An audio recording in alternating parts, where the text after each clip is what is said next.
Can you help me plan my 3-day vacation?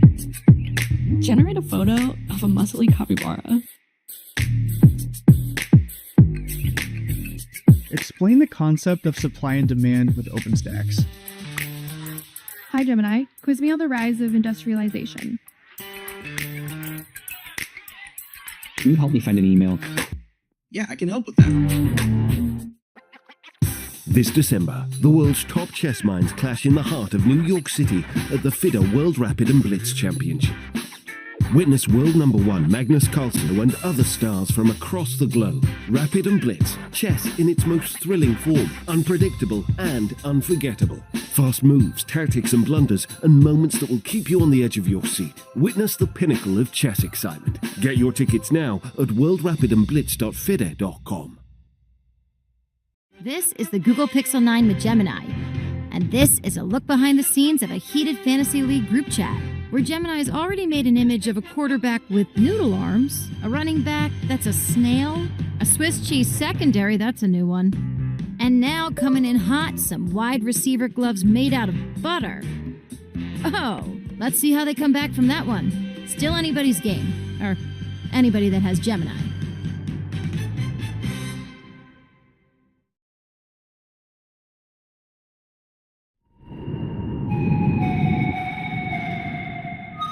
Welcome to a momentous occasion in the world of chess, where history, culture, and destiny collide in a dazzling display of strategy and skill. We turn our gaze to Singapore, the illustrious Lion City, a global crossroads where ancient traditions meet cutting-edge innovation and the world's bustling economic currents converge. Here, on this storied stage, the Chess World Championship unfolds, capturing the world's undivided attention. In one corner, we have Ding Liren, the reigning champion hailing from China, where a population over 1 billion stands behind him, fueling a relentless drive towards glory. Ding's journey embodies a legacy of strategic mastery and an unyielding pursuit of excellence. The road back to the championship has not been easy for Ding. This past year has been one of his most challenging, both on and away from the chessboard. Opposite him, from the shadow of the Himalayas, is Gukesh, the prodigious talent from India. Gukesh represents a new wave of chess brilliance from the subcontinent, leading a generation of extraordinary minds who are reshaping the landscape of the game. Since winning the candidates, Gukesh has been in top form, having one of the best ever performances at the Olympiad, where he and India won gold for the first time. As we watch these giants battle for supremacy, we are reminded of chess's rich history, a game that has transcended borders and ages, uniting diverse cultures in a single shared passion. From ancient palaces to the grand stages of modern arenas, chess remains a testament to the universal quest for intellectual triumph. In this grand spectacle, Singapore stands as the perfect host, a beacon of global unity, where every move and countermove resonates far beyond the chessboard, symbolizing the ties that bind us all.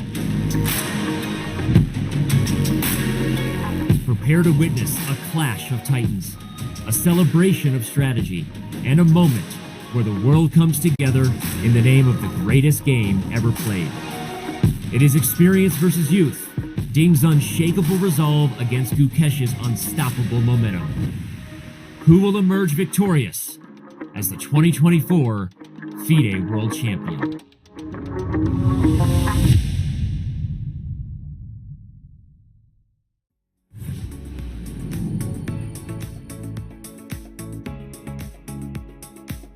It's day 9 of the Fide World Championship 2024, and the battle continues to intensify. After 8 grueling games, the score remains deadlocked at 4-all. Both players have shown willingness to push, but the margins are razor thin, and the tension is palpable. So here in Singapore, where strategy meets ambition, the pressure builds with every move, and every decision today could end up making history. Will someone finally break through? The chessboard is ready. We're ready. Let's see who seizes the moment. Good morning, good afternoon, good evening, wherever you might be. Welcome one and all to today's broadcast. I am John Sargent, and joining me are two absolutely illustrious people that I'm sure all of you will know and love. First of all, today's stream is officially 80% memes, 20% chess. Please welcome Grandmaster Anish Giri. Anish, how are you today? Thank you. Good. Glad to be here with you. It's a pleasure and honor. And joining Anish today on the broadcast, we have renowned commentator, trainer, player. I'm sure there's a whole list of titles there that I've left off that we're going to have to come back to at a later stage. Artur Nikshans, how are you? We thought we banned you in chat, but you're back. No, you didn't ban me, John. I'm still here. And of course, thank you for having me. And welcome all chess fans for yet another exciting day of chess. I was closely following the match, the first 8 games, so it's an absolute privilege to be here and do the commentary with you fine people. And a lot of people might be looking at the result going, oh, we've had a whole bunch of draws in a row. Has it just been really boring? It's been anything but in pretty much every single game. We've had one, in yesterday's case, both players pushing for a win at various points as we navigated a really tricky middle game and end game. Let's go ahead and take a look at what happened because it was extremely exciting. This championship surprises us each and every day. Really hoping we're gonna see some very powerful game. And we have C4. It looks like we're getting something different once again. In your honor, John, in English, and whoa, I mean, on move 1, you take off your blazer. We're ready for a fight, and the speed with which Gukesh responded 1e5, it's as though Ding has played nothing but C4 this entire match. It's like he's waited his whole life to respond to this move in game 8. And we are seeing the players blitzing out these moves. And f6 right away. Alright, wow. Very interesting. So this is the first official novelty, and we have short castle on the board. Okay, great. It shows also that Ding is fearless. Ding says, bring it on, Gukesh. Ding goes b3 and d5 blitzed instantly. Out. Okay. Incredible. Is there anything this guy doesn't know? Ooh. Spicy. Wow. Bishop a3 right away. It's a very complex position with lot of tension, extremely complex strategic battle. My feeling says that right now he's happy. He finally got this d2, d3 move in. Oh. Knight f3. That's a surprise. Allowing bishop g6 and trying to solve the problems very directly with a series of exchanges. Knight d7. Knight back to d7. Why? Why? I mean, the rook on c1 is simply unemployed, and he's played it. And it's a bad move according to computer. Wow. Why? Incredible. Why is the computer such a party pooper? And it will be played. That was the trick. That was the devilish trap by Gukesh. Wow. Ding really needs a miracle to survive this. Bishop b2 played. What? Knight ac5 happened. What a missed opportunity. This is a serious mistake. It looked like Gukesh will win the game. He is up on the clock. He managed to trick Ding, and all of a sudden, couple of moves later, I'm really worried for Gukesh. Bishop e3 is findable, and he might blitz it out, and he does. On the board, knight e5. Gukesh is fighting back. 9 lives Ding Liren. What absolute incredible grit. Queen d4 on the board. Already. and the players are checking the score sheet. But he goes queen a2. Yes. Oi, oi, oi. Queen g2, an ambitious move again. But also a draw, for right? Queen e4 check is a forced draw. And I think having realized that Ding gulps down some water. I don't know if the players have the nerves. No, queen e4. Correct. Absolutely correct. All's well that ends well. And the handshake. Draw agreed. What a fight. You surprised your opponent perhaps with the French. You got a couple of good openings, but in the last 2 days, he played this rook e1 move. Today he played f6. So I'm curious, which team has done a better job surprising their opponent? Considering amount of the opening surprise, maybe it's even. Yeah. Before I gave him a lot of surprise, but in the last 2 rounds, he gave me in return. He certainly did, but you handled it well. He has been refusing to take draws in equal positions, something we know Magnus Carlsen has done a lot. Were you expecting that coming into the match, that he would keep playing in equal positions? Yeah, this was a line also I considered during the break. Yes, I thought he might reject the draw. I thought maybe it's the same, not so much difference, but maybe there is.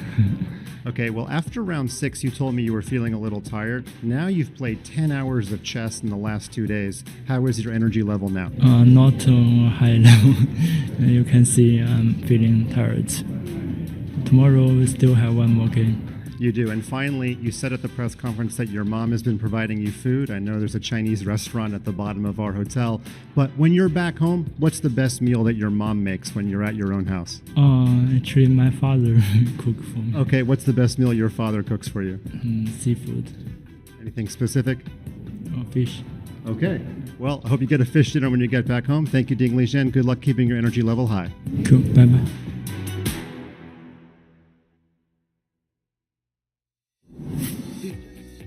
Thank you very much, folks. That is 4-all now in this World Championship match. Nothing to split the players at the moment, and we are into round number 9. Artur, we heard there from Ding about preparation and how much the players are surprising each other. What's your take so far in this match on the opening preparation? And maybe, I know it's pretty unpredictable, maybe a taste of what we might see today or in future rounds.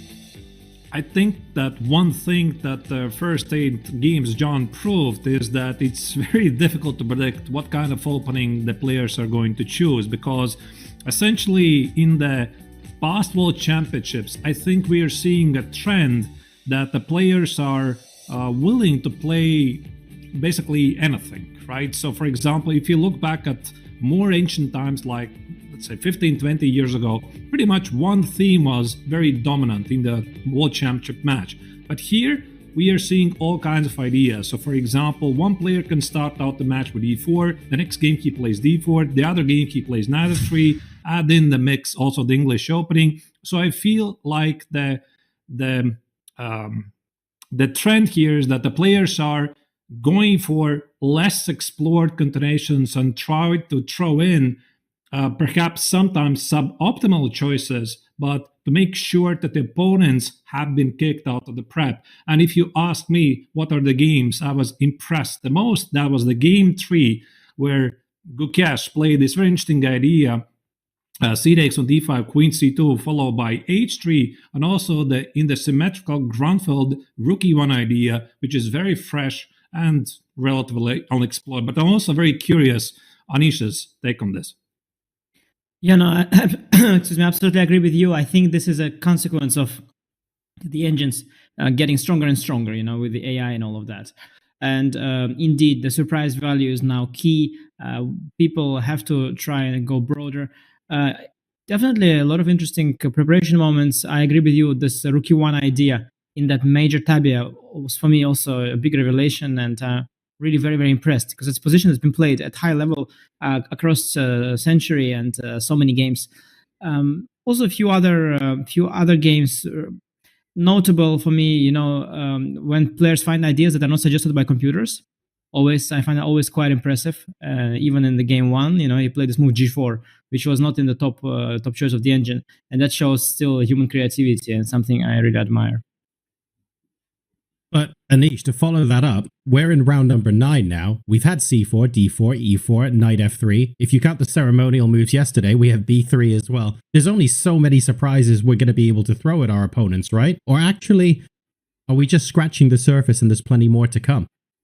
Yeah, don't underestimate the width of chess openings. I was thinking about it as well. So I was thinking, where would Gukesh go next? There are a few still unexplored in this match, unexplored territories. They haven't yet played a Catalan, an opening that you would expect to see in this match between two players that both like the Catalan opening. This is the setup with the bishop on g2 and pawns on d4 and c4.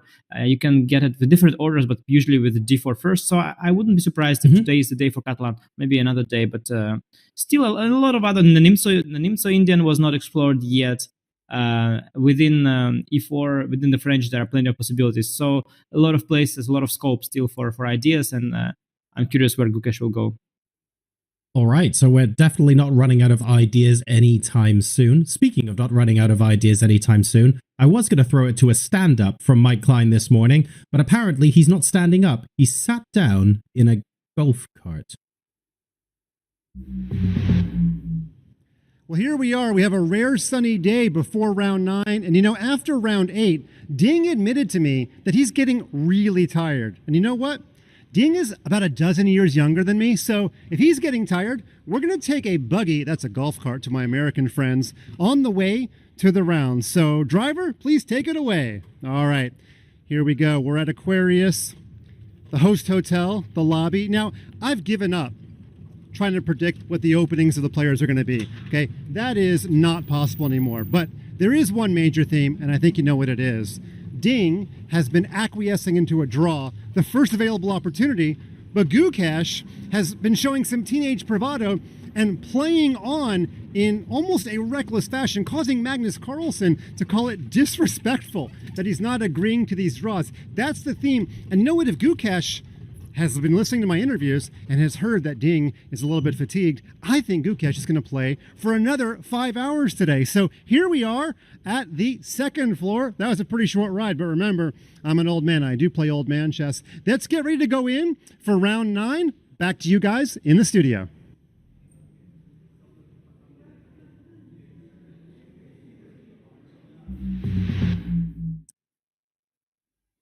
Thank you very much for that, Mike. I'm not sure I like the idea that people of his age and Ding's age and our age are playing old man chess already, because having Anish here in between us, Artur, is going to suddenly make me feel even older. I'm not sure how much I like that, but it's an interesting venue, really, really cool atmosphere around the players. The World Championship, of course, is a special event, and we're particularly eager to see what happens in the coming rounds. Hopefully the players can be well rested in environments like that. It's not just us on the panel, by the way, that are going to be discussing whether or not we win or lose today's game. You can go ahead and tell us what you think as well. If you go to chess.com/events and you click on the banner for Ding Liren versus Gukesh Domoraju and navigate to today's game in the games menu, you will see on your top right hand corner there should be a box that says social. Now, this might be underneath our live stream, which could be embedded there as well. And then on that screen, you have the option to vote for a white win, a draw, or a black win. And why is this particularly interesting, you ask? Well, we've got wonderful prizes for you to be able to win based off the back of that vote. Assuming, of course, you guess correctly and you predict the outcome of today's game, we have up to 20 prizes on offer. It's not even just a random person getting drawn out of a hat, although one person will win $400 of Chessable course vouchers, which is quite a lot, guys. The top 20 will win something. So 20 prizes available to use Vote Chess today. Make sure to go to chess.com/events, get that vote in, and you could be in with an excellent chance of winning a whole bunch of lovely prizes courtesy of chess.com and Chessable. Right.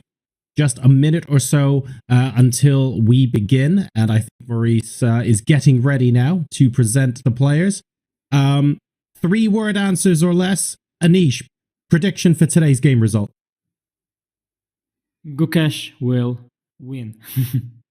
Artur, prediction for today's result. I don't think I'm going to be very original. It's going to be a big fight. We'll definitely see some mistakes from both sides, but I think it's going to end peacefully. Well, let's find out. The proceedings are about to get underway. Over to Maurice Ashley and the ceremonial first moves. Luxurious Resorts World Sentosa in beautiful Singapore. I'm Maurice Ashley, and it is my distinct pleasure to introduce the two players who are competing for the title of World Chess Champion. First, the challenger from India, Gukesh Domoraju.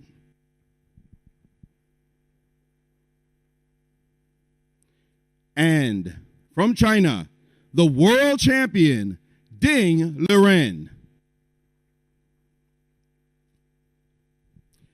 The match is currently tied at 4 points apiece.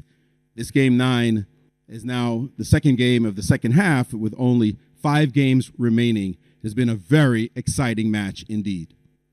And to make the ceremonial first move, we have, as always, a dignitary who will represent the home country of one of our challengers, from the challenger, I should say, from India. Dr. Shilpak Ambule joined the Indian Foreign Service in 2002 and spent 8 years in Beijing in the Indian Embassy working as third secretary, second secretary, and first secretary in the political wing and as chief of staff to the ambassador. He then served in the headquarters as deputy head of the East Asia Division and as the chief of staff of the Indian Foreign Secretary from January of 2015 to August of 2018. After a brief stint as Deputy High Commissioner of India in Colombo from August 2018 to July 2019, he returned to Delhi and served as Joint Secretary in the External Affairs Minister's Office until June of 2022.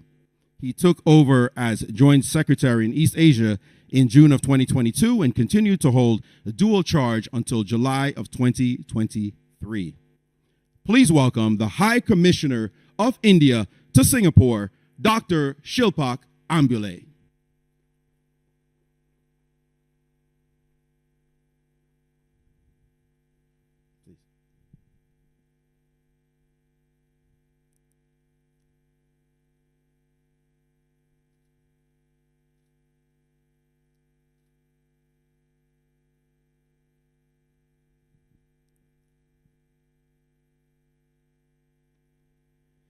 And with that, let the game begin.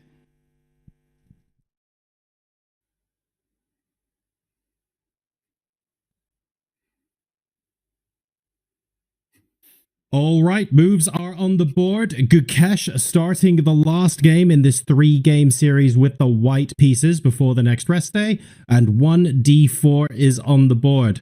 Artur, I will hand it over to yourself and Anish for this. Let's take a look. Are we going to get what we wanted in the pre-show?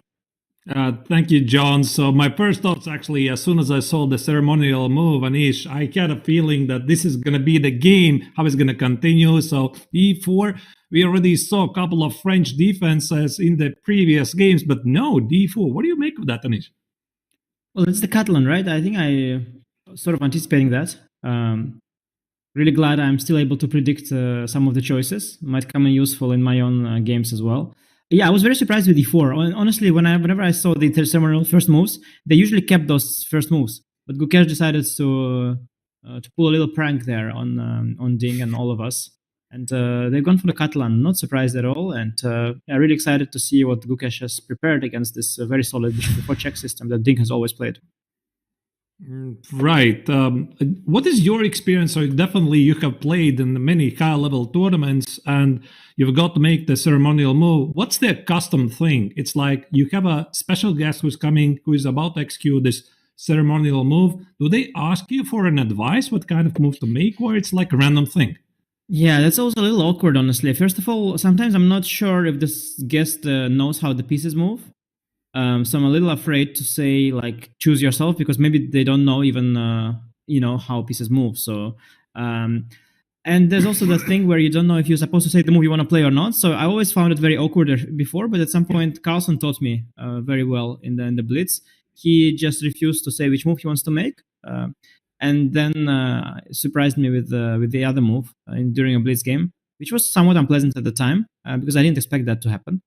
And then I learned that actually that's a normal custom. And now you see more and more players not giving away their first move, because indeed, why should they? Why should they waste the surprise value and give the opponent like an extra minute or two thinking about what you have done? So I think what you do is, I usually say like whatever you want. And if I read that the person is unsure of which move to make, then I say like, okay, maybe like Bobby Fischer, and I put show the E4 pawn, and then I take it back.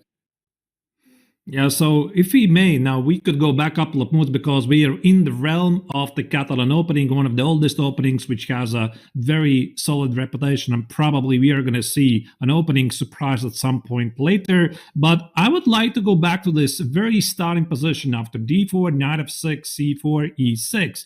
And here, Gukesh played G3. Now, G3 sometimes is a move order to avoid black giving the opportunity to play the Queen's Indian, which, by the way, is one of the pet weapons of the second of Ding Liren, Richard Rappert, and we already saw Ding playing the same system from the white's perspective, Knight F3, E3, B3, and Bishop A3, which was something I had never seen in the World Championship before. Anish, your thoughts on this early move, G3?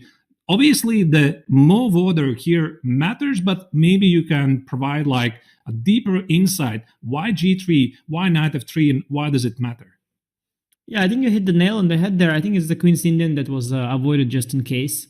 And Ding has also played it actually himself a few times in top tournaments. I think he wait, he beat Gukesh, I think, in Vaikanze.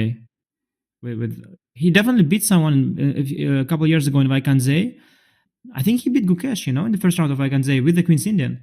So not surprising that Gukesh avoids that with G3. G3 has maybe one drawback that I can think of, and that is the C5 move. So you allow a Benoni, but Benoni where white has committed bishop to G2, which is actually a very interesting line for black. So there's that disadvantage, and some people, they really don't want to face Benoni and they don't like G3 for that reason. But I guess Gukesh anticipated bishop before check to be the most likely response. There are some nuances with knight d2, by the way, here, but bishop d2 is the main line, and that's what we have right now.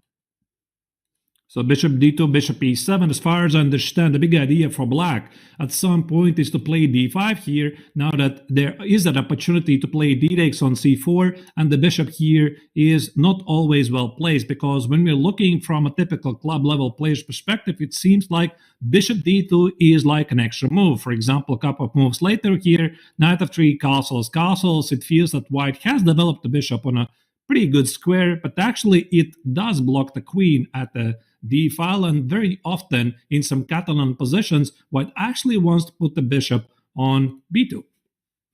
Exactly. There's even a variation in this line where white goes bishop to c1 back after b3 to develop it to b2.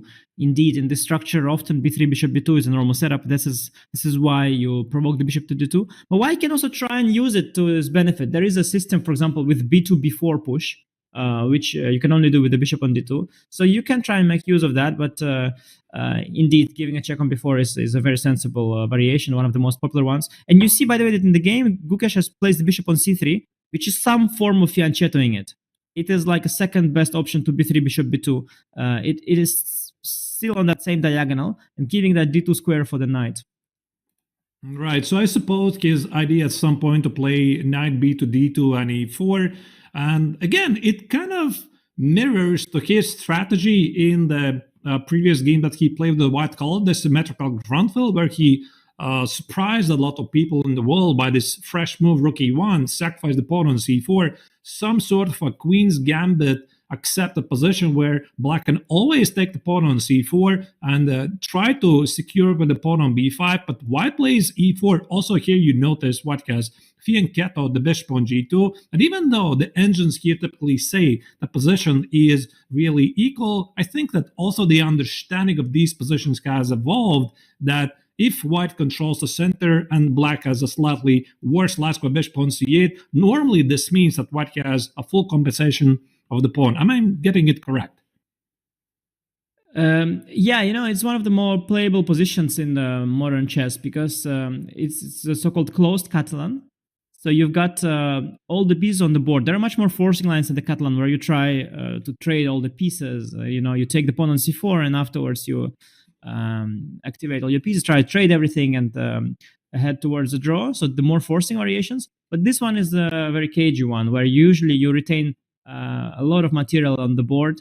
And actually this bishop c3 idea, it's quite interesting because I've actually played it myself against Hans in my match against Hans Niemann. It was an interesting idea, but that was one of the games where one of the games that I found really, really hard to play. Hans played it extremely, extremely well at the opening stage. And like the whole game was it's a very traumatic experience for me. So how did it proceed? Hans played a very natural move knight e4. Very natural move knight e4, and then I retreated the bishop to e1, which is not the only move, but the most sensible one. So bishop made a lot of moves in this game already, white bishop. But you sort of provoke the knight to e4, and then black has to back it up with f5, which is on one hand very offensive, some sort of a stonewall setup. Not immediately, because takes and queen c6 I think is an issue, but eventually. And maybe let's put like bishop b7, knight b2. I played actually knight c3 also possible. I put knight to d2 and then f5. So you do have this offensive setup, but of course stonewall also weakens some squares, in particular the e5 square, and white has something to hope for. I misplayed the opening very quickly. I made like at some point I made a bad move, like more or less on the next move, and I got worse very quickly with white. But the position itself is very interesting, and I think the team of Gukesh has explored it in great detail. But knight e4 is just one of the replies. In fact, it's not the main move at all. So there are also, I think, developing the bishop is very sensible. Bishop b7 or bishop a6, the typical moves. Both very interesting. Yeah, so what I understand from the Catalan positions is that black at some point forces white to take on d5, c takes on d5, unless there's something really forcing. Black typically is doing really well. So there's a symmetrical pawn structure. Black very quickly can play moves like rook c8. Sometimes there's an idea to play b5, b4, queen b6, and rook fc8. So for white, it's hard to prove whatever opening advantage he may have here. So I think after bishop a6, we might see still the pawn sack on c4. I don't really know, Anish, what kind of move could it be? Could it be like b3 or knight e2, and then maybe at some point even throw in queen a4 or knight e5? Yeah, exactly. Bishop a6 is not at all always forcing that capture. And indeed, white has a bunch of typical responses here. b3, knight d2 come to mind. Sometimes you throw in a knight to e5 as well. Lots of different options. Ding is contemplating here very important moment. I don't think he is very deep in this particular line, because bishop c3 is somewhat of a second-rate, still somewhat of a second-rate move. As you mentioned at the beginning of the show, players nowadays, they make those suboptimal moves to take opponents out of book, and bishop c3 is one such move. Of course, there are more natural ways to develop the pieces. For example, bishop f4, a lot more. I mean, I harmonious. feel like I'm sorry, Anish. I feel like I have to ask this question because I've followed, obviously, the comments of Magnus Carlsen quite a bit, and he has said that one of the reasons why he doesn't like to play classical chess so much anymore is that it seems that pretty much all the critical lines have been explored, and that's why whenever you are playing at highest level, you have to deliberately choose a slightly worse continuation. Let's say you are having after opening with Stockfish, you are armed with a 0.3 advantage, which probably means nothing. You deliberately choose a continuation which maybe is balancing on equal, but your opponent has not explored it before. Is it really the end of the best moves in the opening phase, or there's still some hope, and we don't really have to go down this path that we have to choose continuations just to surprise the opponent, and we can still play the best moves according to an engine? What do you think? Is it really so bad? Yeah, well, you probably will have to deviate because if you keep making the first choice of the engine, it will be very easy to predict that. To prepare against you will be elementary. And what we found out, I believe, perhaps in the last decade or two, we've sort of established, thanks to the powerful engines, that white doesn't have a large opening advantage, or rather, even if it does, with best play, black can neutralize it and make a draw. Before, people were trying to find the advantage in the principal lines. They really thought that white is better in the end. I mean, some people are even thinking that maybe chess is a game where black has to be very delicate. If you go back to times of Pologaevsky, you can play a move like b3 or b4 or a4 or whatever, but you can also go down a theoretical line for maybe 15 moves, maybe for 20, and deviate later. You can choose where you deviate, but somewhere you do have to deviate. Yeah, you can't just make the best moves of the computer, and you can't win that way. No. It's very interesting thought process. I think actually this mainly applies to the highest level, probably the World Championship level or Super Tournaments, because I think us mortal players, when we're playing like in casual open tournaments, very often we just don't follow the modern trends of the opening, and it's still very possible to play lines that maybe at the very highest level have been long debunked. Yeah, of course. It's because the players have prepared for so long and they've analyzed all of the main lines and they've memorized a bunch of them. But you shouldn't overestimate the memory, and a lot of it is guesswork. The thing about Carlsen being unhappy, one reason is that he feels he's so much better than others. He wants to be able to prove that in every single game, and he hates if somebody would once or twice force a draw against him due to prep. If two players who believe they are equal to each other play, they are in a lot less of a panicky state than Carlsen. They think, okay, one or two draws from the opening is not the end of the world, and it's fine. And the other downside that I believe Carlsen will also realize is that If you take those suboptimal so-called moves, you take those risky decisions, you give your opponent lots of options, you expose yourself to bigger risks, and he feels like, why should he expose himself to bigger risks when he's the better player? He wants to win without risk and prove that he is a better player without taking those risks and giving his opponent unnecessary chances. But it seems to be that in modern chess, you have to take bigger risks than before, and Gukesh does it time and again. For example, this novelty of his with rook e1, sacrifices a pawn. The computer says that black is a bit better at the start. Well, black has many ways of trying to protect that pawn and be a pawn up. And you have to take that leap of faith and believe that opponent will make a mistake. And that's something that's hard to do for players who are older and are used to playing with, without risk and thinking that they're better whenever they have an advantage of the white pieces. Yeah, this is actually a very in-thought process because I'm also looking at the current position. I'm trying to figure out if Ding is going to try to play, like, just as you said, Anish, accept the pawn and trust that he is going to somehow prevail. So immediately d takes on c4. Somehow I don't really think it's a good move because typical idea of the Catalans is to play knight e5, opening up the Lasqua bishop on g2, and black probably cannot take the knight on e5 because after d takes knight e5, you're dropping the knight, and after knight e7 there's always the bishop takes on c6, the pawn on c4 also is feeling loose. So I would probably expect that here Ding is choosing between bishop b7 and bishop a6, and if he plays bishop a6 and knight e2, does he really want to take on c4, or he's looking for some typical moves like c5? So Nish, if you are in the shoes of Ding and you are slightly caught off guard with this bishop c3, which still is not a novelty, how would you proceed here? I asked that question to myself a lot because it was an idea that I prepared. I prepared it on multiple occasions. I prepared for a very important game for myself before, and I didn't get to use it there. And then I got to use it against Hans. I prepared against Hans again, and I was indeed asking myself because I thought that both Hans and my other opponent would be caught off guard with this move. It was even more rare when I played it because there wasn't a game of mine yet. And I asked myself, yes, what would be the natural continuation? How would my opponent respond? And I was looking at the position and I was trying to go deep into my thoughts. Now I felt that knight e4 is actually a very logical move. You target the bishop that has already moved twice, forcing it to e1, so you gain an extra tempo with that. So I felt knight e4 is a very natural response. But it does indicate a sharp play because you have to follow it up with stonewall. And when you go stonewall, there's no longer a way back. It means position will be imbalanced. And Gukesh is super deep in that line. He saw that I lost to Hans. He knows it's not so simple. He's going to be very deep in those sharp positions. I was trying to think, is bishop a6 more logical? Is bishop b7 more logical? There's chess is a complicated game. There's arguments to be made for each move. And you mentioned the DC ideas, but also c5. Indeed, there are c5 ideas. Going for bishop b7 and just c5 with or without rook c8, I think is also very natural.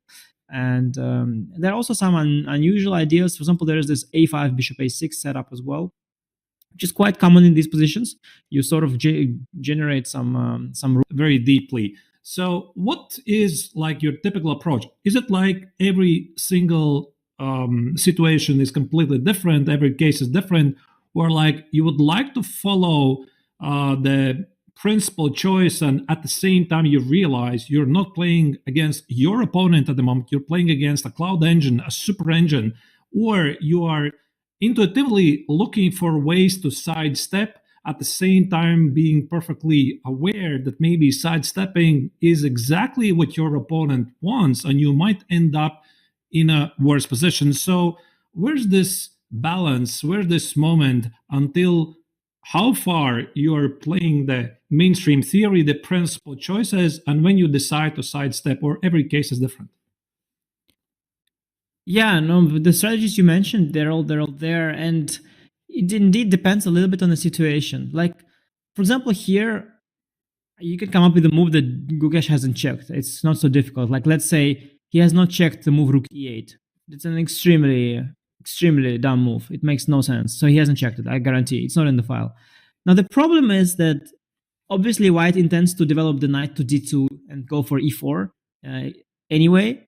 So you can make rook e8, you can make king h8, you can make knight e8, you can make all these dumb moves, but white will anyway follow the plan and just get a better version of that plan. So here to try and surprise with some artificial move is probably not not gonna work. So you have to choose one of the moves that Gukesh has expected.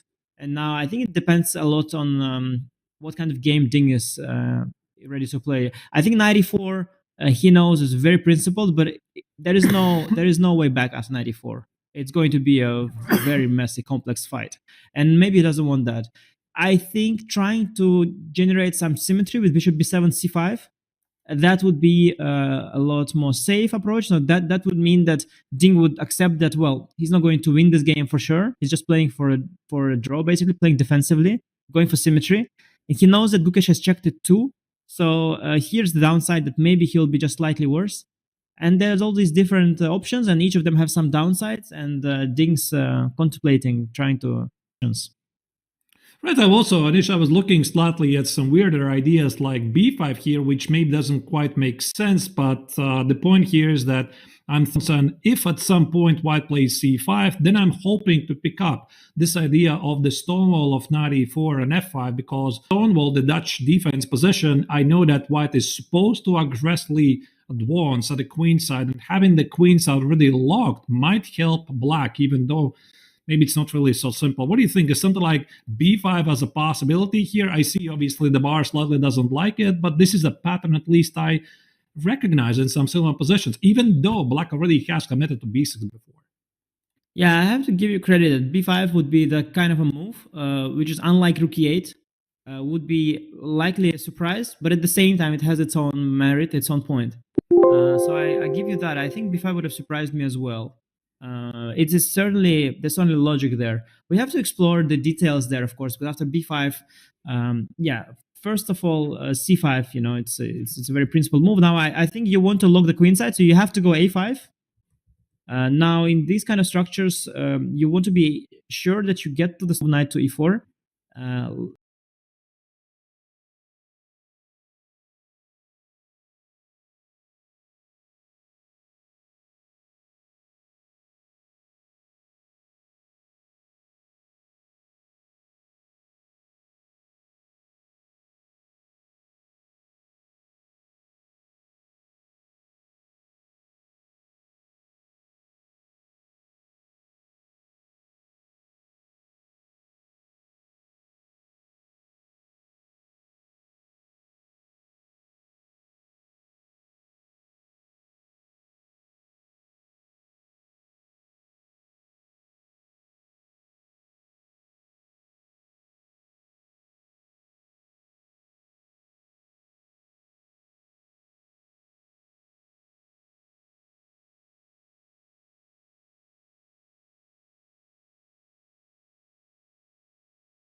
Somewhat of a less usual move that could mean taking a larger risk than with the other more standard moves. Because as a rule, standard moves, they can't be too bad, and original moves can be good, can also be dubious.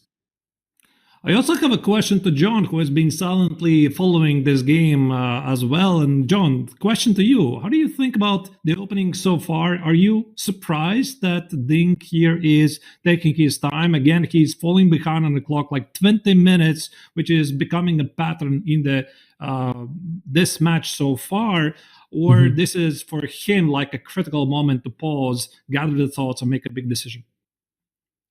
I think that's exactly what he's doing at the moment. He's gathering his thoughts before deciding what line to go down. And I think Anish did a fantastic job of explaining to us why it's not like Ding can't see the continuations. He's deciding which slightly inferior continuation maybe he might want to choose to take Gukesh out of potential prep.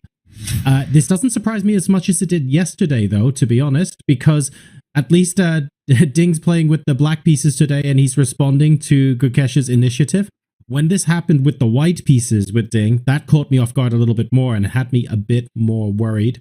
But I think now is an appropriate time for him to be using his time on the clock. And we've seen Ding this championship match. He's done so well once he's decided to go down a particular route. He's very happy to blitz out the next 10 moves. It's like he's calculated everything. So I'm not too worried about him at this time. He is settling in for a deep think, folks, and that's exactly what we are going to do as well, while we ponder what line this game is going to go down. As we do that, we want to remind you of our wonderful launch of Chess Up 2, which we specifically at chess.com are supporting. It's a smart chess board that will change how you learn and play the game. It's got touch-sensitive pieces, which is lovely, and they light up the board as well with optional AI assistance. It meets you at your skill level, not just a big, strong computer level, and it supports your training and growth. And it even allows you to play chess.com bots on the board. So for a limited time, you've got $50 off Chess Up 2. If you go to go.chess.com/chessup2 or use !chessup in chat, you can unlock this offer and take your game to the next level. Ding Liren then will be making has made actually a response to this move. We're going to hop to a break while Gukesh considers his response, and when we come back, it is more from round number 9 of the Fide World Championship.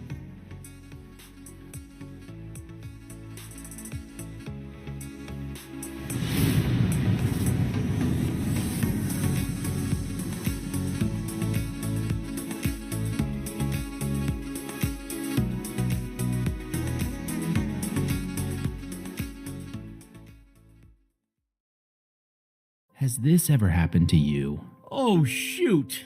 Another mouse slip. What about this? Oh, well, holy bishops en passant. I think I'm getting carpal tunnel. If only there was a way to play online chess with a real-life board. What if I told you you can with Chess Up 2? That's right. With Chess Up 2, you can now play over the board online. Wow. Simply connect your chess.com account to our state-of-the-art Chess Up 2 and get a game started. Every time you move, our revolutionary board will transmit the data online directly to your opponent. And as soon as they move, squares will light up, signifying which piece is going where. Well, shucks. This Hikaru guy seems pretty good. With Chess Up 2, mouse slips and sore wrists are a thing of the past. My carpal tunnel is gone. Well, this sure is fun. I'm playing online against my new friend Hikaru. Who needs a family? But I sure do miss clicking on a piece and seeing all of my available moves, like they have on chess.com. Well, Danny, you're in luck. This feature is totally available on the Chess Up 2 as well. Wow. Well, I'm convinced. But hey, what if I don't just want to play an opponent online? What if I want to use one of chess.com's other great tools? I thought you'd never ask. With Chess Up 2, you can fully take advantage of the chess.com integration by playing bots, analyzing your offline games, and even using our optional AI assistants to visualize the quality of moves with color-coded hints. Well, holy Chess Up, you did it. You made IRL chess cool again. You got it, Danny. And how do you know my name? Play chess today on the board of tomorrow. This is the Google Pixel 9 with Gemini. And this is Dan, suggesting some places to meet up and watch the game tonight. But you know what's better than a list of places? Knowing how close those places are. Which is why you're just going to ask Gemini to put these places on a map. Whoa, how's that for teamwork?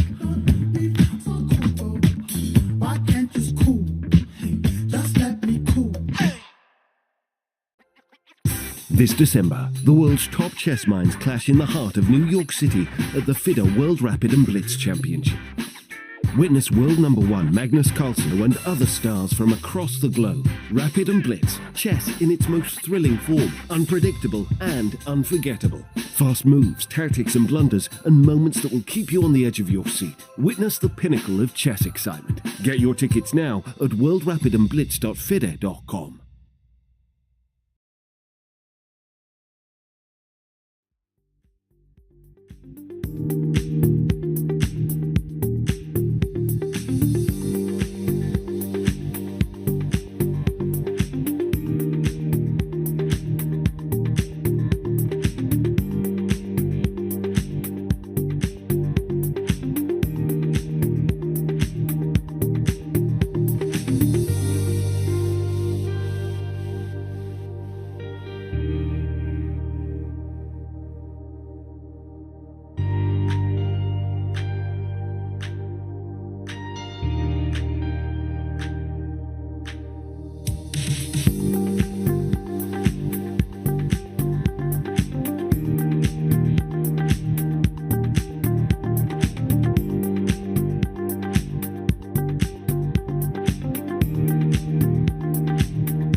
The FIDE World Chess Championship tradition goes back to 1886, when Wilhelm Steinitz became the first official world chess champion after defeating Johannes Zukertort as the first player to achieve 10 wins.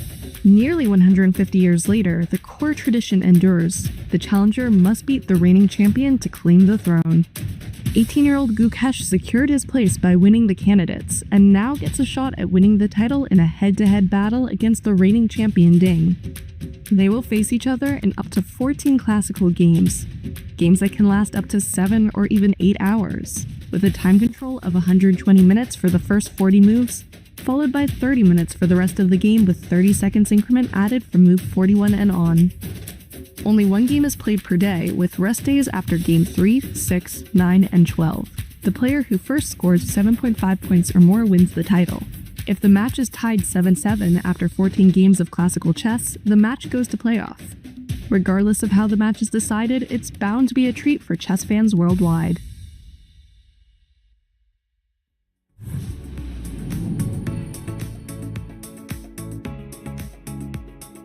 So that's how the players got here, but right now it's game number 9. They are locked in battle, 4-all so far. Anish, we covered the opening a little bit, well, quite a lot actually, with your analysis so far today. It is a Catalad. We talked about it earlier on, so presumably that's no surprise to you. Are we at the point now, because Ding is settling into a long think, where we're thinking about novelties and interesting sidelines, or is this purely a think just to get Gukesh out of book? Well, yeah, Ding has already done the first response to the bishop c3 idea. He played bishop b7 and queen c7. I felt this looks a little passive, so I was hoping that this is not what Black was going to go. But actually, having analyzed this with computer, I come to the conclusion that this might be the best way for Black to respond to this idea. I wasn't really able to find any advantage here for White, and I think position is close to symmetrical. You know, e4 is not possible because you just take and everything and go for c5, and otherwise c5 is coming. Black can also just wait, you know, with the moves like rook ac8, rook fd8, queen to b8. I just wasn't able to find an advantage for White, despite that it looks like White has a more active position, and it does look like White should be better. I'm curious if Gukesh found some second layer to this, if there's depth to his prep, or if he simply was hoping that bishop b7, queen c7 will not happen. because to be honest, yeah, I'm not sure how much Ding is surprised. He spent quite a bit of time, but the response suggests to me that he might be aware of this idea that Gukesh has played. All right, well, we'll wait and see how many layers there are to this onion as we move further into this game. And also, there have been plenty of times in this World Championship already where from seemingly equal positions, we get some ridiculously crazy fighting chess sort of being pulled out of a hat. So we shouldn't discount. Artur, Anish, I leave this in your capable hands. Yeah, thank you, John. I'm also looking at this position. I'm trying to understand what else here Gukesh can do besides of e4, as Anish already nicely pointed it out, that typically e4 is met by this capture and followed up with c5. And I was wondering, maybe Gukesh's idea actually is not stand in the way of the c5 push, because I have played myself my fair share of the Catalan games, of course, not at World Championship level, but still, I enjoy that even though if black pushes c5 and he gets this symmetrical position on the board, let's say the c pawn and d pawn, they both get traded, somehow white always has this edge. Yeah, for example, in some hypothetical scenario, these two pawns are traded, the light square bishops are traded, white puts the knight on d3, and white is still pressing. Anish, what is like your general relationship with the Catalan itself? Yeah, no, you make a good point. Indeed, that is often the case when the center comes off, the white is a little bit better. And there are a few factors why that is the case. I guess one is the pawn on b6 is doing a great job giving space to the b7 bishop. But once the bishop is gone, it just created the light square weaknesses around it, in particular the c6 square. Also, as you mentioned, this outpost on d3 for the knights. So the fact that white has the pawn on e2 and black's pawn is already on e6 makes the d6 square also quite vulnerable. So in a vacuum, what you say is certainly true. And potentially, if you trade all the right pieces, it can work out very well. But it depends on the version of things. For example, if the c5 push is going to come anytime soon, I don't see how white is able to trade the light square bishop so easily. And also the c and the d file will be blocked by the knights, knight on d5 and c5. But of course, indeed, as we mentioned, with the Catalan, there is always a potential of that long-lasting pressure. Even if the trades happen, that white will have a slightly better endgame somewhere. And this is why Catalan is so much loved by the positional players. Yeah, like the c6 square, typically, again, if we imagine this hypothetical scenario when both d pawns and c pawns get traded, and if the light square bishops get traded, one of the common ideas very often is anchor the knight on c6, which of course is a very long distance to go to. And there you go. Ding just responded with the rook fd8. I really like this choice because he just wants to make a couple of easy moves. I would imagine the next move he is pondering about is rook c8 and maybe throw c5 in the mix, or even include also queen b8, but still c5 at some point it's going to happen. So now I'm wondering if this is the perfect moment for Gukesh to play e4, or what else is there? Yeah, I mean, I've been studying in this position for a long time when I was preparing, and I've tried all sorts of things here. I've tried, just moving the queen out of the way. Try addressing the threat of c5 with a move like b4. I don't think e4 works very well, because with the queen on c7, you probably just take everything on e4 and go for c5. And if you do that in the right version, I think black gets very good play. Activate this b7 bishop and simplify the position. Even though that creates pawn imbalance, I'm not even sure if that imbalance is always in white's favor. Black, I guess we can put it on the board, right? Yeah, so that the viewers see what we're talking about. So on the analysis board, let's say e4, which is one of the common ideas here, takes, captures on e4, and this is the big idea.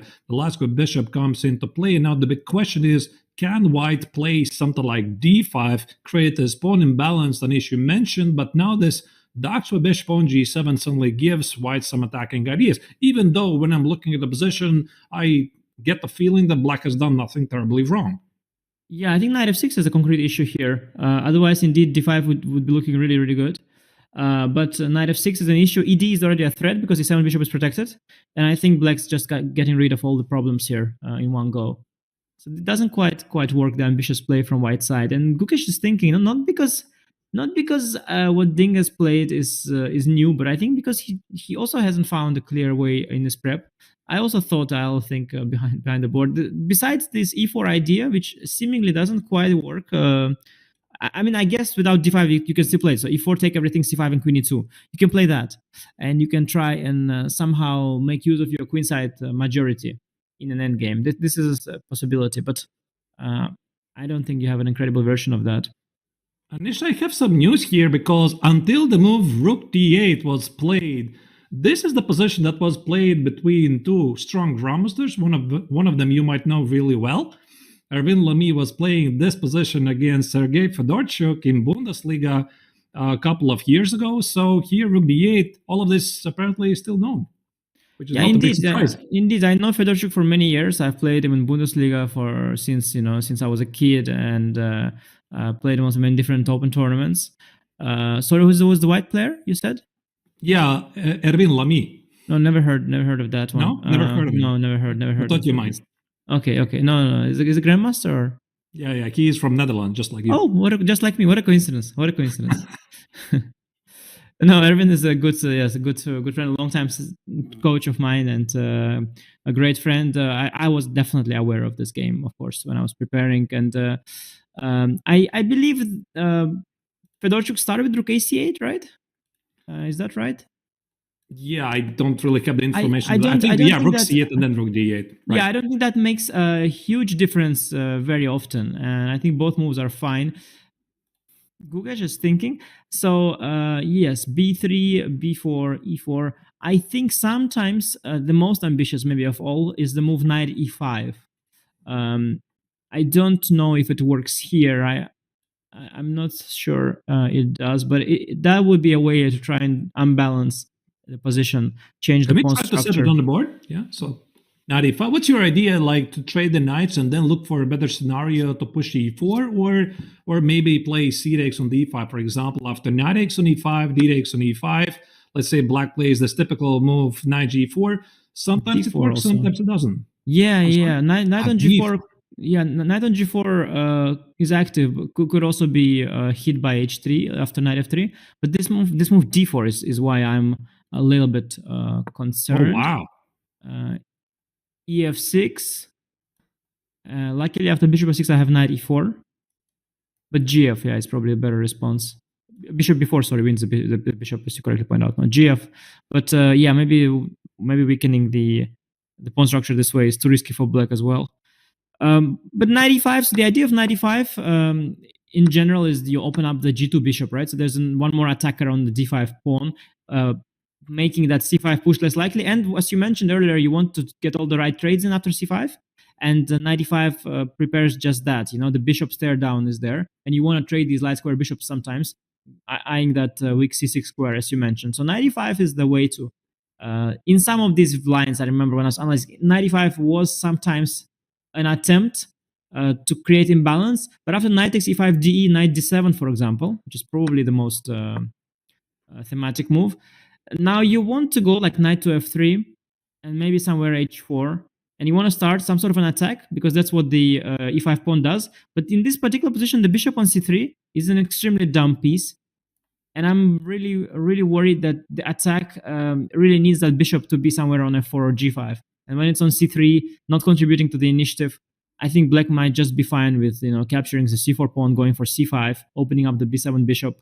I don't expect black to have any problems here. And you see the bar is also really not happy. I guess the bar doesn't like that we sacrifice the pawn, doesn't see enough compensation here.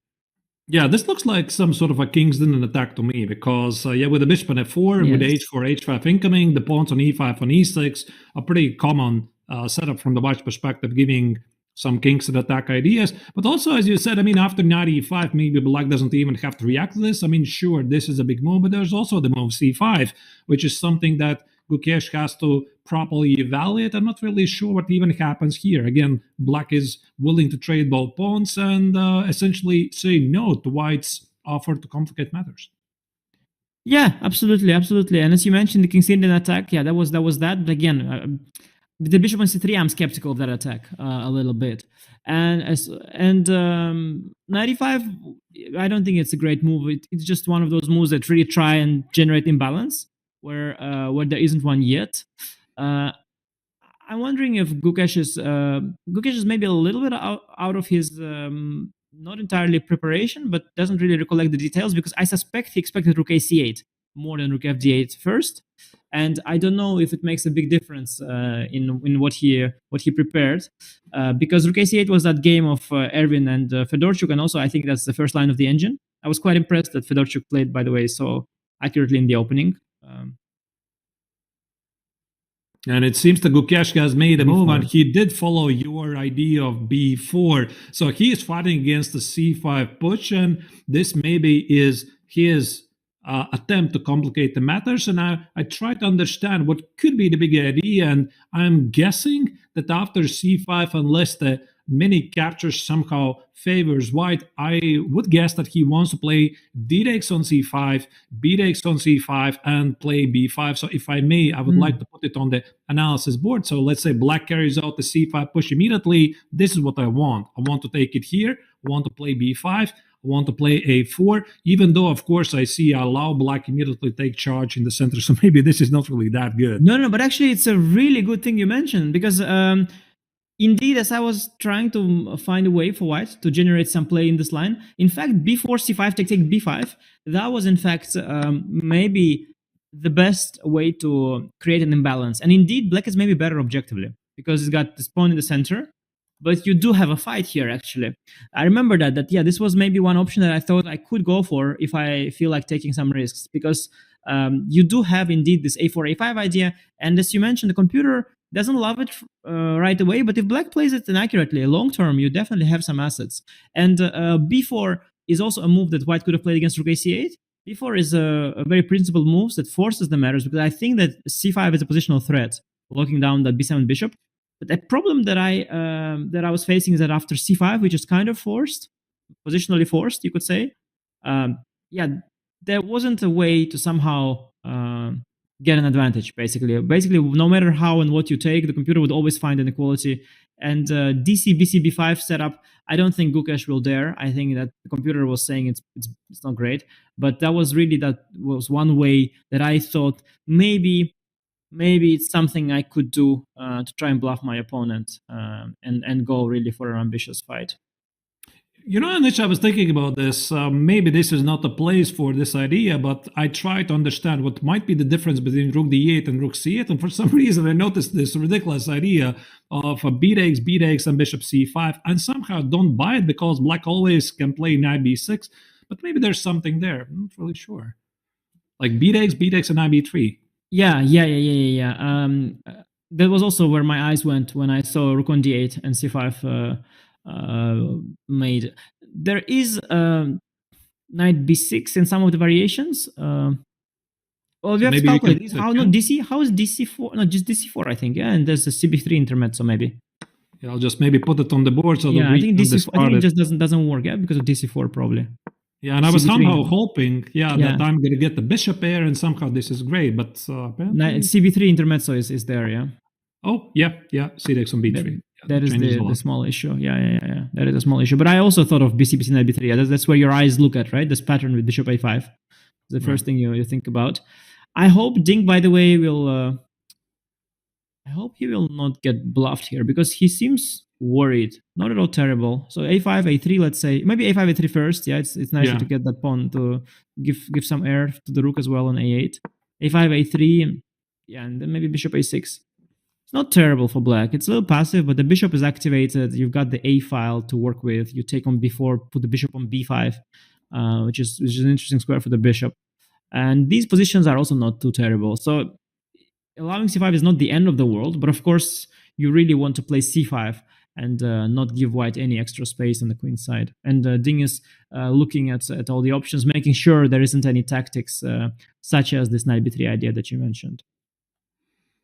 Oh, that's a fair point. I also tried to look at this idea d takes on c4 at some point. I somehow don't like it. I would like to discard it immediately, even though this opens up like some possibilities to play knight e5. I immediately see that I can at least play e4, ignore the pawn, and yeah, probably I would try to find a reason to reject it. So indeed, I agree, Anish. So it's either c5 or allow white to play c5 and then play bishop a6. This is something I would consider here. But I would like also to talk about the your experience with both players, Anish, because you are a super grandmaster. You have played your fair share of super tournaments, and you have played against both players. You have played against Dingler and you have played against Gukesh. What is your own experience meeting them over the board? Yeah, no, I was actually quite fortunate to have played them at the right moments, and maybe not too many games to have a reasonable score against both of them. I think against Gukesh, 2 of my best games have been played against him. I received a lot of compliments to my games against Gukesh. The one I won in Vaikanze against him once in a very attacking style. It was basically 90% of the game was prep. I see that game as a historic game in a sense for me, because I think that game was maybe the last time I will ever be able to win a game out of my preparation. I think those days are over, and I think that was maybe the last one I could still manage, because the preparation of the players is coming better and better, and maybe that was still one last time where I could somehow find a trap for my opponent that was still new. So yeah, it was a dear game to me, but I think I'll have to accept that will never happen again. But the other time I played Gukesh successfully was in next year Vaikanze, and that was very different. I got nothing at all from the opening, and I won some very, very long scholar bishop end game. That was like a very, very, very, very long grind, and I think that was also Gukesh was still younger, and I think there were still signs of immaturity in his play at the time, and he certainly improved since then. And Gukesh is so young; he's 18 now. So when we played, he was just 17, maybe 16, probably. It's I'm really happy with those 2 games I had played against Gukesh, but I think it was a different Gukesh back then, and now is a tremendous player, ready for for the biggest title in chess. And I played Ding with different results. I've had a lot of good memories, also a lot of bad ones as well. I think in his best tournament ever, probably the time where he beat Magnus Carlsen in a tiebreak in 2019 Singfield Cup. He beat me at the beginning of the tournament, and it was a really, really good game by Ding. I was that day, and even during the game, it was one of those rare games where you don't really understand what's happening until it's too late. Because you usually, if as a decent player, you sort of realize that you made some mistake and that things are looking bad. But that game, I understood that I'm getting outplayed far too late, and he really opened my eyes on on that type of position, and he changed my understanding about a certain structure. Simply, there was a structure I was kind of happy about, and he showed to me why I'm wrong about it, and it was a very impressive, and also conversion was very good, and it really was a special tournament for him because he went on to win a few more games, shared first with Carlsen, and it was also a very special moment that he beat him on tiebreak, because till that day Carlsen held some sort of an insane record of like having never lost a single tiebreak for many, many years, and he's had a lot of tiebreaks, and this was like one tiebreak he lost. So definitely a big moment in Ding's career. I mean, besides becoming a world champion, probably his best tournament to date. And it was it was a pleasure to watch Ding play there from up close. And I've had also some good games against Ding as well. I've played him many, many times. I even once had a match against him. It was funny. It was a match in China at his hometown. And it was just a one-on-one match. It was a training match before World Cup. And what was also remarkable about that match is that I won a game against him there. I think we made draws in the other game, so I sort of managed to win the match. But after that, I beat him in that game. He went on to have the longest unbeaten streak ever. which I think a record that was later probably broken by Carlsen.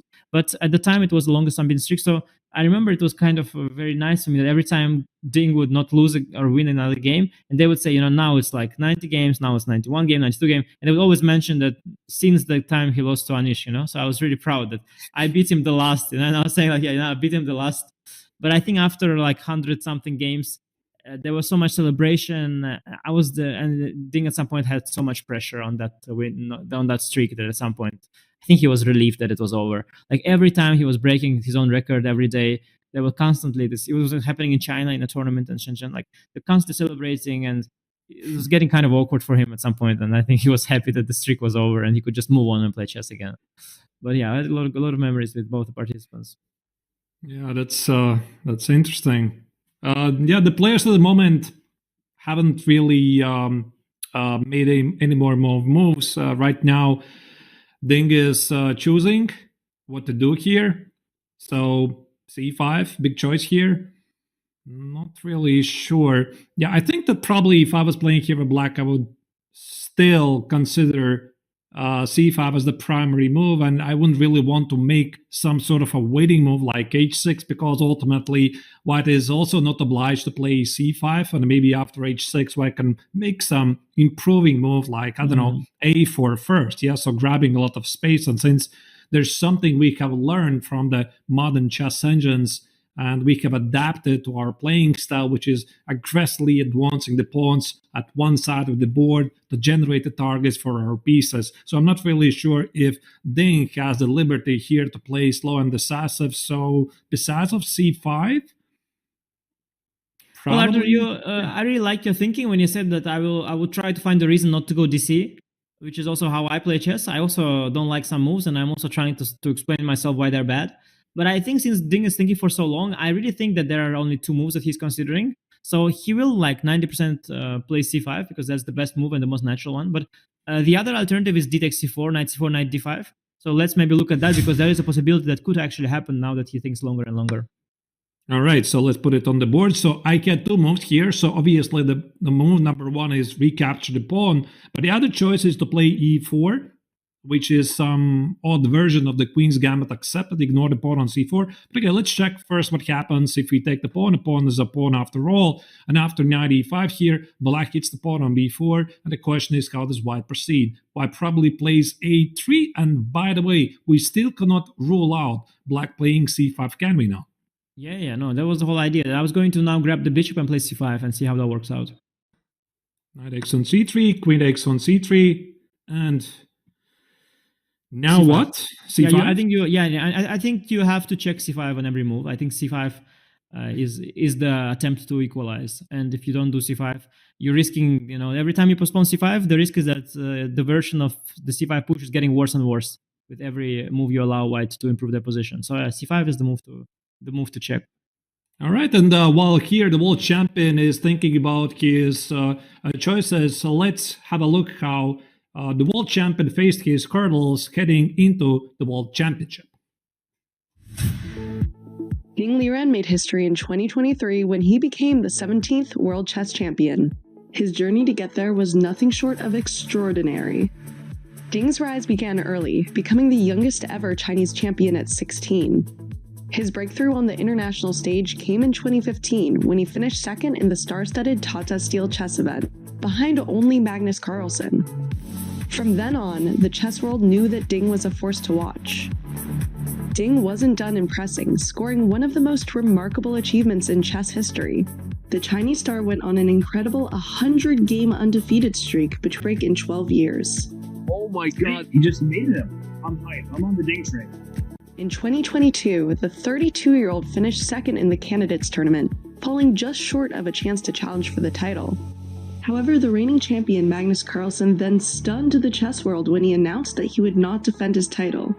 As a result, Ding would face Jan Nepomniachtchi, the winner of the candidates, in a challenge for the throne. The 2023 World Chess Championship was a thrilling back-and-forth match where Ding only clinched the title after a dramatic rapid playoff, as the 14 classical games ended in a 7-7 tie. That secured him a place in history books as the first male Chinese player to become a World Chess Champion. It's over! Ding Liren is the World Chess Champion! This has been a fight of courage, of grit and determination. However, life hasn't been easy for the humble grandmaster since winning the title. Ding took a 9-month break from tournaments and later revealed that he had struggled with his mental health. Entering 2024, Ding's form has taken a deep dive. His performance in tournaments has consistently been below expectations, and for the first time in history, a reigning world champion has dropped out of the top 20 in the world rankings. At some moment, he started like bouncing up and down. He's like shaking, literally shaking, and he definitely doesn't seem like the same person. He just seems to be off. Despite his challenges, Ding remains positive and determined. When I first get the title, I'm very nervous and I have some problems psychological, but now I feel much better. His journey continues in Singapore, and his fans will certainly be eager to see him recover his top form and show why he has become one of the greatest forces in the chess world.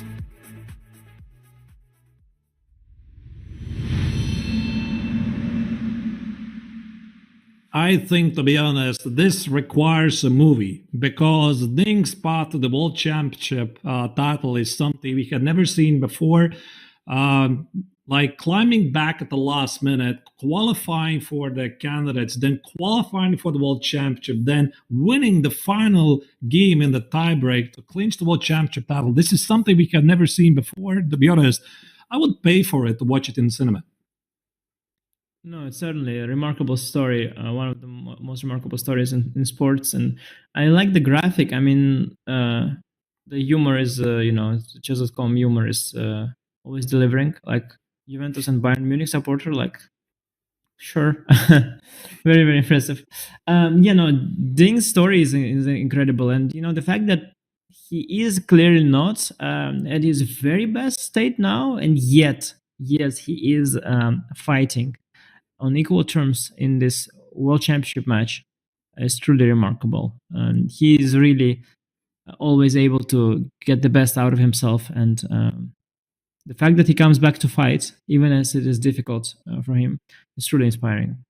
Right. I mean, before the World Championship match, this was obviously a huge speculation on what state Ding is going to be in the match. And many predicted that, of course, Gukesh is a heavy favorite, so he's going to grab the lead early on. And there were very, very few experts who actually predicted that it might be Ding who is going to start with the victory in the match. So as all of you, the viewers, you are well aware that the world champion opened up the match with a rather unexpected victory with the black color in the French defense. And this match has definitely not been one-sided as most people predicted. It's very, very close race. And to be honest, I'm not even sure who is the favorite right now because Gukesh has had many chances to capitalize, but Ding's resilience to hold on, it's very remarkable.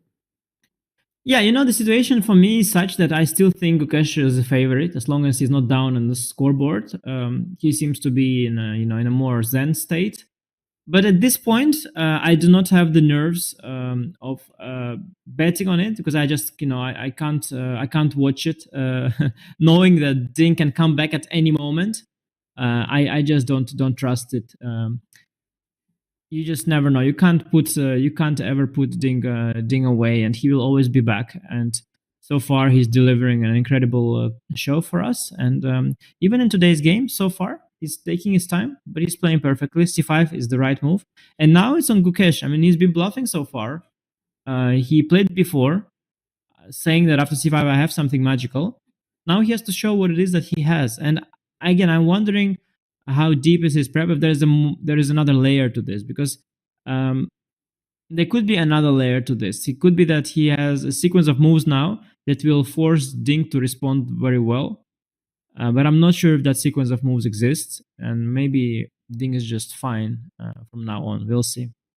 Right. I'm also looking at some odd moves here. So the C5 move, we discussed briefly that probably D takes, B takes, and B5 seems to be the best way to unbalance the position, but it also has some risk for white. And also we discussed the possibility of btakes knight b3, which is simply tactically flawed. But I'm thinking, is there also another way to keep the tension in the center and then maybe throw in the d-takes on c5 in the mix at some point later? And the move I'm looking at is some sort of a queen b2, with the idea to create a battery of the queen and the bishop on the long diagonal, and also potentially open up the x-ray of the rook on c1, hitting the queen on c7. Yeah, makes a lot of sense. There's also the move queen b1 is suggested here, but queen b2 is a little more logical. Indeed, as you're also applying the pressure on that b2, a1, h8 diagonal, yeah, somewhat, controlling the e5 square one more time. No, makes a lot of sense. Definitely a very principled move to consider. I suspect Gukesh might reply quickly because he might still be in his prep, but might also not be the case, or he might also not be remembering it. So it's hard to say if we should wait for a move or we should just start looking at different options here. Curious, what's the prep situation now? Because this certainly isn't the files. The files these days are giant, but whether Gukesh remembers this particular deviation, that is always a question. Because as a player, you start looking through those files, and you mostly look at things that are nobody is prepared, so he took this. btakes on c5 instead is played. Yeah. All right. No, he's still in prep. I'm not surprised. I mean, I respect the move queen b2. I respect the move queen b1. Probably they're all decent, but his team has looked at this in depth and decided that bc followed by something that he will now usher is the best way of testing your opponent. After bc, I think there's the move dc as well, simply, and then there are some questions on the c file and also knight g5 sometimes. After knight c5, knight g5, maybe, this somewhere, not maybe mid because d4, but somewhere. Maybe dc knight 5 cd, bishop d5, knight g5. There are some kind of options here that the computer was suggesting that could ask Black a question. By the way, Anish, speaking about those files you mentioned, obviously the main difference between super GMs and typical GMs is the extensiveness of the analysis. Big, huge files in PGN format or whatever format. So if you would give us some insights, how would the typical file, for example, for Catalan look like? How many variations there are? Like, I once heard a comment about Kramnik's prep that he was requesting his seconds to have 8 concatenations against any move. So it's like any move, for example, in the Catalan has 8 concatenations, and every concatenation has 8 concatenations. So is this really exaggeration? But what could it look like? Yeah, Vladimir Kramnik's preparation is known to have been one of the best and most thorough. Though I do have an interesting story, perhaps not for now, but maybe some other time, to share how his systematic approach has once backfired in our preparation when I helped him at the candidates. So even on the sun there are spots.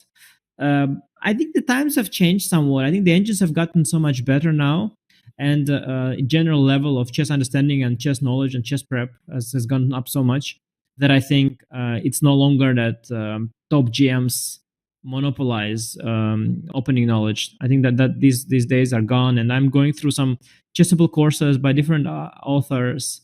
I know you've made some good courses. I've seen many others. You are a strong grandmaster, but also there are people, sometimes international masters, FIDE masters, also untitled players, I'm sure can do very good analysis now with the engines. And I'm going through some of the courses, and I see the quality is pretty high. And why shouldn't it be? Because the engines are so good now.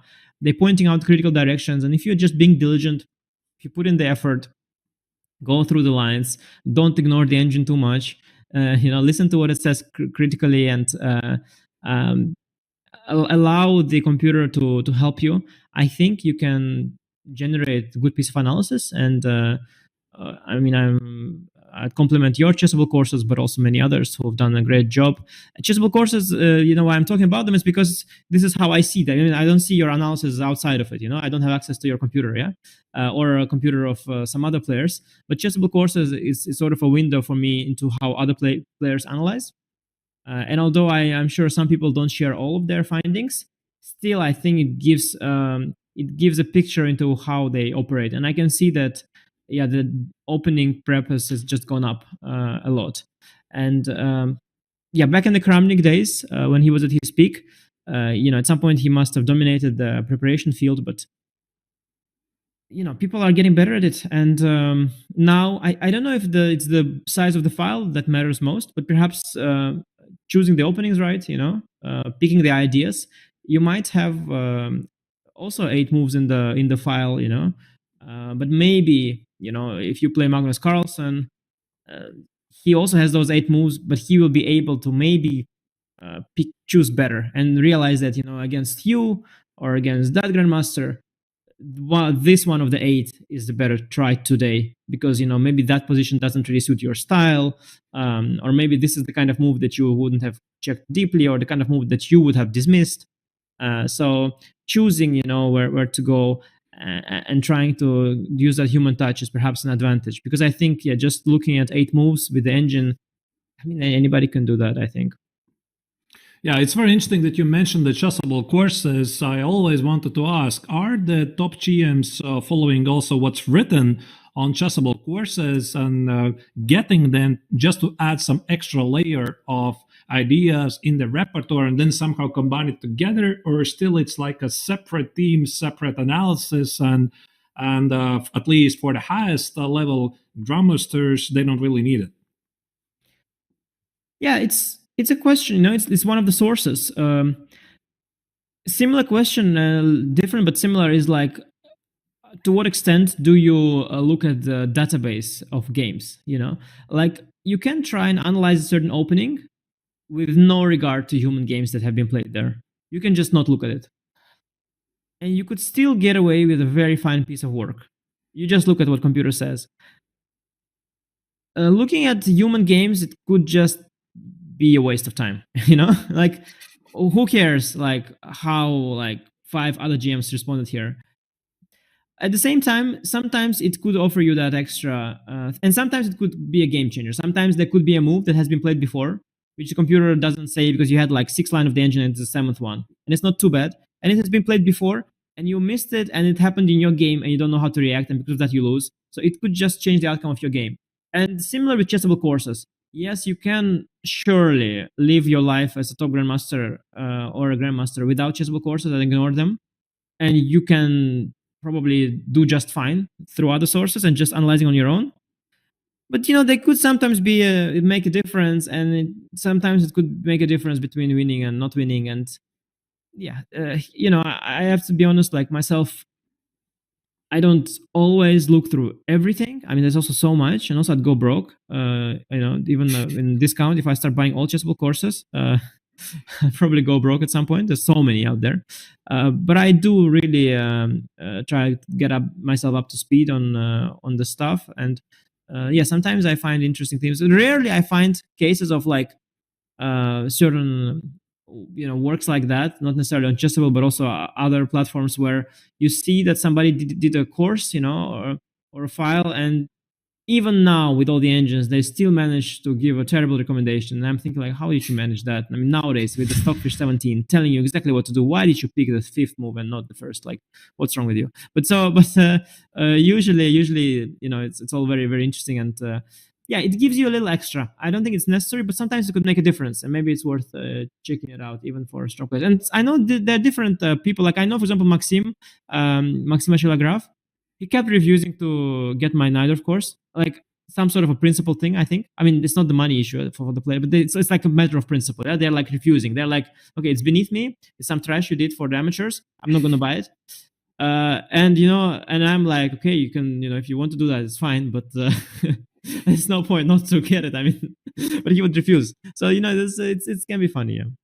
All right. Okay, that's very interesting. Yeah. So, of course, I also have followed some of your courses. I think actually I have your Nidorf course, to be honest, but I don't think I had the time to review it. So it's stands there on the to-do list. Anyway, if you go back to the game and see what's happening here, not a lot of moves can be made. There was a B pawn traded, b takes on c5, and the question is, in which direction Gukesh might want to continue? because if these 2 pawns get traded in the center, the position is very symmetrical, and I just try to understand what is it Gukesh is planning here. Is it again this idea of knight b3, or is it some smart capture on c5? At least intuitively, I cannot come up with an idea. You mentioned this knight g5 idea and capture on c6. So is it d takes on c5 and knight g5, or should we look in a different direction? Yeah, so how I'm reading what's happening now, if I look at Gukesh, and the fact that he took bc instantly, while if you would be out of book, it wouldn't be at all a given. I mean, you would consider dc, bc, b5 or whatnot. I think he has prepared to capture on d5 and c5 both.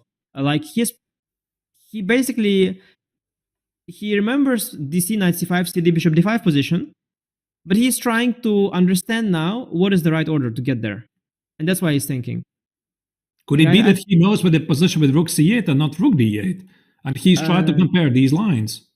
Possibly, that could also be the case. But I think more likely, given that he has taken bc so fast, I think it's more likely that he knows this particular one as well. But he's just trying to understand how to get the position that he remembers is in the file, and he's trying to find the difference between cd first or dc first, and that's why he's thinking. And it's a difficult choice, because you have to consider, for example, after dc, bishop c5, cd, you have to briefly consider things like bishop takes f2 check, for example, just briefly, just to make sure that that doesn't work. Maybe let's put it on the analysis board, right? Yeah, just to show that it could sometimes be a theme, not here, of course, but it sometimes is a theme in whenever the f2 pawn is hanging and there's a queen on c2, rook on d1, there's a bishop f2, knight g4 thing is sometimes there. Yeah, I don't see it making any sense here, to be honest, whatsoever. But I mean, sometimes it does make sense. For example, when there's queen c5 check, but there isn't one now. Yeah. Queen c5 is bishop d4. The bishop on d4 is well protected, so this doesn't work.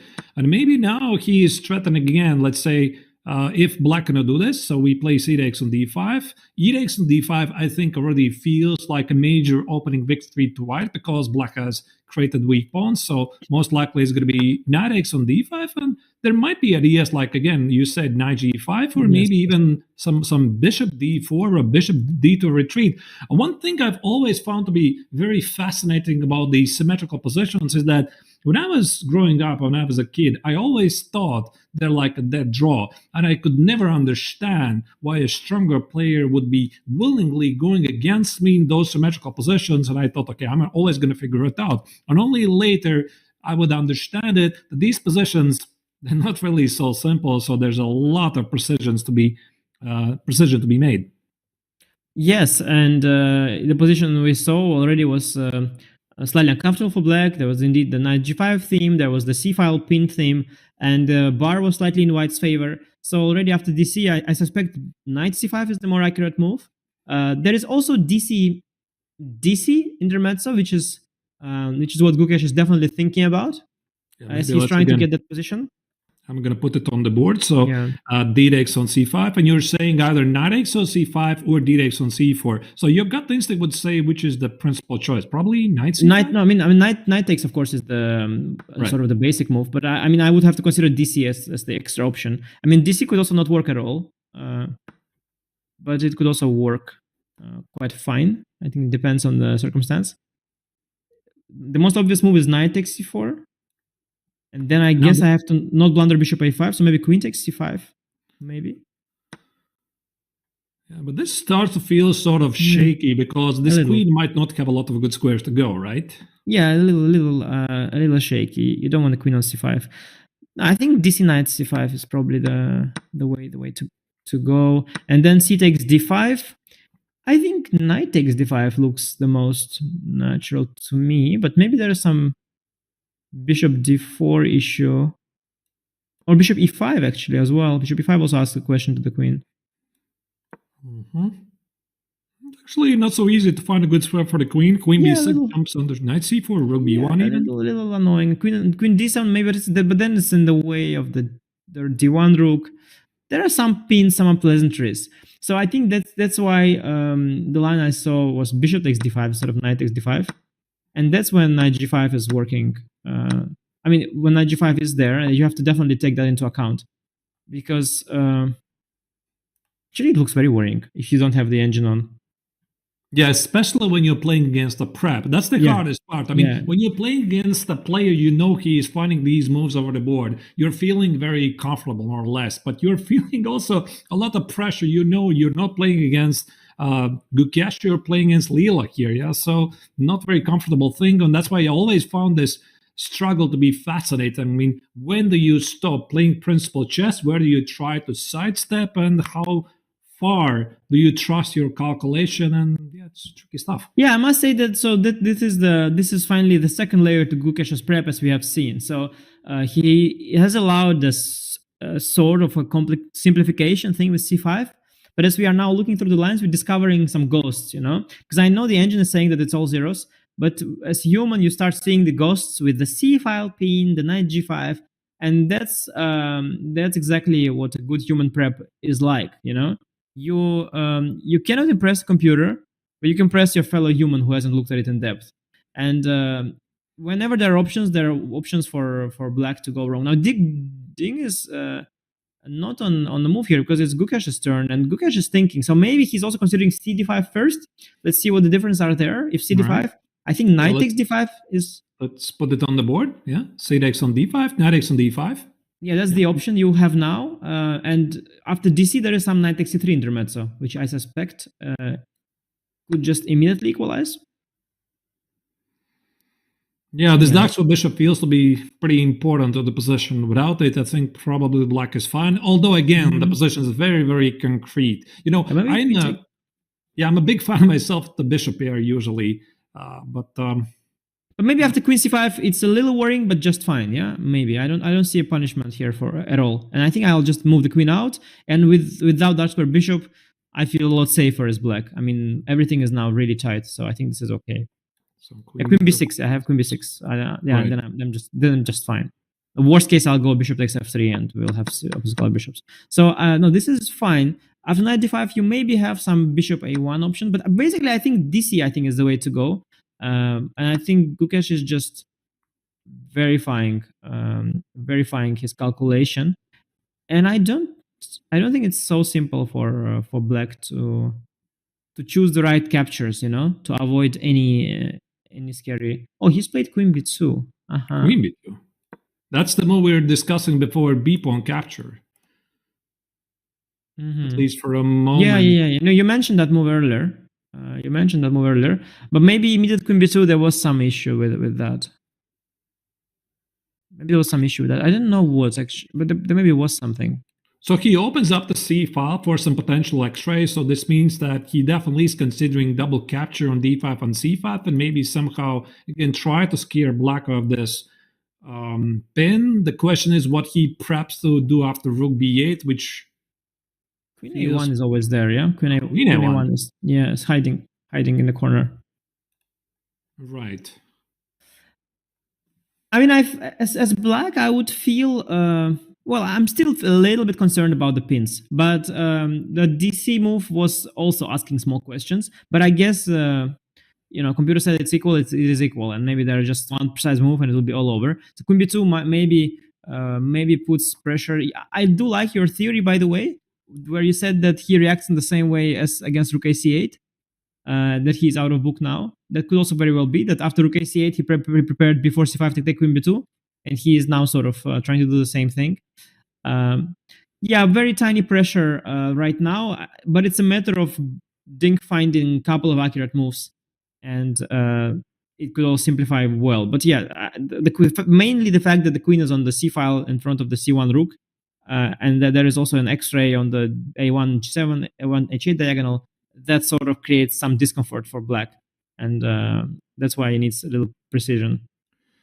Intuitively, Anish, I'm looking at this position, and I don't know why Gukesh decided to include b takes on c5, then play queen b2, because if I may, I would like to go back a couple of moves. Yeah. That's why I like this queen b2 move, or maybe queen b1 a bit earlier, because it felt like White has more choices, meaning I'm still keeping all the opportunities open. I'm keeping the opportunity. Yeah, you do allow CB. So let's see queen b2, c takes b4, because there's one downside of that is that you have c takes b4 option now as black. So takes, captures, And then I captures. take on b4, and I take on c4, and we get a different Tarrasch type structure, the semi-Tarrasch type structure. Oh, there's something I blundered about. There's a little issue on d6, yeah? D6 weakness. Yeah, the fact that I can't, also my rooks are wrong. If I had the rook a on d8, I would go queen b8, and now the f7 pawn also feels a little soft in some lines. Some knight g5, queen e7, knight d6 things, whatever. So yeah, I'm a little out of coordination here. Okay, I give you that. So I don't go dc, maybe I go rook a8 there. Yeah, rook a c8. The point is after c takes on d5, you're willing to take on c1 and... Yeah, probably, yeah. You're playing queen b8 on this semi-Tarrasch positions. Yeah, maybe that's why. Maybe that's why here Gukesh decided to include d-takes. Yeah. No, I mean, I'm sure that Gukesh he has released the tension there for a reason. He wouldn't just make an inferior move so early in the game, you know. So there must be a reason why he didn't start in between. Maybe cb rook and take on rook c8 is one. Now the pressure is minimal. I mean, I see here the good engine running with in the broadcast here, and it sort of is in the zeros everywhere. But you know, it's humanly speaking, given the fact that Gukesh was playing quite fast at the start, there is a little pressure on Ding, so he should play accurately. There are different ways of trying to diffuse the tension. I like the move queen b6 here, trying to get rid of the... I was about to suggest it. Yeah, queen b6, and if the queen goes to a1, I can basically do the same. Exactly, queen a6. Yeah, I also like this queen a6 move. I think it might work. And if I get the queen out of the way, then I can peacefully trade the center and reach the rest day. Basically, that would be what I would want as Ding here. Right, because the point here, if black plays something like rook b8, queen a1, the tension still remains, and the queen on c7 remains in the harm's way. So you always have to navigate between these complex lines that at some point white might want to release the tension in the center. Like at any given moment, white can play d takes on c5. At any given moment, white can play c takes on d5. So queen b6, queen a6 makes perfect sense. And also from my understanding, a big part of being a very good player is to feel the right moment. How long do you have to keep the tension in the center and when to release it? So this is very fascinating stuff. So both sides at the moment can take on d4, can take on c4, and white can do it vice versa, but none of the players is doing it. Yeah, it's very, very complicated. Sometimes it doesn't matter, sometimes it does, and it's hard. Ding's taking his time, by the way, and I think it's all right. Gukesh also spent half an hour already, and I think for Ding in this kind of position, it is indeed fine to take a lot of time sometimes, because if you manage to release the tension well and trade everything correctly, then you will not need the time anymore for the rest of the game. You know, the rest will play out itself. So he should take a moment for the next 2-3 moves to determine in what order and sequence he will trade the central pawns, so that by the time he trades them, there isn't going to be some issue on the C or B file, but there's going to be sort of full annihilation without any issues. And the move queen b6 is really screaming at me right now. Maybe also knight b3, something white considers there, but I'm not so sure about it. Maybe queen b6, knight b3. You mean? Maybe that's a move that he worries about. Yeah, dc bishop a5. Yeah, let's maybe put it on the analysis board. So a5 here, just, I don't know. Yeah, queen b6 and knight b3, rejecting the trade and threatening bishop a5. Yeah, so dc bishop a5 works for white, or queen b5. Queen b5, bishop d8, rook d8. So you're saying you're willing to give up the exchange, but the knight on b3 remains. Maybe I'm winning the knight, yeah. Yeah, I don't know. Maybe I'm just winning the knight. I think I am. There's some DC, sorry, there's DC here, and c6, knight d4, so there's some complication. Maybe not CB, maybe bishop c5, yeah, because I'm c6, knight I just d4. I wanted to show this idea of c6 and knight e4, which is a very cute way to win back the material. So the point here obviously is not d-takes, but maybe bishop c5. Bishop c5, and you still cannot take it. That's a pin. Yeah, and maybe it works out for black. quite complex stuff, yeah, but it maybe is There's working out. so many captures. Yeah, there's knight e4, so many forcing moves to calculate. Knight e4, bishop d4, the bishop on b7 and some lines is hanging. So yeah, it's not really so easy. But that's the point here. By the way, Anish, the question to you: would you calculate here this move yourself with the white? For example, after queen b3, queen b6, are you right now already considering knight b3, d takes on c4, bishop a5, or you basically leave this to black? Because I always found this really fascinating. Worked in the West time, so I find queen b6 to be a very difficult move to make, because after queen b6, you see that knight b3 definitely is an option, and you start to question yourself, am I making the right move? And now that d takes on c4, bishop a5, queen b5 looks very interesting, are you calculating this line from the white's perspective, or you are saving your energy and doing something else? What do you do? Yeah, I'm usually grabbing some pawns around the playing hall, walking around a little bit, but after I do that, it depends on how long my opponent is thinking also. I think if they think really, really long, at some point, my brain has relaxed enough and starts. Sometimes also in the subconscious, you start thinking a little bit. Like you're not like actively thinking, you're just sort of like you're chilling, let's say, and then you just some variations start going through your mind, and especially the interesting ones. I could totally see myself looking at queen b6, knight b3, dc bishop a5, because it's one of those fascinating forcing lines that you sort of want to think about. I could totally see myself being fascinated by that line and just start to observe it, thinking that, okay, 99% I play queen a1 anyway, but just for fun, let me just calculate this stuff. Does it work or not? Because, seeing a line like that, it could make a difference between drawing a game and winning it.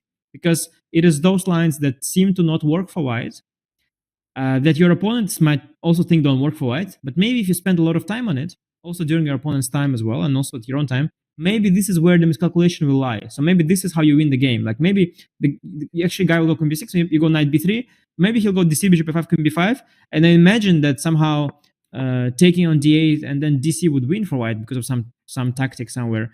That could really be that reason that you win this game, which is otherwise very drawish. So definitely worthwhile, anticipating these moves and thinking about them, and especially a player like Gukesh, a very disciplined, chess-loving player. Sure, he is thinking about these interesting lines also during his opponent's thought. And also, it's different to think during opponent's thought than your own, because you are not under any stress at all. Because when it's your own, you see the clock ticking, yeah? So there's constant pressure on you that you're like, there's pressure on you, first of all, to think. So otherwise you're wasting your time. But when it's your opponent's time to think, there's no pressure. You're just thinking like for fun. And you're thinking in a different state of mind. And that state of mind can sometimes make you see more things as well, because you are more relaxed and carefree. And you might start calculating much more risky variations when it's your opponent's turn to move, because they're less likely to happen now. So you are much more open to different crazy ideas. So they're definitely that. And there are some players who use that a lot and play very fast. For example, Nepo, one of his things is that he's thinking during opponent's move. That's why he's so fast also. He really always thinks in your move. And then often he plays the move instantly, but actually he spent 10 minutes thinking about it at your time. So there's a lot of ways to go about it. Yeah, I mean, the relaxation and staying calm, obviously, during this match has been a big theme so far, quite a bit, because obviously there's a lot of memes already flying around with Ding chilling. And he was even asked this question after one of the games. And also Gukesh, very often, he has this very powerful body language. He says he closes the eyes. He basically meditates over the board and try to feel the pace of the game. I find myself all of this truly fascinating. Yeah, especially in classical chess, yeah, you have the luxury of all these things like chilling and closing your eyes. There are a lot less memes about rapid and blitz, because in blitz chess you're just in the intense playing mode. There's no time for shenanigans. There's no time for meditation. There's no time to chill. It's just hardcore playing. But in classical, there's a lot of time. You need to also indeed spend your energy well, because if you think about the entire time of all these 5 hours, you calculate nonstop, you might have a burnout at some point, and you might end up blundering. That's why some players who do that, for example, Veselin Topalov, one of the greatest players of all time, he was always thinking. He was known to never be getting up from the board. He constantly sat like that the whole time, and he was just calculating during your move, during opponent's move, during everybody's move. He was always thinking, calculating, and that sometimes produced incredible games. And he had this streak in a tournament in St. Louis that he won to become a world champion.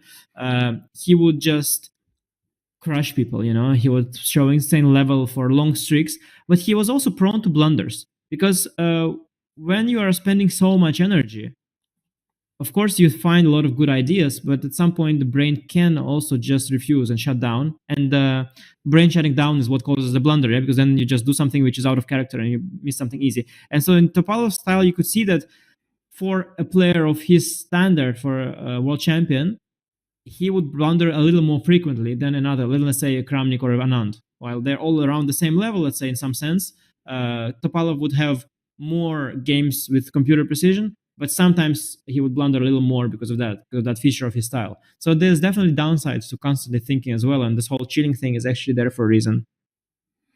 Also, by the way, I think that if we compare this World Championship to the previous World Championship when Ding was facing Nepo, I think that also there's a massive difference of player presence on the board, because the last World Championship, I think it was a bit too much, because basically most of the time none of the players was present on the board, so they were like using this time to spend time in the rest area. Here you see bottom players are pretty much all the time sitting over the board. But the question here I have for you, Anish, would you agree that players can categorize in general in two categories? So this is my suggestion. So there's the sitters and there's the walkers. So that the players who like to sit over the board and basically never get up, and they're the players who just cannot sit. They just have to walk. Yeah, true. That you could definitely do that. I mean, there must be some sort of it's still probably a spectrum.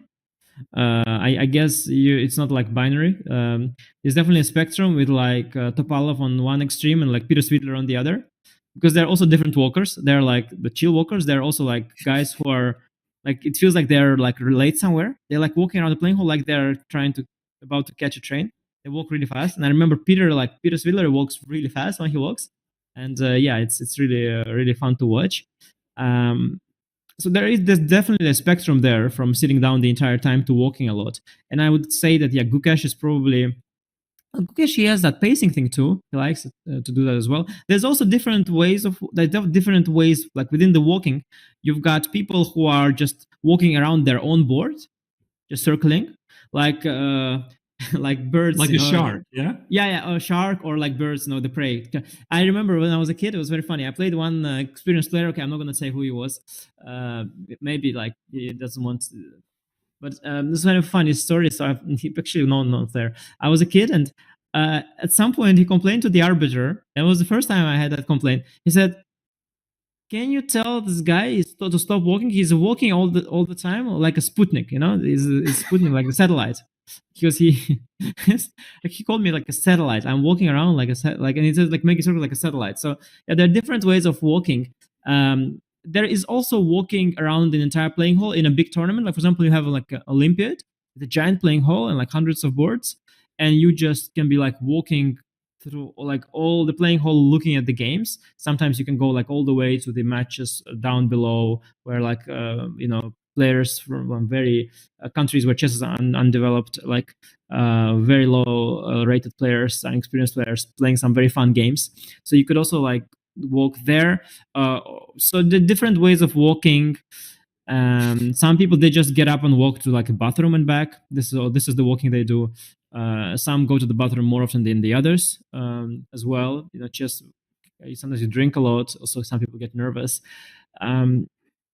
There's nuance there as well, and the spectrum on all of these things, but it definitely is. It's definitely a thing. Yeah. I mean, you have taken it basically to the next level, because I was basically dividing those who are sitting and those who are walking, but you're also dividing the walkers. Here's the short distance walkers, long distance walkers. Interesting thing. You can go as deep down that rabbit hole as you want. Yes. Yeah. So interesting that you mentioned also Peter Svidler. I think he's an infamous walker. Yeah. So. No, I don't mean it. I don't find it annoying at all. Neither as a player or spectator. I mean, I don't say it negatively. But sometimes I did notice that he does walk very fast while he does the walk. So that's interesting. It is really fast. So I'm also changing the pace depending on circumstances and depending on the playing hall. It's nice to walk in a spacious playing hall where there's space to walk. I'm sure if you place me in like a tiny fish tank, I'm not gonna be walking much because there's nowhere to walk. So it also depends on circumstances, on your mood. Depends on the time control too. Depends on the opponent you play as well. Imagine you have a guy who plays fast all the time. I don't think I walk much when I play Nepo. I don't get to walk much. It's usually my move. So I have to sit down. But if I play Grishuk, if you don't walk, you're going to fall asleep at the board. So, speaking about it, knight b6 is played. Look at that. Makes perfect sense, right? It immediately creates some tension on the pawn on c4. Also, knight a4 is a big threat. So, definitely. And it goes to show how good Black's position was, that my engine here was saying Queen b6, Rook b8, and I think one more move, maybe Rook c8, I forgot. And now he made the move which was not in top 3 lines, and it is also zeros, knight b6. So I do not think that Gukesh's prep has been very dangerous. He probably forgot it, or there wasn't anything to have in this particular line, because Ding has navigated it very well, and knight b6 is also fine. There are some forcing lines, but that's maybe even better for Ding. Maybe he'll diffuse the pressure by force. So, for example, one line computer shows is quite nice. Bishop a5. Yeah, let me maybe put it on the board. So, bishop a5. Bishop a5, DC. Knight c4. Knight takes c4. This is a nice little resource. So bishop there's many captures now. But actually, white is still fine also because of rook c4. This would be bad, because knight b2. Yeah, knight b2, knight b1. Okay. Yeah, rook yes, c4. but rook c4, queen a5, queen b7. Yeah, but of course, then it's just. Wait, what move he made? Yeah, I played rook c4, queen a5. No, not you. I think the Gukesh played some move. Oh, he already played the move. All right, let's see what did he play. Bishop a5. He is following. Yeah. No, this is our He's line. following this idea, pinning a lot of pieces here. Yeah, DC, knight c4, knight c4. Yeah. This is exactly what we were about to show, and he's making the move. He plays so fast also. Maybe he was thinking during his time, yes, as we mentioned. Maybe, but also knight a4 was a threat. I don't think he had a lot of good options. Yeah. This is maybe the so basically what you were saying is that he already was using the time right here. He plays queen b2. He's not really staring at the ceiling. He expects what I'm going to do after queen b6. He already came up with a solution. What I'm going to do after rook b8. What I'm going to do after knight b6. So, dear viewers, you can also take notes from the best players in the world. You use this time and you try to come up with a solution. So bishop a5 is something that Gukesh decided to do. It makes perfect sense. But of course, the big question is what does happen after d takes on c4? So maybe we can, again, look at the analysis board and try to estimate how complex is this position after d takes on c4, because the line on issue suggested knight takes on c4. It looked quite equalish to me. If I may again go back with this entire sequence, knight c4 takes, queen takes on a5, and queen takes on b7. Or still there are some chances. I see only one engine line that said knight d7, but I would think that there are just. Yeah, I don't know. I would think that there are multiple ways, although maybe knight d7 is needed because there is also knight e5 after bishop f8. Yeah, so knight d7 is needed. Yeah, knight d7 is needed, and then you have to make sure that there's nothing dangerous. But usually these things, like as you mentioned, usually this is just a petering into a dead draw. Yeah, these things it's very rare that white would have some miracle here. Normally, if you trade everything like that, it's just a prequel to a draw. And I think that it is remarkable to see, in some sense, that even Gukesh, is very ambitious and he really prepared very hard. If the opponent is playing really, really well and chooses the most safe and the best line and manages to handle these things well over the board, then even Gukesh, even with all the prep, cannot always generate complications. I think Ding is sort of neutralizing him in the opening this time, and I don't know how deeply Ding was prepared. If he knew bishop b7, queen c7 setup, or if he just hit on it at the board. I think maybe a bit of both. I think he might have known it because my game with Hans, at the end of the day, you might not consider me a great player, but you have to consider Hans, a great player. So definitely a game that people might have seen. And so Ding likely was prepared and just had to recollect. And I think maybe he just neutralized it. And it could be that this line just ends in some sort of simplification. Maybe Gukesh has some way of putting the pressure. There's some move after DC that computer mentioned, like some Queen B1. But keeping the tension, yeah, too artificial. I think Gukesh will go knight c4, and I think he wants to see position of knight d7, and he will see if there is any way there to put pressure or not. John, I mean, you also have been following the match silently while we're discussing with Anish. Your thoughts, what do you think where this game is progressing? This is heading to a draw, or what do you think? I mean, is there a chance for Gukesh somehow to complicate the matters? How does it look from your perspective? It looks extremely complicated from my perspective, Artur. I feel like the players are, like you say at the top of the show, they're exploring some really interesting opening repertoires and maybe looking for ways to perhaps capitalize on the fact that it's a long match and the players are starting to get tired. We heard at the top of the show that Ding Liren is a bit tired. I mean, at the end of the day, it's a world championship match. You kind of expect the players to be. So giving your opponent the greatest opportunity to go wrong is never a bad idea. And I get the feeling that the opening here might be an opportunity for Gukesh in particular to really try and see if Ding Liren will make a mistake out of that opening pressure. You can tell from the difference in the time on the clock that this could be a huge difference maker once we get to move 25, move 30, move 35. So yet to see whether or not Gukesh will be able to win based on that. But speaking of winning, I have the absolutely wonderful job of announcing our Chessable winners. And I just wanted to let all of you guys know, for everyone who entered the draw as a Chessable Pro, congratulations to Vendis34, Immortal Quail, which I still think is one of the best nicknames on the planet, and Zib the Dog. The three of you are walking away from this World Championship with a signed copy of Garry Kasparov's My Great Predecessors. The team at Chessable will be getting in touch with you to deliver your prize. So congratulations to the three of you, and a huge thank you to the Chessable team.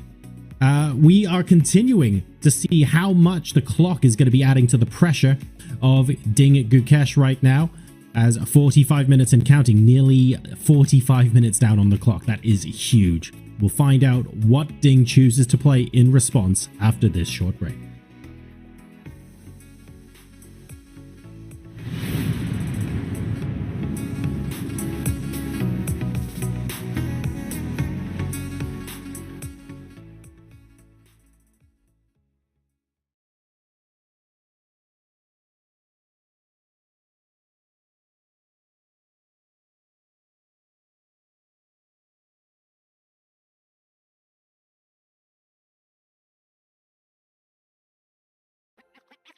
This December, the world's top chess minds clash in the heart of New York City at the Fide World Rapid and Blitz Championship. Witness world number one Magnus Carlsen and other stars from across the globe. Rapid and Blitz, chess in its most thrilling form, unpredictable and unforgettable. Fast moves, tactics and blunders, and moments that will keep you on the edge of your seat. Witness the pinnacle of chess excitement. Get your tickets now at worldrapidandblitz.fide.com. This is chess. Chess is an experience. The excitement. The joy. The devastation. The undeniable drive to play again and again. Chess is an experience that's meant to be shared. What if you could experience chess in a completely new way? On a real chessboard with the power of AI at your fingertips. This is Chess Up 2. Take everything you love about playing on chess.com and experience it on a real chessboard. Play a blitz match against a random online opponent.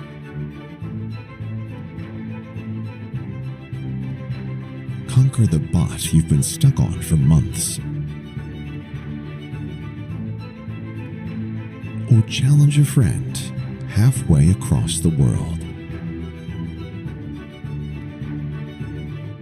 ChessUp 2 is always ready and always connected with built-in Wi-Fi.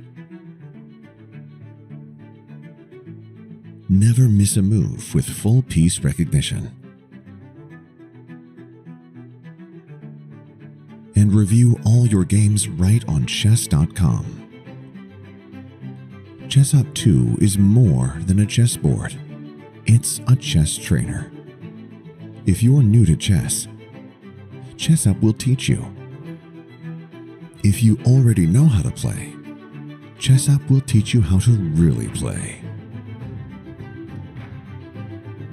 With patented AI assistance, you can balance a match between players of any skill level, or hone your skills against one of the built-in AI coaches.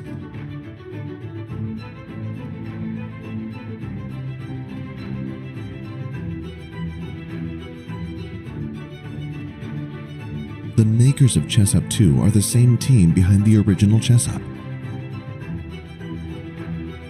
the best-selling smart chessboard in the world.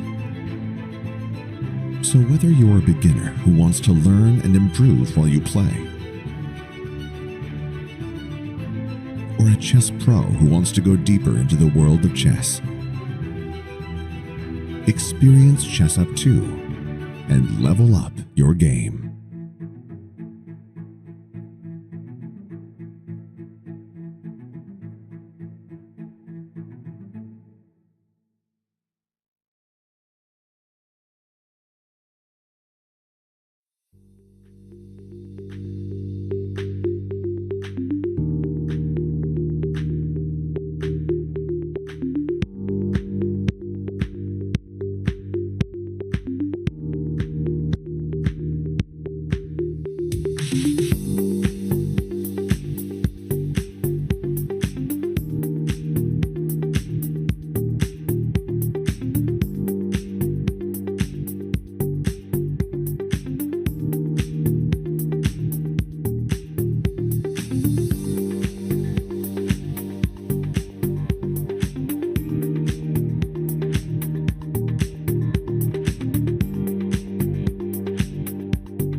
The World Chess Championship is the most lucrative event for a chess player. The total prize fund is a hefty $2.5 million, where the distribution depends on the outcome of the match. Here's how it will be distributed. Each winning classical brings direct rewards, as a one game is worth $200,000. If the match is decided without a playoff, the remaining prize money will be split evenly between the two players. If the match goes to tiebreaks, the winner will cash in $1.3 million, while the runner-up will take home $1.2 million.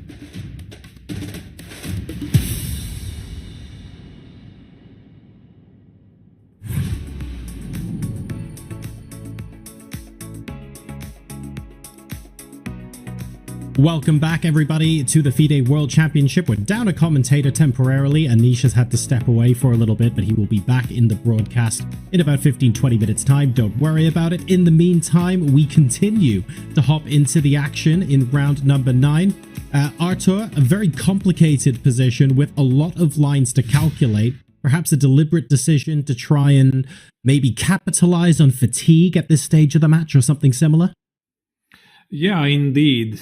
So the thing about this position, John, is that there's so many ways to include forcing moves. So one thing about calculating the lines is that you want to first check if any of the forcing considerations here work. So since white just played bishop a5 and is applying some pressure on this diagonal, the knight on b6, the queen on c7, the rook on d8 is pinned, you're looking for some captures.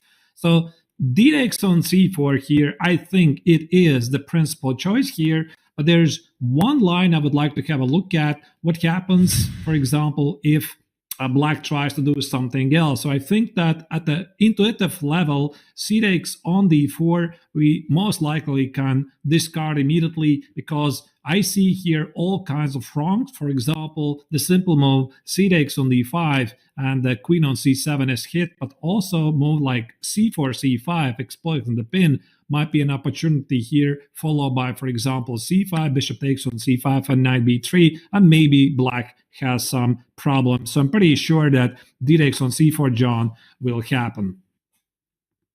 Okay, that makes a lot of sense. And from a simplification point of view, are there some good rule of thumb that you might want to use? Help immediately discount things that don't necessarily look that good? What's your recommendation in those sort of scenarios where you've got 5 or 6 different forcing moves? Quite a few of them are probably playable, but you have to make a decision on what to discount straight away so you know where to focus your time. How do you go about making a decision like that? That's a very good question, John. I think that very often I remember one great quote by Vladimir Kramnik, and the quote goes like, the greater the mastery, the greater the restriction. So I try to, based on the gut instinct, eliminate moves that in this position don't really make any sense. So there you go. By the way, d takes on c4 was just played by Ding. Yeah, it just made also perfect sense. And Anish recommended this move a bit earlier. Now I think that Gukesh might have some choices. But if we go back a move before this d takes on c4, and also knight takes on c4 was responded very quickly here, I'm looking at moves that even remotely make sense, right? So I'm looking at d takes on c forcing move. I'm looking at c takes on d4 forcing move. Knight takes on c4 is very quickly to be ruled out. So what else is there? And the pin remains here. So that's why I would be quite concerned about rook c8, which is pretty slow because white has all kinds of nasty moves like d takes on c5 or the same idea of c takes on d5. So basically here, you just eliminate all of these moves because they don't really make any sense, and you base it with some calculation. There you go. After knight takes on c4, look at this. Bishop takes on e3. That's a move we didn't really notice, but I mean, it kind of makes sense because black is prepping, I suppose, to take on c4, then grab an a5 and liquidate this into a draw. And I'm not sure white's ambition from this position. I mean, Gukesh still with an hour and a half on the clock. Your ambition here isn't to play for a draw. You're trying to complicate. You're trying to force out an advantage. So there's a real argument to say that if Ding is able to navigate this effectively and liquidate to a point where the position is quite equal, not necessarily it's a failure out of the opening for Gukesh, but certainly an opportunity for Gukesh to press here, especially considering the time on the clock, that maybe didn't go the way he wanted. Yeah, it's a most slightly, which slightly puzzles me, but again, it's a very concrete solution. So the question is, what is white's follow-up? I think it's very fair to assume, John, that white will recapture on f3 with the bishop, so maybe we can put it on the analysis board and see what happens. Sure.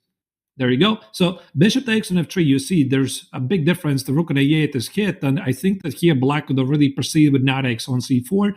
And a lot of captures are flying in. So rook takes on c4 is impossible because of queen a5. Let me just put it on the board. So queen a5, bishop to a8, rook a8. Black has 2 minor pieces for the rook, which is considered to be a material advantage for the side who has this material balance. So after knight takes on c4, bishop takes on c7, the forcing line continues. Knight takes on b2, bishop takes on d8. And the difference here is I think that black can just play rook takes on d8. And again, black has two minor pieces for the rook. So this bishop takes on b7, bishop takes on f3 makes this possible. And apparently Gukesh has to stop knight takes on c4 idea. And I'm guessing that here needs to be an intermezzo move, in between move that's sufficient. So there's so many names of this term. Probably bishop takes on b6, a takes on b6, and now captured on f3. As you see, black has rook at a8 under attack, and the pawn on b6 remains a target. So I'm pretty sure that this is the position where Ding is heading to, and he thinks he can hold it. That's exactly right. Bishop takes f3 has been played on the live board now. So b6 still very much a target. I guess the difference in this position is that without the black pawn on the a file, the rook on a8 might have some future looking at the white pawn on a2, for example, which now doesn't have a black pawn in the middle. So once you get out of danger here, there might be some counterplay opportunities for black, I suppose, if he chooses to use that open file. Yeah, maybe. But first, also the question, John, is what happens with the pawn on b6, because it's a direct threat and the white is threatening to grab the pawn. Maybe there is a move like rook a4 with the idea to, for example, I'm going to put it on the analysis board now. The point is to meet knight takes on b6 with some rook b4 ideas, but does it even work? Because, for example, here I see some tactical ideas. I'm going to play knight b6 and rook b4 simply doesn't work because of queen b4, followed by rook takes on c7. So the queen on c7 is unprotected. So I would go back here maybe and try to understand, where do I need to position the rook? I think that rook b8 is slightly passive, but it's very safe. It's also possible to explore rook a6 with the idea that you mentioned, keep the pawn on a2 in check. But probably at the gut instinct, I think I'm going for rook b8. But it leads to another question. What happens after knight e5? Are there no problems with incoming knight c6? I was basically just about to ask that, because e5 looks like such a strong square for the knight. It's underpinned by the pawn on d4, and you can't capture that, of course, because the rook on c1 is pinned to the queen, I should say, is being pinned by the rook on c1. So it's not that straightforward to get rid of this knight. There is a potential opportunity, I suppose, to lop off that pawn with a rook if you're not careful. But again, the c file just looks to be a problem that white has to resolve. With so much going on in this position, I want to look a little bit into the future. If you're Gukesh and you're playing to extract a mistake out of Ding Liren, ideally on the clock in 5 to 10 moves time, I think it's fair to say that's going to be Gukesh's objective in this position. What are the strategic things you want to have in place 5-10 moves from now to maximize the chances of Ding making a mistake? And I'm asking this from a practical perspective, because if we rewind the position to 5 moves ago, for example, way more forcing moves and way more complicated than it is now. It feels like we're maybe not halfway to liquidation, but it's certainly a simpler position than it was a few moves ago. So where is that opportunity to make a mistake being engineered from if you're Gukesh right now? Right. I think these are the weakened light squares. And if I'm Gukesh, I'm looking for a way to organize maybe an outside pass pawn here to get to a position. Let's say black plays something like rook a6 to protect the pawn here. Yep. And if white doesn't have anything, I would like to get something like this. In ideal scenario, because I have a very strong light square bishop, and even though we have obstacle bishops on the board, I have an outside pass pawn. And as you can see, this bishop on f3 conveniently attacks the a8 square. So even if we trade off quite a bit of pieces, we trade off the knights, we trade off the rooks, and we trade off maybe the queens, the position is not really so simple because white can press it. But again, I think the point here is that black is not going to capture on c5 with the pawn, because why would he? And bishop takes on c5 here makes perfect sense. Still, I find this choice, to be honest, be quite puzzling by Ding. And there you go. He just played rook a6, so he must have seen some ghosts in the other line. Yeah, maybe he has. Rook a6, we were just taking a look at that. This sort of brings me into the other scary thing about the position that I wanted to talk to you about, and I think some people in chat have mentioned as well.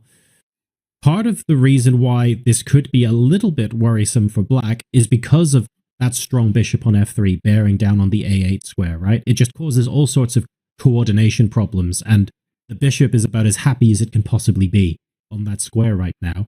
There are some openings, there are plenty of lines. I'm thinking about Sicilians in my mind, but there are others as well, where you strategically give an opponent's piece. Like, you give a knight a really good outpost, you give a bishop a really good diagonal, and the whole point of the position is to play around it and say, well, yes, you have some fantastic squares you're looking at, but that's not where I'm playing this game of chess, and therefore I'm going to make sure it doesn't matter. It doesn't look like that's what's happening here. The bishop on f3 not only is a powerful piece, but removing the a8 and b7 squares feels like it's tremendously frustrating for black right now, and he's not playing elsewhere on the board. How does black solve that problem? There's no sidestep here that I can see. Right. I'm also slightly concerned about this entire sequence. So let's put it again on the analysis board and try to understand what exactly Ding did not like about this entire sequence. So I think he's, of course, perfectly aware that you're not supposed to give up the last of bishop on f3 just like that, because it weakens so many light squares. But chess is annoyingly concrete game, right? I mean, it's very concrete, and sometimes this position requires concrete solutions. So if I may, going back a couple of moves here, after queen b2, knight b6, and bishop a5 here, we were discussing with Anish that after d takes on c4, knight takes on c4, this probably was the critical choice. Again, bishop takes on c7 simply does not work, because again, bishop takes on c7, knight takes on b2, bishop takes on d8, you just take on d8, and again, it's two minor pieces for the rook here. So that's why here, after knight takes on c4, he probably saw this line, queen takes on f5, queen takes on b7. He probably didn't really quite trust it, even though after knight e7, it seems that black is in order, and maybe he didn't like something like d takes on c5, and suddenly there are some problems to recapture the pawn, because let's say after knight takes on c5, the bishop on e7 is hanging, and after bishop takes on c5, the knight on d7 is hanging. And it's very easy to convince yourself you don't like it, and you're looking for something more forcing. So that's why here Ding, he definitely felt that bishop takes on f3 is a risky choice, but it forces the situation, the position, to this moment where he feels he can hold it. Interesting. Okay, so there's quite a lot of pressure in the other lines, specifically against the d7 and e7 squares, when you have to play a knight in, for example, to try and hold everything together. And Ding essentially is balancing the risk of getting into a position like that versus the position we have now where, okay, the light squared bishop is a monster for white, but black has connected those pawns. He's keeping things together in the center of the board. The bishop is still looking after the pawn on c5 without any nasty tricks. And on balance, we guess Ding has just felt like this is the better of the two scenarios to go into. To be honest, I don't think that this position is really so simple. And I think that Gukesh should feel he has some real chances here. So the simplest continuation I'm looking at, I mean, if I find nothing else, I can always just take on c5. And again, I'm not really sure if I have to force with this capture, because seemingly black is not really threatening to take on d4 himself, because the x-ray of the rook on c1 hitting the queen on c7 is still there. But let's say, for the sake of simplicity, I find nothing else, I can just take on c5. And let's say black decides to take on d1, I'm going to take on d1, bishop takes on c5. This is the kind of position I can play forever. Yeah, I can play knight c6, I can create some pressure, I can maybe launch some improvised king set attack. By the way, knight c6 comes with some rook d8 ideas. So when I'm seeing this position, John, from the white perspective, I feel very comfortable. So I feel that I have accomplished something from the opening phase.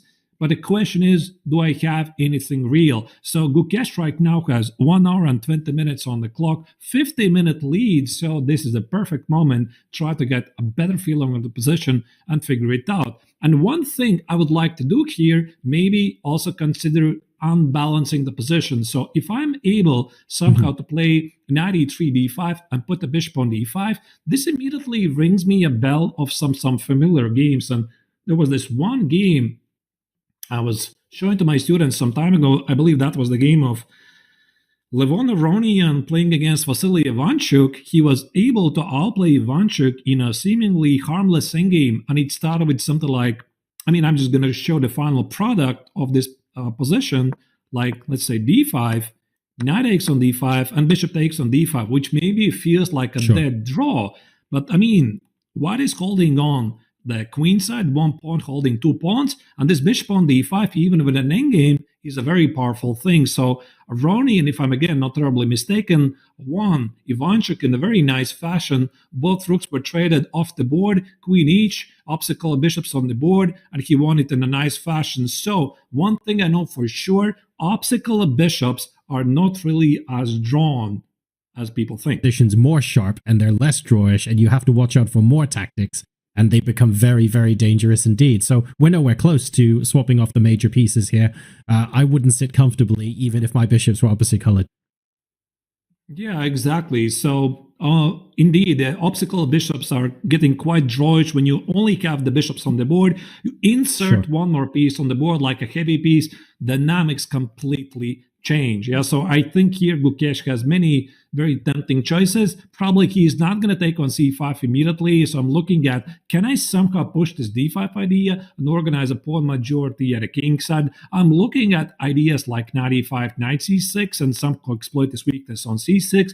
I'm looking at the possibilities. Can I somehow organize this outside pass pawn on the queen side that I said? What about even a move like rook b1 here? Give up the pawn on d4 and get to play knight takes on b6 and then push forward a pawn. Many interesting ideas here to consider. So I want to touch on the idea you were talking about of finding ways as white to try and push for this to be a decisive result, even though we have precedent for good results centralizing the bishop, exchanging the knights and playing d5. Ultimately, you're still exchanging off a pair of pieces off the board in order to do this, right? Would you say that would still make the game sharper? Or are you, if you're Gukesh, are you looking more at keeping the knights on the board, keeping as many pieces on the board as possible in order to complicate and sharpen the position as much as you can? Because Ding's performed fantastically under time pressure in this World Championship. I think everyone will agree. He's been able to blitz out some amazingly accurate moves to reach move 40, but you can't ignore the difference in time, and Gukesh has to at least try this, right? Yeah, I think it's not only all about making good moves for Gukesh, he also wants to keep the position as complex as possible. And as John, as you already said, he has a sizable lead on the clock right now. It's almost 50 minutes, so he doesn't really want to simplify unless it's going to back him a pretty serious advantage. So I could easily imagine him here spending at least 50 minutes trying to come up with the move. And here, the one move I would really like to explore a bit further is the possibility to eliminate the pawn on b6 and give me the chance to organize the outside pass pawn, which is the slightly paradoxical move rook b1. So if I may, I would like to put it on the analysis board and try to understand if black has any chance to protect it. Let's see if black. So that's interesting, because you've got so many of the tactics were dependent on a rook pinning the queen on the c-file. So moving that away is already question number one. Yeah, it's probably not a good move, because why would I walk away from a potential pin of the X-ray of the rook versus the queen? But my idea was to play knight x on b6 and somehow start rolling this pawn forward. So let's imagine some hypothetical scenario. I have traded the queens, I have traded, let's say, the knights, and we have this endgame where I have a rook each, I have the Lysko bishop versus the Daxwa bishop, and I have the outside pass pawn. I think from a practical point of view, this is pretty dangerous. Probably it's somehow equalish, but not really so simple. But still, we have quite a few heavy pieces here on the board. I don't really buy this, but this idea of rook b1 and knight b6 is something I'm sure that Gukesh is looking at, maybe not even right away. And also, in the line you just showed, admittedly, this is really demonstrating my 3-minute play as opposed to concrete analysis. At the end of the line, when the knight is taken on b6 on the analysis board, I was counting the number of possible moves for black to either sidestep a pin or get out of the way and continue to attack the knight. Black's natural response here is rook to b8, of course, pinning the knight to the queen. And then after that, okay, you can attack the black queen, but you've got bishop c5, you've got bishop d8, you can play the knight up to d5, the knight back to d7, the queen can sidestep to d6 and still be attacking b6. To me, taking that pawn looks so risky because just a quick glance shows me all of these moves that can pile on extra pressure on that square. I don't think I could bring myself to play something like that. This is precisely the reason why it's not going to work immediately, and that's why it was like an idea. Yeah, so you're going to play rook b1 at some point, and at some point you maybe want to organize this outside pass pawn. That's why here Gukesh is going to spend some time and trying to figure out the precise move order. We also get quite a bit of spoiler. We see the evaluation bar that says white is better. I mean, even without engine, you can tell this immediately that white's pieces are standing simply better. The bishop on f3 controls more squares than the black's Daxwa bishop. The knight on c4 is more active than the knight on f6. The pawn on b6 is seriously targeted. But again, the question at the end of the day is, how do you proceed? That's not really so simple to answer. Allow me to flip the question on its head just a little bit.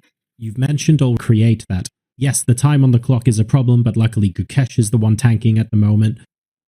What things could you consider trying to set up in the long run as black here to give yourself a fighting chance to take the point in this game? I think at the moment here, Ding is just trying to survive. I don't think he is ambitious at all. So this bishop takes on f3 pretty much underlines his ambition for this game, which is just to stay alive and make this draw and survive until the next game. But I think he would like to make some trades. Naturally, the presence of the obstacle bishops on the board, this means that queen b4 definitely was not happening. It's queen b5. That's the move, by the way. That's the move, John, I wanted to suggest, because the rook on a6 is immediately targeted, and I was thinking that after rook takes on a2, suddenly white gets access to knight takes on b6 idea, and the pawn on c5 might be lost.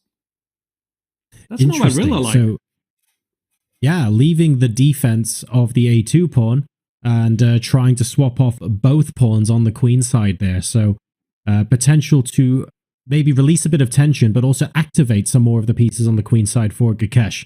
Now, he's 45 minutes on the clock at the moment, folks, so he's in a comfortable position from a time management point of view anyway. Did he also have a comfortable road to the FIDE World Championship? Let's find out right now. At just 18 years old, Gukesh is within reach of history as he challenges Ding Liren for the title of World Chess Champion. Born in Chennai, India, Gukesh is one of the most impressive prodigies the chess world has ever seen. He became a grandmaster at the young age of 12 years and 7 months. Had broken the 2700 barrier by the age of 16, he became the youngest ever to break 2750. His rapid rise toward the top has been nothing short of incredible. An impressive performance that Gukesh is pulling out, beating one of the strongest players in the world. At the 2024 Candidates Tournament in Toronto, Gukesh entered as an underdog, but soon he proved to be a real contender. After suffering a setback and losing from an excellent position to Fruja in round 7, the young Indian came back strong in the second half of the event by winning 3 games. What a moment! There it is. Wow. Gukesh Damaraju, the 17-year-old, he is doing unheard of things. While leading by half a point ahead of the final round, the job wasn't done. Facing pre-tournament favorite Hikaru Nakamura with the black pieces, he needed to at least draw to secure a playoff, while a win would secure a victory. In the end, Gukesh easily held the draw, and when Caruana couldn't convert a winning position against Nepomniachtchi, the Indian super talent prevailed. Official congratulations to Gukesh, the youngest player to win the candidates and to compete for a world championship title.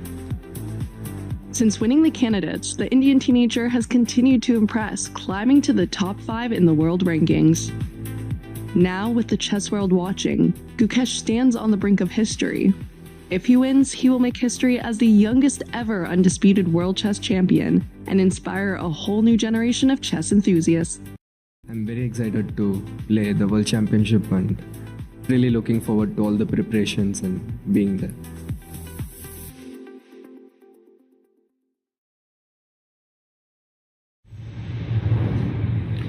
That was a fascinating insight of the player profile of the challenger, Damaraju Gukesh, and very often players forget that Gukesh is only 18 years old. I mean, he is being playing the highest level of chess already for several years. The same applies for the younger generation of Indian talents like Damaraju Gukesh, Arjun Rigaisi, Ramesh Babu Pragranda. They're very, very young, so the future of Indian chess looks really bright. And just as we were watching this player profile of Gukesh, couple of moves have been played, and apparently it's a forcing sequence. The question is, John, what do you think? Was this missed by Gukesh? Because what I slightly did not like it, and I have noticed this pattern before, is that at some critical moments, Gukesh plays it a bit too quickly. So he had like a sizable lead on the clock. He thought he figured it out. And apparently here, after Queen A7, the question is, can he win the pawn? Actually, I think he cannot, because this looks like a fascinating sequence. The black is threatening to win back the pawn on C5 with Rook A5, but we are going to show this on the analysis board in a moment. Yeah, this is looking dangerous as well, because when you try and go after that pawn, you have to be careful that a bishop doesn't end up on c5 at any point, and you also just have to watch out that f2 pawn is beginning to look just a little bit shaky with the rook bearing down on it via e2, so e3 isn't necessarily a universal option to shore something like that up. This is, I think the best way I can describe it at my level is it looks less clear than it did before when we were looking at the other lines where knight takes b6 and both sides were able to get additional pieces in to fight for the b6 square. It feels like Dingley Ren in this position is trying to make it about something else. I'm not talking about b6 anymore. I'm talking about your pawn on d4, my pawn on c5. I'm talking about the pawn on f2 that you need to be worried about. I'm talking about you trying to figure out where my dark square bishop's going to end up a couple of moves from now. So Ding's asking questions that perhaps we weren't even considering a move or two ago. And now the big question is, what happens after the capture on c5? I mean, this has got to be the critical choice here. So let's pull up the analysis board and see what happens. So d takes on c5, what has an extra pawn, and it's backed by the bishop on f3. Now I think this might be the case here. After rook takes on d1, rook takes on d1, here Ding wants to play queen a5. I mean, I have to tell you this looks really scary because black has major problems with the back rank, but there's no way to exploit it. There's no queen e8, the knight stands here. There's no rook d8, the bishop stands here, and black just wants to collect the pawn on c5. For example, is this even a thing? Let's say queen c6, rook takes on c5. It feels like there's something might be there, but where is it? I mean, I cannot sacrifice the queen, bishop c5 and rook d8 because this is not a mate. Could it be that this is something that from afar, Gukesh simply missed? So he entered the sequence with queen b5, rook takes on a2, knight takes on b6. So he calculated everything, all kinds of forcing moves, and he thought he's winning the pawn. And this sneak move, queen a7, somehow evaded his attention that he's winning the pawn, but he's immediately losing it back. This is very tricky indeed. I was looking for opportunities after rook a5 if I could get away with the horribly cheeky intermezzo knight c8. To say, if you take my queen, I take yours as well. I don't think that'll work. My horrible sub 2000 3-minute brain immediately went to that move, but it doesn't work. This is still really, really complicated, and the order in which the pieces and pawns get liquidated in this position is basically going to dictate the kind of structure that we're going to be seeing later on in the endgame. And here to talk about how we're going to be transposing into the endgame, I'm about to get approximately 1000 ELO upgrade, as GM Anish Giri is back onto the broadcast. So Anish, please take it away and welcome back. Yeah, thank you. I've been gone for too long, it seems, and suddenly lots of things happen. It certainly has been.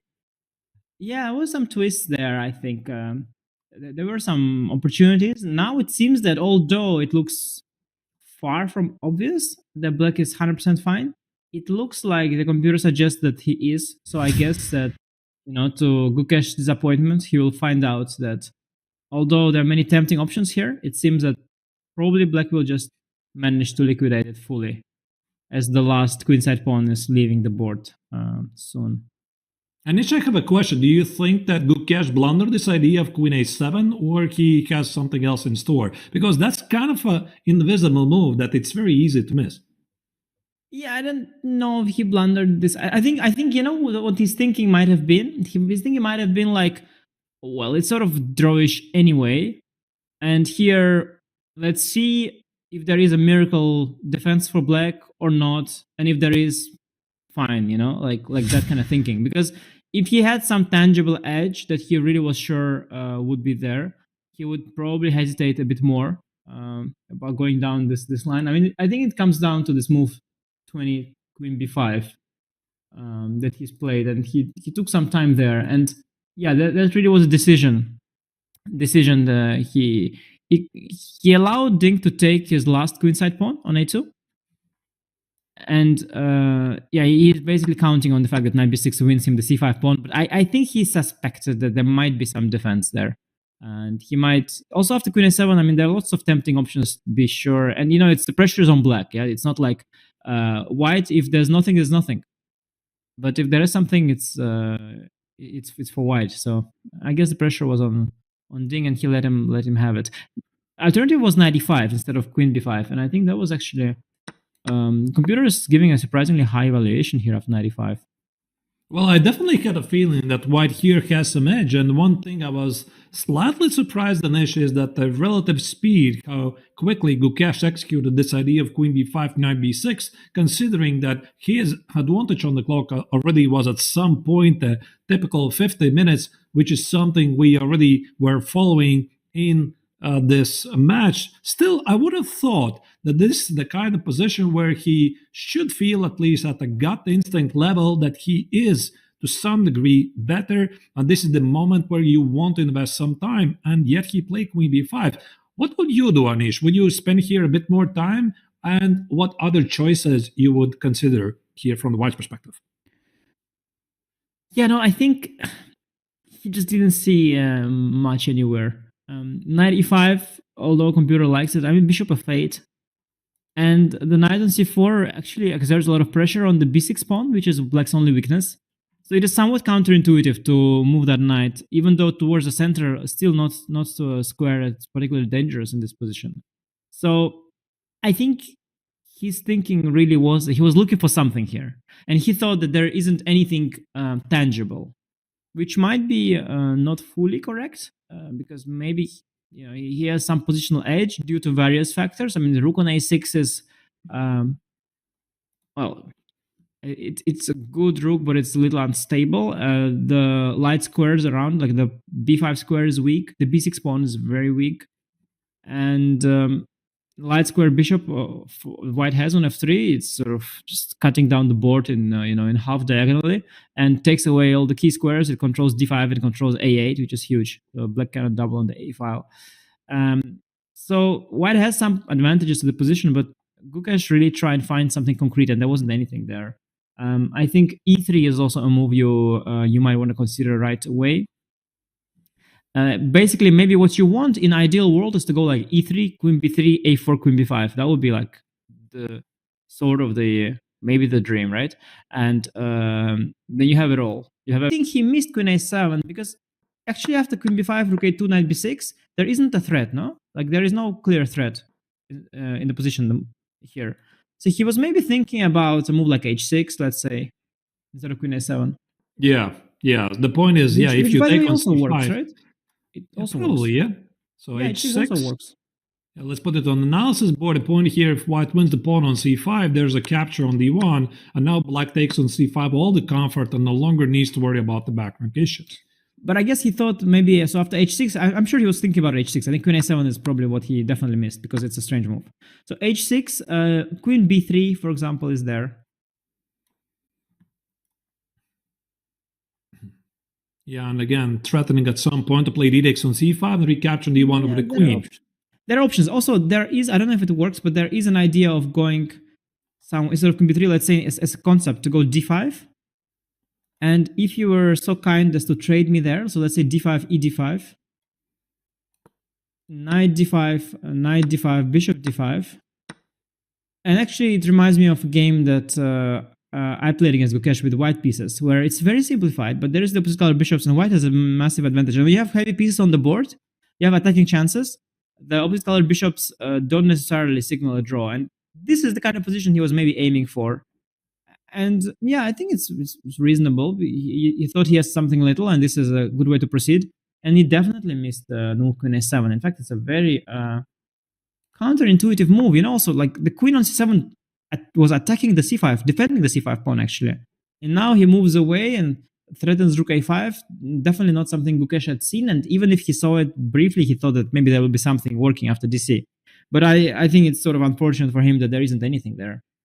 And the problem is that if there's anything here, it means that the game's maybe just over, because everything revolves around the c5 pawn. If you are able to regain it, there's nothing left in the position. Yeah, but the question is Black even threatened to take on d4 because it might also open up some knight c8 ideas. And again, the position becomes very concrete. So it's like a fork, and the only square for you to move it is back to d7. You always need to watch out for the back rank. But again, the question is, what kind of move White is going to make? Because Black can also respond the same. If you play some quiet move like e3, I can play the same, like h6, and nothing really changes. Yeah. Exactly, yeah. Black doesn't need a threat. Black is trying to sit it out. There are moves. I mean, I see rook a5, I see rook a6, maybe rook a5 first, and then rook a6. I mean, if you don't win the c5 pawn or get the d5 push in the right version with white, it's highly unlikely that something's going to happen. And the position we see is sort of typical of the Catalan structure. I think I had a Title Tuesday game, like today's what day? It was like, must have been just. You missed it, I'm afraid. Yeah, it's already Thursday. No, I played Title Tuesday 2 days ago. Oh, you did? yeah. 2 days ago, I played Title Tuesday, and I played against Lazavic. It's big chess.com star also, and he is also an expert of the Catalan. And we got a very similar position from the Catalan too. I mean, I'm just trying to say that you get these positions in the Catalan like every second day. It's such a typical position where you trade these bishops, and you've got this c5 break, where you sort of temporarily sack the pawn, but you very often regain it, and once you regain it, it's sterile. And yeah, my game with Lazavic was something like this as well, and it's very quickly the soul has left the position. So very, very little things are left in the position that Ding still has to worry about, and he's got 27 minutes, which is, I guess, just fine for him. Can I get d5? Or d5 is not going to work. There's some concrete ideas. I really want to get to this position that you said. Knight takes on d5, knight takes on d5, bishop takes on d5, and there might be some life. But again, it's very concrete. Yeah, don't lose the knight on the pin. Yeah, don't lose the knight on the pin. Exactly, because clearly knight on b6 is very vulnerable, and rook b8 simply picks it up. Because when the pawn leaves d4 square, there is no more d takes c5, so the knight becomes a lot more vulnerable to an attack. Right. Yeah, I don't know. Well, I have a feeling that Gukesh did slightly rush with the choice with queen b5 and knight takes on b6. Now he has like 1 hour on the clock to try to figure things out. But again, it's always very easy. When you are sitting in the commentator's chair, you can suggest all kinds of interesting choices. But ultimately, when the players are sitting there in a world championship match, it just looks completely different here. And of course, queen a7 is a very invisible choice. And the question is, now what? Now what? Yeah, so how do you complicate the matters here? Because I think this entire sequence of d takes on c5 followed by the rook trade and rook a5 seems to lead to a draw. Is there a way to complicate things? Is it some queen c6 and knight c8 ideas, or it's something else? I'm running out of ideas here. Yeah, you also have to be a little bit careful with white to not get too creative. Yeah, just like we saw with d5. You can also go wrong, because at the end of the day, your knight's a little bit tangled in there. So I could totally see Gukesh just calculating different options and settling on DC and just calling it a day. I could see that happen. Well, in terms of options, yeah, you could consider every single move. I mean, after a move like queen c6, let's put it on the board. Yeah, let's just try. So for starters, yeah, if I go like cd, is knight c8 really winning? Or can I just play, I don't know, queen d7 or something? Yeah, queen d7 is always there, and The back rank seemingly is not a problem, because let's say I decide to include a trade, I play knight e7. I'm not sure how forcing is this. Black always plays either rook e8 or knight e8. Rook e8 just feels solid enough. Yeah, so basically, queen c6 can be dismissed straight away. Yeah, if even cd is fine, then why bother? So Right. queen c6 is out. What are the other moves? Yeah, maybe some other queen move, like queen b3 or queen b3 maybe. Then play knight c8 and black is overloaded. Let's again show it on the board. Yeah, trying something like that. Yeah, not sure at all, but.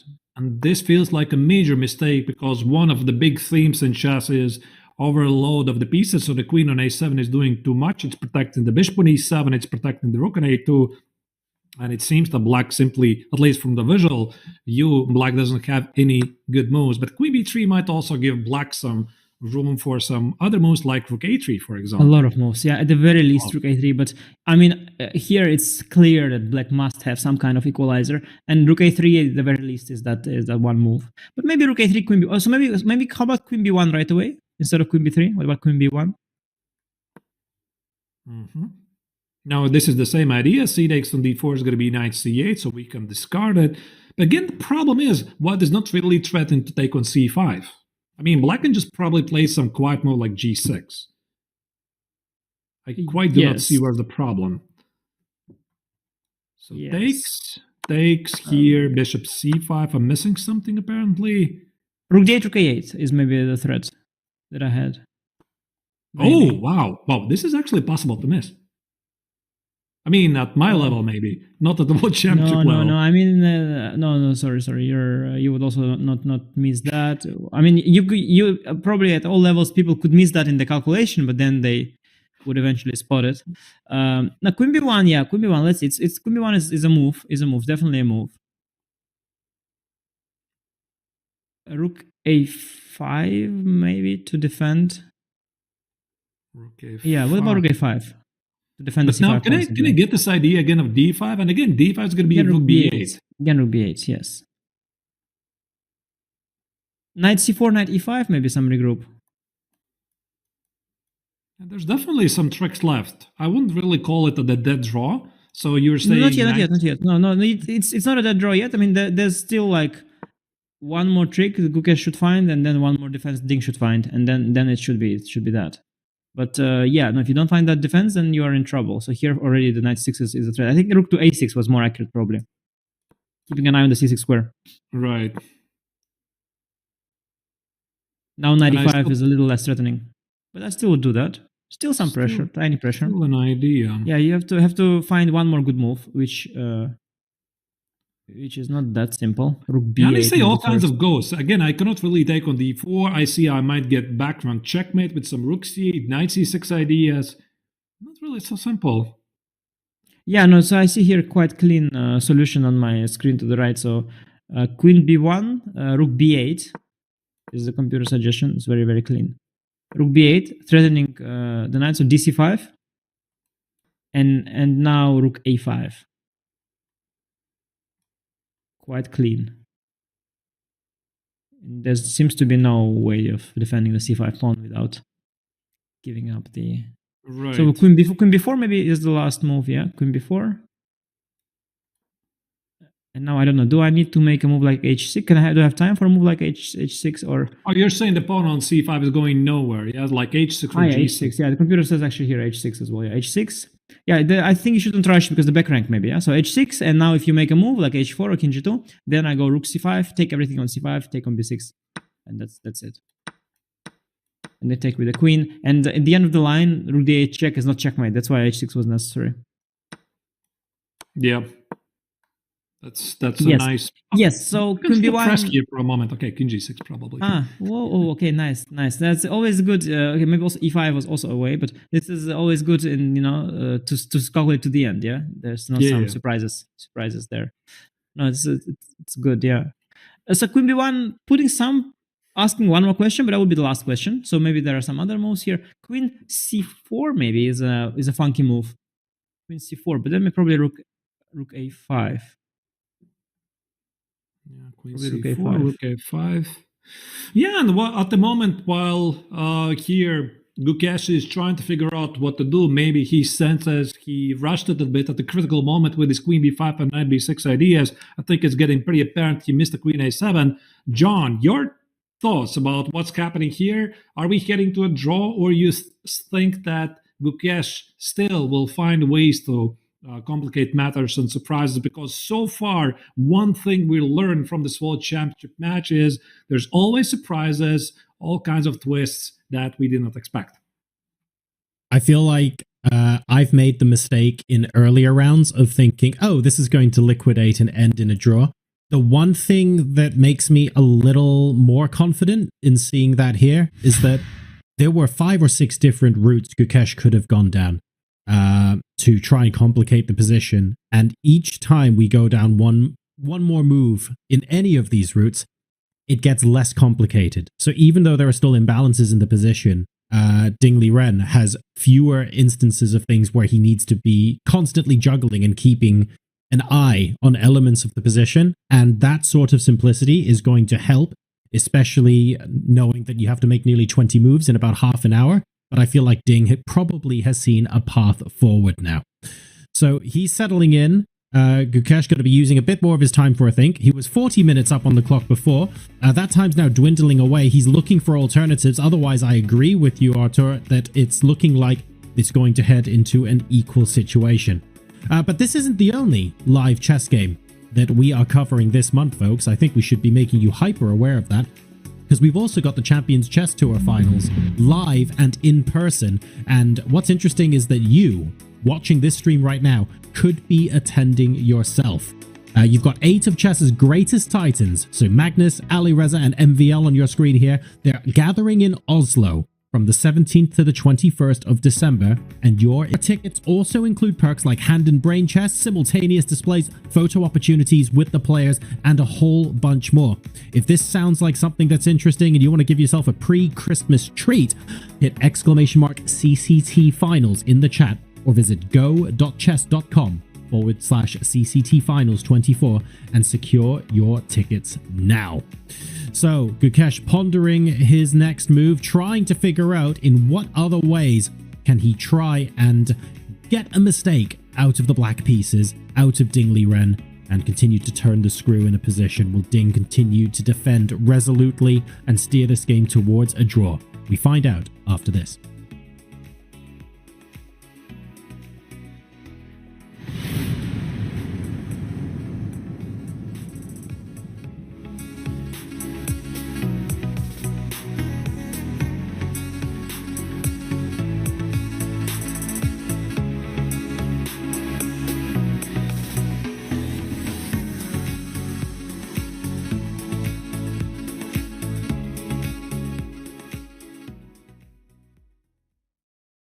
The Champions Chess Tour finals are heading to Oslo, Norway, December 17th to the 21st, and you can be there.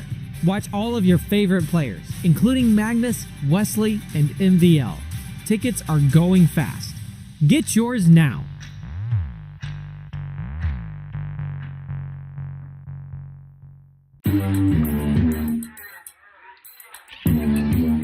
Gemini, can you help me plan my 3-day vacation? Generate a photo of a muscly capybara. Explain the concept of supply and demand with OpenStax. Hi Gemini, quiz me on the rise of industrialization. Can you help me find an email? Yeah, I can help with that.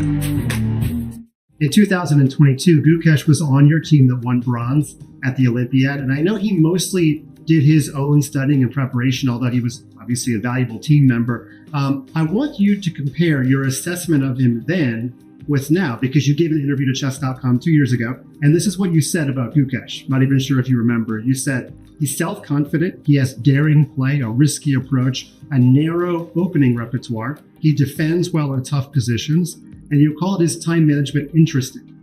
Now, how many of those are still the case, and how many of those has he improved on? I think my views them as such in all the aspects. Okay. So I still feel his time management could be better, and his opening repertoire could be broader, but he's getting there. Now, compared to 2022 Chess Olympiad, and now he's playing more openings. So he's gradually broadening his repertoire. That's very good sign. And he's not rushing it. So he is confident that he doesn't have to expand too fast and not have a deep understanding of the openings he plays. So he's taking it gradually, which is the mature thing to do. So I'm happy that he's handling these issues. But when you're taking it gradually, it takes longer time to achieve the objective. But maybe now this stands as such.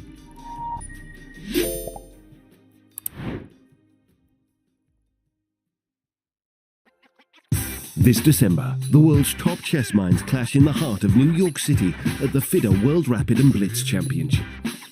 Witness world number one Magnus Carlsen and other stars from across the globe. Rapid and Blitz, chess in its most thrilling form, unpredictable and unforgettable. Fast moves, tactics and blunders, and moments that will keep you on the edge of your seat. Witness the pinnacle of chess excitement. Get your tickets now at worldrapidandblitz.fide.com.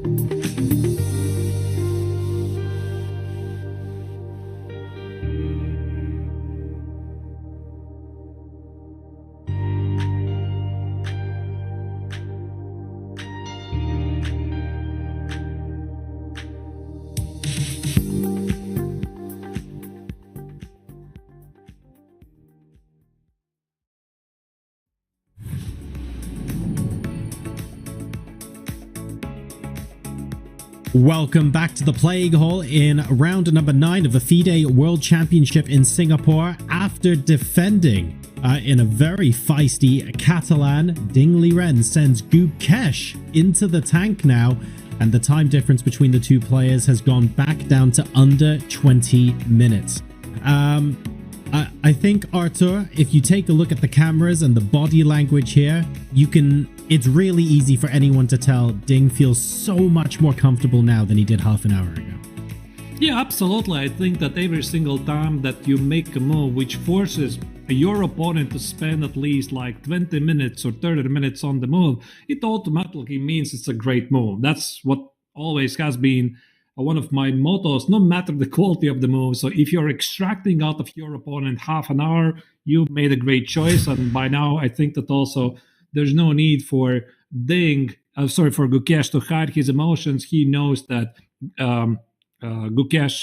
Ding has figured things out, and he's just trying to find this continuation to complicate matters, and I don't really see. So it's got to be somehow linked with this D5 and balancing idea, but somehow also I have this gut feeling, if I'm sitting here from the white perspective, maybe I rushed at the wrong moment and there's nothing here, but that's what happens. All right, I'm going to leave you folks, and in particular, Anish, I'm going to leave you with this. Queen B1 still not played. Apparently, our Silicon friends seem to be liking this move, but I guess White is trying to look for options here on how to continue finding winning chances out of this game. Yeah, it's a really critical moment in the game, not because there's anything for White to have, but because you could just sort of end the game here if you want with White. If you give up all hope and of looking for an advantage, you can just call it a day, go DC5. Allow simplification, allow black to capture the c5 pawn, simplify with knight d7 further, and just make a draw. So this could be the last critical moment of the game. Knowing how Gukesh has played so far, I do not expect him to go for dc5. At the same time, I am not sure. Yeah, I'm not sure what move to suggest, because everything allows a draw. I think maybe queen b1 or queen b3 first. Yeah, this maybe is practically the best shot he has. Asking Ding one more question, and if he answers that one, then call it a day.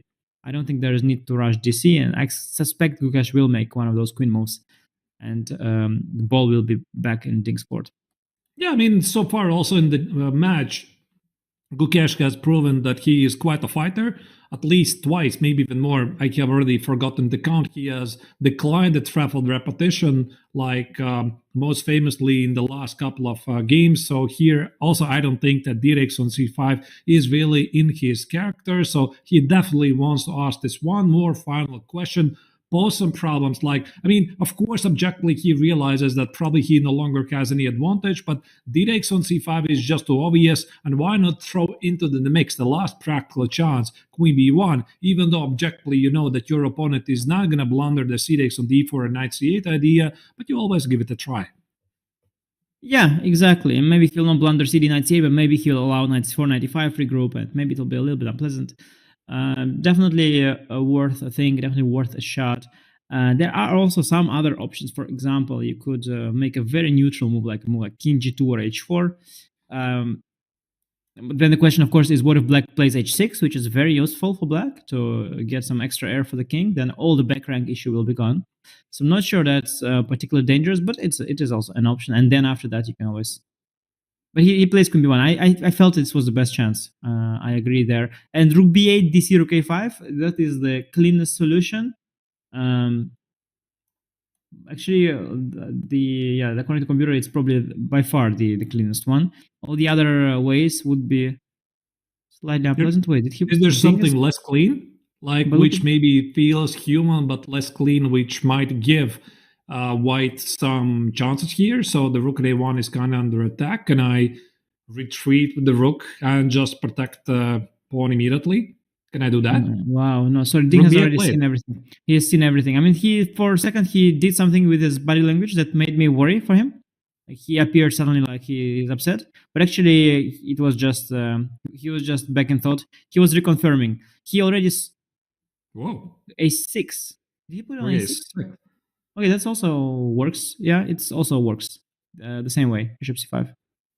So the point here is that he doesn't want to recapture on c5. He wants to recapture on b6. So if there's no back rank issues, this game is quite rapidly approaching the peaceful outcome. So how else I can even create some problems with the back rank?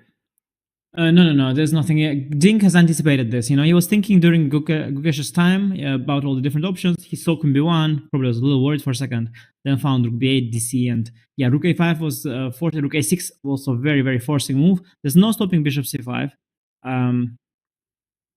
I think, this is. I think this is the end to this game as far as I'm concerned. I don't see any way forward for white, and I don't see, like, black could almost pre-move bishop takes c5 as far as I'm concerned. And there's no sacrifice on b6 like c6, c7. I'm trying to imagine some hypothetical scenarios where I might leave the knight hanging and somehow promote my c pawn. I don't really believe it myself. Yeah, I was also trying that. Yeah, but I don't think that works. What I thought briefly might be a thing, maybe queen d3, try use the back rank. All right, let's put it on the analysis board. So here we walk away from the queen d3. You're saying bishop takes on c5 and rook takes on c5 with the queen d8. Yeah, but you have knight e8 always in the worst case. So even rook a takes b6, queen d8 check, knight e8. I think that is good enough. And besides... but I take and rook b8 again. I'm controlling the back rank. I think this is right. I'm not in time to play rook d8. Yes. Besides, just an extra option the computer mentioned after queen d3 is to just play. You actually have time for one more move. You can just play h6 apparently as well. White still cannot escape with the knight from b6, despite that the pin is gone. Just h6 is still possible and still forcing the draw on the next move. So there are even multiple ways at this point for black. I guess that, it's Gukesh's last thought in this game. He's going to try and find something, but there seems to be nothing there. Ding has played very accurately in the last few moves. Right, and this immediate c6 move, I just want to double check it if it's not giving me any ideas here, so I'm just blundering on b6, but my big idea was that... it's just ridiculous, I suppose. Yeah, I mean, yes, and the pattern sort of c6, rook b6, c7, it works very often. But the queen on b1 is hanging, so I could just take the queen on b1 after rook b6 c7. And even yes, the pattern sort of works sometimes, but I guess the rook has to be on b1, not the queen, for this to work. And yeah, it's I don't think there's very limited options that white has. So light squared bishop moving makes no sense. Knight is pinned. Any pawn move makes no sense. The king move makes no sense. Any rook move doesn't change anything. So you can only really try and move the queen somewhere. And sort of wherever you move it, I can take on c5. So there's really, well, maybe queen c2. Let's try one more time. The back rank trickery now to a different angle.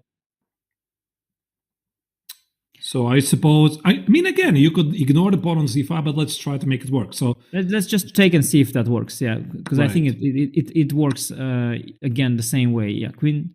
Okay, now we found a way to lose. Which is it again? I quite don't see. Rook a1. Actually, suddenly you're trapping the queen. Oh wow! Yeah, so it's funny. Yeah, but it was a really nicely engineered artificial way of losing. I think queen takes b6 would Maybe this is the final chance, actually. So after queen takes on here, which I don't think, but yeah, queen b6, queen c8, knight e8. I don't think bishop c5 was forced at all. I think you could have again made a useful move there. I think I can make again this h6, yeah. Yeah, even rook a5 probably, but I think any move, yeah. Oh, but now the computer got a bit excited. Yeah, what's the trick here? Is this c6 now or no? I don't think that works. Maybe knight. No, maybe it can be somehow combined with this idea to play rook a1 and still try to trap the queen, but again, I don't quite see. Yeah, I don't see, to be honest. Also, the bar is giving a very strange eval. It's giving like 0.2 or 0.3, yeah, which is kind of a strange number to give. Like, you either give me zeros or give me a +1. Like, what is that? Neither here nor there. I don't know. Yeah, what is? I don't see any move that poses problems. And of course, we have the access to evaluation bar, which the players don't. Yeah, so it's quite amazing. Yeah, no, exactly. For players, it's even harder. Exactly. Okay. So it's the move is rook b1, bishop c5, queen c5. Yeah, again that thing with rook a1 probably. Yeah, so rook b6, rook d8 check now is nasty. Okay, so you have to be a little careful. And again, here's the problem. Yeah, this is by the way the final trick to try. Yeah, but this move, there's one more move that I mentioned that I think maybe is the cleanest after queen c2. There's also the move rook a5. And that is probably the cleanest. He could have done the move earlier, but I think now it also works really, really well. But that's very computer-like, no? I mean, you play rook a6, queen c2, and then you play rook a5. You still have some back rank issues. I don't know. Very basic. Yeah, I understand that moving the rook to a6 and then a5 is a little counterintuitive. At the same time, like this is really very forcing calculation. Yeah, that I think Ding is very good at. Like it's a very simple line to calculate. Just rook a5. You verify once again by elimination what are the moves of the opponent, and it's very easy to do elimination on this position. Like this position is very easy to calculate. Very easy to just calculate it out at the end. There's very little options white has. Let's see if the players are gonna figure it out, because indeed queen c2 feels to be a nice trick to try it. I mean, again, this idea of playing bishop c5, queen c5, rook a1, try to trap the black queen on a7. Here, despite the fact that Ding has achieved almost a draw and he can proceed to the break. But also, I could also do the same. I was now wondering, maybe more challenging than queen c2. Like, I could do the same with the queen on b5 or b4. Like, let's say queen b5. I think you anyway have to go bishop c5.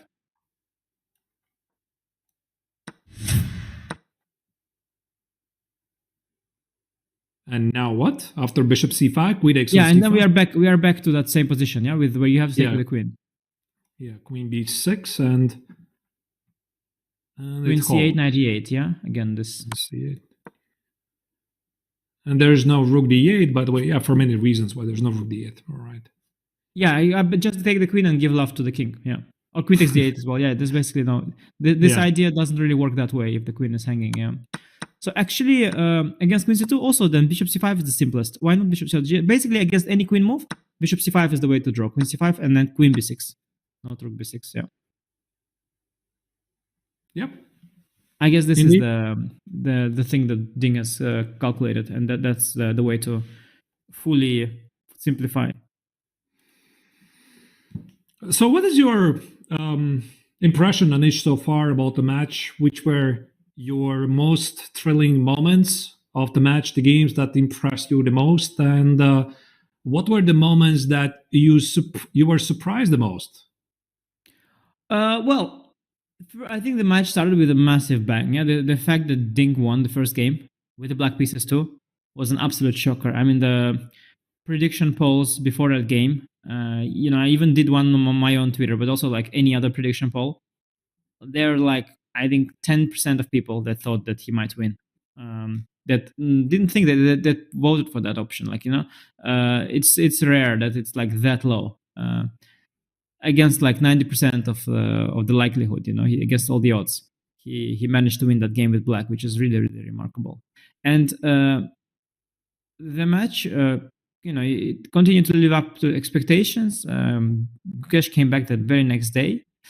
I was really impressed with Gukesh's prep, although today is somewhat of a relief for me to see as a professional. Like, I was already really worried that like I'm so far behind Gukesh that like he's surprising me with like every single day with new ideas. I'm like, okay, maybe I should go back to work because I'm completely out of my knowledge. But today, at least there was something that Gukesh played that I knew about and that's harmless. So like, it's not every day that Gukesh is able to come up with these insane ideas, because that would be a bad news for me. But still, his prep still impressed me very much. I think there was a lot of fresh ideas.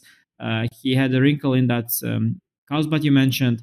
He had a lot of depth in the French. The first game, even though he lost the game, he also brought this rook e1 to life with black. He played this quite epic f6 idea in the English yesterday, which is quite rare. So he did a lot of work with both colors, and the prep was really, really good. Ding also trying with the white pieces, every time some different small system.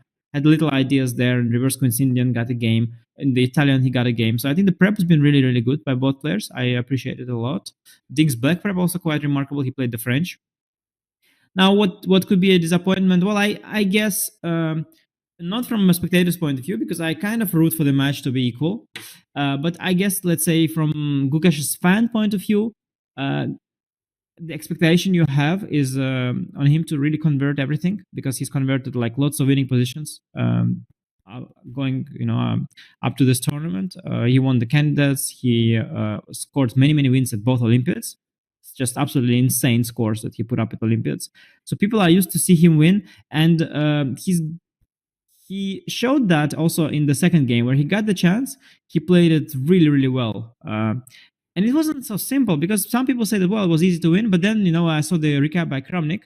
And Kramnik, for example, was saying that Gukesh, he thought without the engine, Gukesh made some inaccuracies. And he was suggesting moves that would actually miss out on the winning advantage, So Kramnik wasn't seeing the right moves, but Gukesh did there. So there were some really good signs there. But in the last couple games, when Gukesh would get a chance, he would not always capitalize on it, which is somewhat uncharacteristic of Gukesh. I mean, it's a high expectation to expect him to win every single winning position, but it's something that we are, as a Gukesh fan, you'd want to see. So as a disappointment, I could mention that as one thing that Gukesh missed a few opportunities at this point. And another disappointment, of course, if you're looking at it from Ding's perspective, I guess as he in his camp, you see him getting a lot of promising positions too, and you see him not necessarily messing them up, but just not going for it fully. He took a few repetitions when he really shouldn't have objectively. So he was going to repeat in a better position in the London game. I forget the game number. And he simply repeated in the position yesterday, which it didn't look amazing to me for white, by no means. But according to computer, it was simply winning. I checked it afterwards with a strong computer. Apparently it was winning, which just is like blowing my mind, but it still was the case. So the fact that he shut the game down a few times when he was on the better side of things, I guess if you're a Ding fan and you're a Ding team, you are somewhat disappointed about that. So these are speaking about that. Speaking about that, I wanted to bring this up. Do you think it has to do purely with psychology, or it's like a larger match strategy? Maybe he is just trying to provoke Gukesh to go at him at the critical moments, like already we could see it in yesterday's game. So Gukesh was objectively, according to an engine, having a worse position, but it was not very clear. And maybe he is, in a way, taunting his opponent at the critical moment, charge forward, so that he makes a mistake at the wrong moment, and he just simply doesn't believe that even though he has the better position, that he can convert him to the victory. So maybe this is like a very smart strategy all along. He just needs to win the match, not the single game. No, I mean, I think that's like a really would be a really nice storyline, to sort of dismiss Dink's lack of capitalizing on his opportunities as like match strategy. I don't think that's a conscious choice. No, and he's a very honest person. I think he doesn't lie. Even the whole strategy like that, it would be like it's a very cunning strategy that would be more characteristic of someone who is trying to deceive, a little bit, deceive his opponent, trying to lure him somewhere. I don't think that's fundamentally in Dink's nature. I think he's a very honest, like by all means honest guy. And even these things that are like legal and allowed, but are based on deception, are not dear to him, and he doesn't want to do it this way. So I don't think it's strategy. But what I do think is that I was thinking about his obvious lack of confidence. And I think there are three factors to that, and I think people only focus on one. I think, of course, coming off a difficult period, having some issues that are like mental, and even they say they're even like health issues, like he couldn't sleep, and he was saying he took some medication for that. A few months ago he mentioned it. That is one factor that everybody talks about. But I think there are two other factors, and one of them is that, first of all, I believe when I played Ding at his peak, in that 2019 tournament where he beat me and he beat Carlsen, that was like peak Ding. Yeah, it was the best tournament of Ding in terms of level, in terms of play. His rating was 2800. Even there, his confidence was not his strongest suit. I remember even in the game against me that he played amazing, and I remember in the opening he was shaking his head a little bit. He was dismissive of his own opening idea. I remember he was not very positive about it. His body language suggested to me that game that he was pessimistic of his own chances, and which was one of the reasons why I feel I misplayed the game as well. I remember that I felt very safe there. I felt that he is not optimistic, and in fact, I went for something ambitious, which backfired.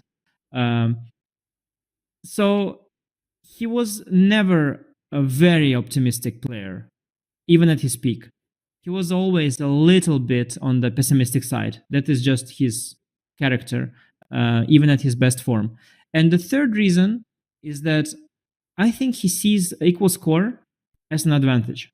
I think he thinks, first of all, that's defensive thinking anyway, but also the fact that the tiebreak is rapid and that he probably thinks the rapid improves his chances, because Gukesh is notably better the slower the game is, because he is not experienced in the time scrambles.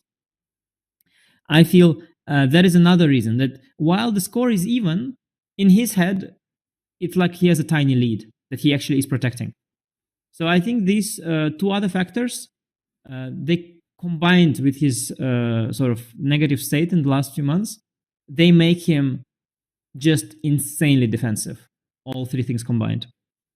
Yeah, that's really interesting that maybe indeed he feels comfortable with the match situation being tied. I'm not really sure if he's really such a big favorite in the tiebreak in case it ever comes to this, but basically with every single game that concludes, I think we're getting there. We're getting close to the finish line where the match score is going to be quite equal. It's not going to be like, as some people predicted, like +3 for Gukesh. So the Dink is, not playing his best chess. Apparently, the match is much, much closer than most people expected. So, yeah, tiebreak is something we cannot rule it out. But Anish, there's one thing I would like to pinpoint, one fun fact of the day, because I'm sure you were following the previous games, the first 4 games. I believe it was the first 4 games where the one pawn in the black's camp was not making a single move. That was the B pawn. Yeah, for some reason, this B pawn from a black's perspective would never budge. It would never move. And some people already were creating memes like, when is the B pawn finally going to move? Well, there you go. Now we can talk about the E pawn as well for white, because the white pawn on E2, which is typically the normal way for you to fight for the center, has not moved for the last 74 moves. So 51 moves in game 8 and 23 moves now. I mean, I'm usually quite fascinated by these little weird things, but yeah, that's what makes it fun. Yeah, I have to admit though, it is shocking, given that they played the English opening and the Catalan. I think these are the 2 openings where the e-pawn is very often staying very low back. So sort of, yeah, characteristic to these openings. And the fact that he played, 2 of them in a row, Ding, that is on white side of the English and black side of the Catalan. Yeah, the fact that these 2 openings happen in a row, yeah, it's a little bit of a coincidence. Obviously there are openings like the London system where the e-pawn is just gonna move, like, for sure. You gotta develop the f1 bishop and don't go to fianchetto it when the bishop is already on f4. So obviously e4 self-explanatory as well, and some other d4 openings where the e-pawn has to go. Of course, Catalan or any English, in both cases, what happens is that you develop the f1 bishop to g2, you fianchetto it. Yeah, that was a bit more random. Because B pawn. It was like random. 3 or even more. 3, yeah, 3. I think, yeah, that was weird. Yeah, that was just kind of random. But E pawn not moving, it's sort of a feature of a fianchetto opening, I would say. Right, indeed. And in the meantime, here you can see that Gukesh is not yet making a move, and actually for first time basically since the very beginning of the game, he is having less time on the clock. I mean, at some point he had 50-minute lead, maybe even slightly more, and now he's 5 minutes behind. Okay, it doesn't really matter because the game is about to most likely finish in a draw, so Gukesh is choosing for his final trick and then basically call it a day. But Anish, I have a question to you. Is this something you have also noticed, that whenever you have a huge lead on the clock, you tend to make your choices you tend to spend more time on your choices. It's like a psychological edge. So sometimes when you would have an even amount of time on the clock, you would make the move faster. But since you have like 30, 40-minute lead on the clock, you feel like you are very comfortable. You can sit on the position longer, feel the nuances, and eventually you burn. Understandably, you just have sort of a extra time, and sometimes you want to convert, because time advantage is not something you convert into a full point usually, because you don't get to flag people in most of the time. So you got to convert time advantage into the board advantage, somehow, and that probably has to go through a proper thought. I think the other reason today Gukesh is now burning all the time is because he sort of needs the time to accept that game is going to be a draw, and there's no need to have the time. Like, it's going to be a draw now. You might have a draw with 1 hour. You might have the draw with the 0 minutes. There's also no need to preserve the energy because tomorrow is a rest day. So there is just no reason not to think a bit more than you would otherwise. And if your game would continue, if position would be sharp, it would be very dangerous to drop lower in the clock, right? But if the game is about to end, it just doesn't matter. So I think that this long sword is something I predicted. Gukesh is really trying to fight. And it reminds me of a game that Carlsen played against Nepo in their match. There was one game where Carlsen had prep. Then Nepo responded well, and then Carlsen was slightly better, and he could try to somehow play, but like his try was to spend all of his time, and then he didn't find the try, and that was the try, and the game was drawn. Like, sometimes you can try on the board, and sometimes you can try in your own head, and you fail, and it's a draw. Now the question is, has Ding figured it out? I think he has. I mean, Queen b5 definitely shouldn't have been a surprise here. So normally what players are trying to do here, what they're trained to do in these situations is just you double check. I mean, can I indeed take on c5? What is the final trick that my opponent is trying to unleash upon me? I think by now already he should see the idea. Bishop c5, queen c5, rook b6, and rook a1 idea. Sure, he already saw it a long time before. Maybe he is trying to figure out, can I play it with complete luxury? So rook a5, of course, is a move, but can I even include this h6, and the pawn on c5 seemingly doesn't go anywhere. So what's the cleanest way, as an issue I'd really like to say, what is the cleanest way to get this game to a draw? And by the looks, Dink has figured it out. Yeah, I think in these cases it's a matter of taste. Some might how you define cleanliness. Like, it's also clean. You can start choosing. Do you find it the cleanest that your knight doesn't have to go away from f6 to e8? Because that you find it a little bit greasy? Okay, then go h6. Do you find it the cleanest that the pawn on c5 disappears the earliest? Okay, then take it on c5. So it's a matter of taste. They are both extremely clean. Yeah, it's a matter of taste. I would think that in some sense, the cleanest here would be to eliminate the pawn right away. It's not to give Gukesh one more move to come up with some miracle thing. So just take on c5, queen b6, knight e8. I think it's pretty clean for me. But in this particular case, h6 I think works just fine. I don't see any way white can exploit the extra move. Maybe I don't see any single. Yeah, let's again put all Rook the b1 choices maybe on the analysis board. I'm sorry, which one? Yeah, maybe if you make h6, there is maybe rook b1, and then rook a5. Yeah, there's just no try. Yeah, rook b1, I think rook a5. Yeah, so h6, rook b1. We cannot defend against rook a5. The pawn is falling. The position is very symmetrical. Also, the other choice we were discussing before is this bishop takes on c5 idea, queen c5 again, rook b6, rook a1, drops the queen on a7, so it's got to be queen b6, queen b6. Yeah, and basically that's it. Yeah, so there's nothing else here. Queen c8 check, one more final try. Knight e8 is a move here. By the way, white cannot play rook d8 and be ambitious because black can just accept it here, take here, and maybe play something like g6, and suddenly it's black who plays for the win. So it's not going to happen. Yeah, no, last trap, will he take with the rook or the queen? But he's had so much time to think about it that there's no way he falls for it. Double exclaim, no, look at that. Yeah, I think the feature must have been programmed in a way where you sacrifice a temporary sacrifice of a piece gets you a double exclam. Yeah, indeed.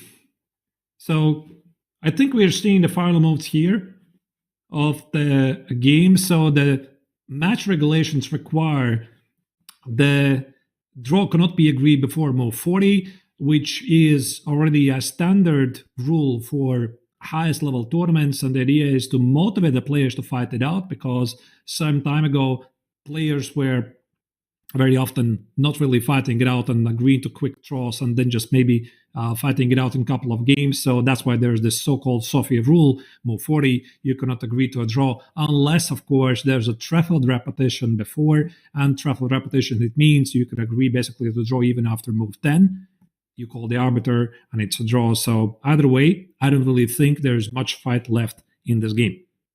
Well, there's one thing left at stake here, because now it's going to become a thing that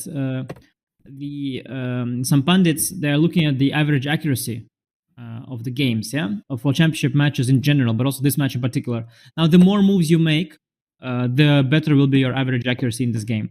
So the players should try and make as many moves as possible if they want to appear more accurate in context of history. Mm-hmm. All right. So, yeah, a couple of moves were played. What we missed was bishop c5, queen c5, captures rook c6, captures here g5, king g2. And we are rapidly approaching the move 40 mark, at least from my understanding is that there's like a common feeling between both players is that the game is heading to a draw, and usually in this position when you have 4 pawns each at the king side, only rook each, and both players have 1 minor piece each, is that you usually don't spend a lot of time here.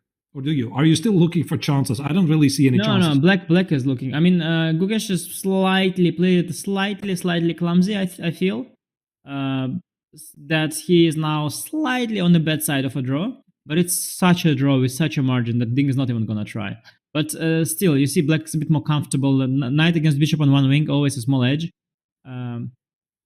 But not in classical chess, not now, and just there's no point. They just want to go to rest day, and Yeah, black cannot really press. But if anyone is a bit better, that's black at this point.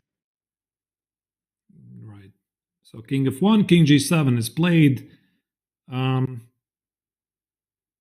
What's again the cleanest way?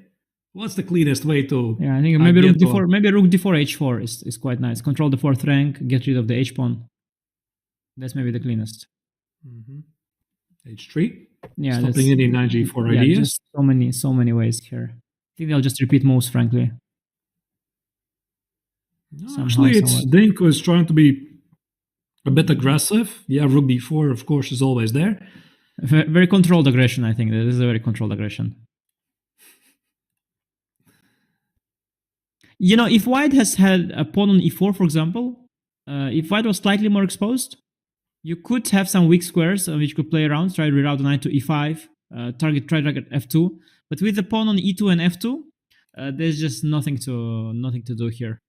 You need a little more air for black. Like, yeah, imagine you have pawn on e4, pawn on f3.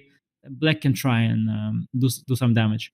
With the pawn on e2, dings h5, g5, h5 is just sort of he's slightly faking it, but I don't think he's going to. Maybe here the game could conclude like this, like king e1, rook d2, rook d1. Okay, no. Rook a1 instead is played. Okay, doesn't really matter. There's so many moves here, but I was trying to understand the move h3, which of course takes care of the g4 square. I was imagining maybe there's an idea to play king e1, rook d2, rook b1, rook d1, rook b2, rook d2, and this is how you find the rapid repetition. Doesn't really matter as the pace of the game increases because both players, they know where this game is heading. I think also this bishop might go to d3, white is rock solid, and black is not making any progress. Oh, I think bishop b7, rook b2, bishop c6, rook c2 is the one that's going to happen now. This is my bet. Oh. That's an interesting way. Okay, he's doing your thing. Well, I don't think the bishop is better on d3 than it was on c6, because on c6 it was cutting all the squares from the knight. I don't think it's an improvement to white's position. I think it was also nicer to fish for move repetition. You don't really want to end up playing this position. It's really not the kind of position you want to play. But again, it's very good for the average accuracy. Very good for the average. Let me see on chess.com what is the average accuracy stats. I think it's improving with every single move they make. Yeah, it's not. They reach now 98.8 versus 98.9 accuracy. Do you care for the accuracy yourself? Like when you play the game and you play the 99% accuracy, or instead you play like, I don't know, 95%? Does it matter to you? Well, it definitely matters for me the quality of my game. I believe I judge it together with the engine much better than the cap score for sure. But it's nice sometimes. I think I remember when I beat Fabiano in the Grand Chess Tour this year. I remember that the accuracy score and the engine matching was extremely high in that game. I was very, very pleased with that. I didn't realize it during the game that it was like something really good, but actually that it turned out that I played really, really well. So that was nice. I remember once I played Hare Krishna and I was an endgame, and at the time the engine I used, I at some point had a sequence of like a lot of first lines, like a long sequence of like many engine moves. And I also found it very, very pleasing somehow, especially since I won in the end. So yeah, it can be. I think if the accuracy score is also matching your own feeling, that was a good game. It's pleasant, but sometimes, especially with the draws, it's usually is an indicator of the boringness of the game. Yeah, frankly, like if it's a draw and the accuracy is 99, it usually means you didn't really give it a shot. Like, it rarely means that you both fought incredible, because if you fought incredible, probably you forced your opponent to make a small mistake here or there. But it probably also gives you a great satisfaction when you play a sharp game, you come home and the engine says you played 99%.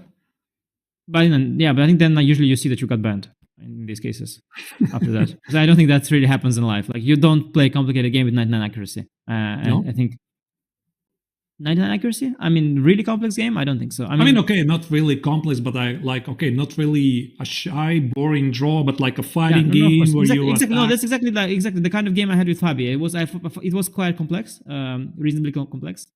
And it got to like 99 accuracy. I found that, yes, very, very, very pleasing indeed, and was very happy about that.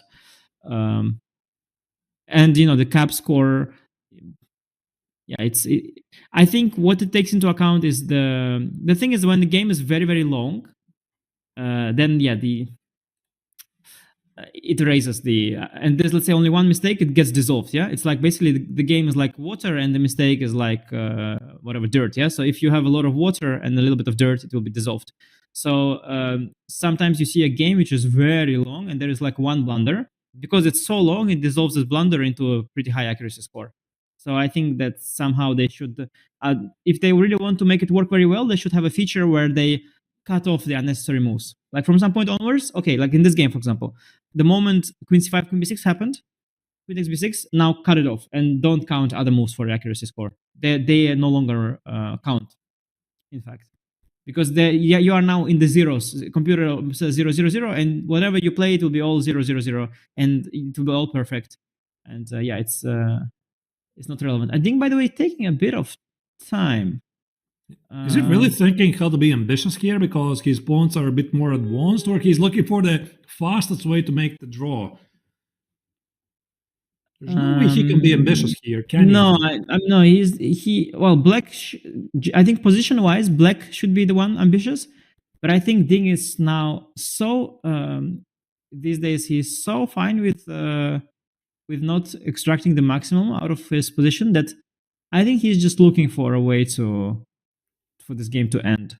And knight d7, knight e5 to me seems very nice. Like, why not? Improve the knight. I slightly don't like the move g4 because, again, white doesn't really have to trade the pawns. You can always play h4, and why would you position more pawns on the color of your opponent's bishop, even though it's not really anything terrible, simply unnecessary thing? Maybe he's considering some e5, e4 ideas, but again, the question is, of course, why? Why would you do that? I think he's more just looking at like how do we sort of end this? How to give Gukesh the door to exit? But I can't imagine he's worried like here. Like he cannot be worried here. Like this is absolutely harmless. So I guess maybe he's knight d7 feels really right. Yeah, knight d7 was played. Mm-hmm. And there are many ways to try and repeat. Like bishop e4, knight f6 is one very, very tempting way. I think they should find each other here. Now, what do you do here? I mean, do you like meet your opponent halfway? Because objectively, of course, you want to fight it until the very end, but there's no illusions. Nothing is going to happen here. It's like a mutual agreement between both players. We both know that is going to be a draw here. Let's just meet you halfway, and this is how you make a threat with repetition, where it never happens. Yeah, I think you try to do that. I think you basically first try to read the opponent. You try to read the body language and his moves. You rarely have some dirty, like not like really dirty, but like you have people. And there's one guy he even confessed. He confessed in his analysis in the magazine that he was pretending that he is going for a draw in order to lure his opponent into false state of safety and then try to exploit it. That is, first of all, dirty, but secondly, why do you confess to that? But usually, players, they try to signal with the body language that they don't want to... Yeah, I saw f4, I saw f4. I was thinking about it, that he might do it. But I don't know, will Ding go like h4? But there, you sort of try to show with your body language that you are not here to win anymore. And then, if you see the opponent is like that, then you all give him a way to repeat. But you could also try to do like Gukesh does now. Doesn't want to repeat moves. I think he decided that he's going to play out all the games to the end. He wants to trade everything. This is a more noble way to draw. Just trade all the pieces. It's more noble than making a move repetition. So it seems that Gukesh is still fighting on because, I mean, you have, again, a million ways to make it a draw. Not only you stop knight e5, I think that, Anish, you mentioned this move h4, he's actually provoking for some sort of an action. Although, I mean, we are getting less and less material on the board. I mean, does he want Ding to play I think h4? Only black. Yeah, I think only black can. After h4, I think h4 is great. I think only black can be a bit better. But I think what he does is basically, I think Gukesh wants to make a draw, but I think he enjoys the fact that... all the games are going to the end. And this is a strategy. It reminds me of Topalov playing Anand. Topalov announced that before the start of the match that there were no Sophia rules in the regulation. He announced that I'm playing by Sophia rules So I'm gonna play all the games to the end, just so you know. That put a bit of pressure on Vishy, like, okay, there's not gonna be a easy. And Topalov also, he played out all the games. Like, he would not repeat moves. He would just play them out. He would trade everything. But Gukesh, by the way, yeah, you see, he's a little bit like, his position is a little uncomfortable now with knight c5 coming. Yeah, it is not.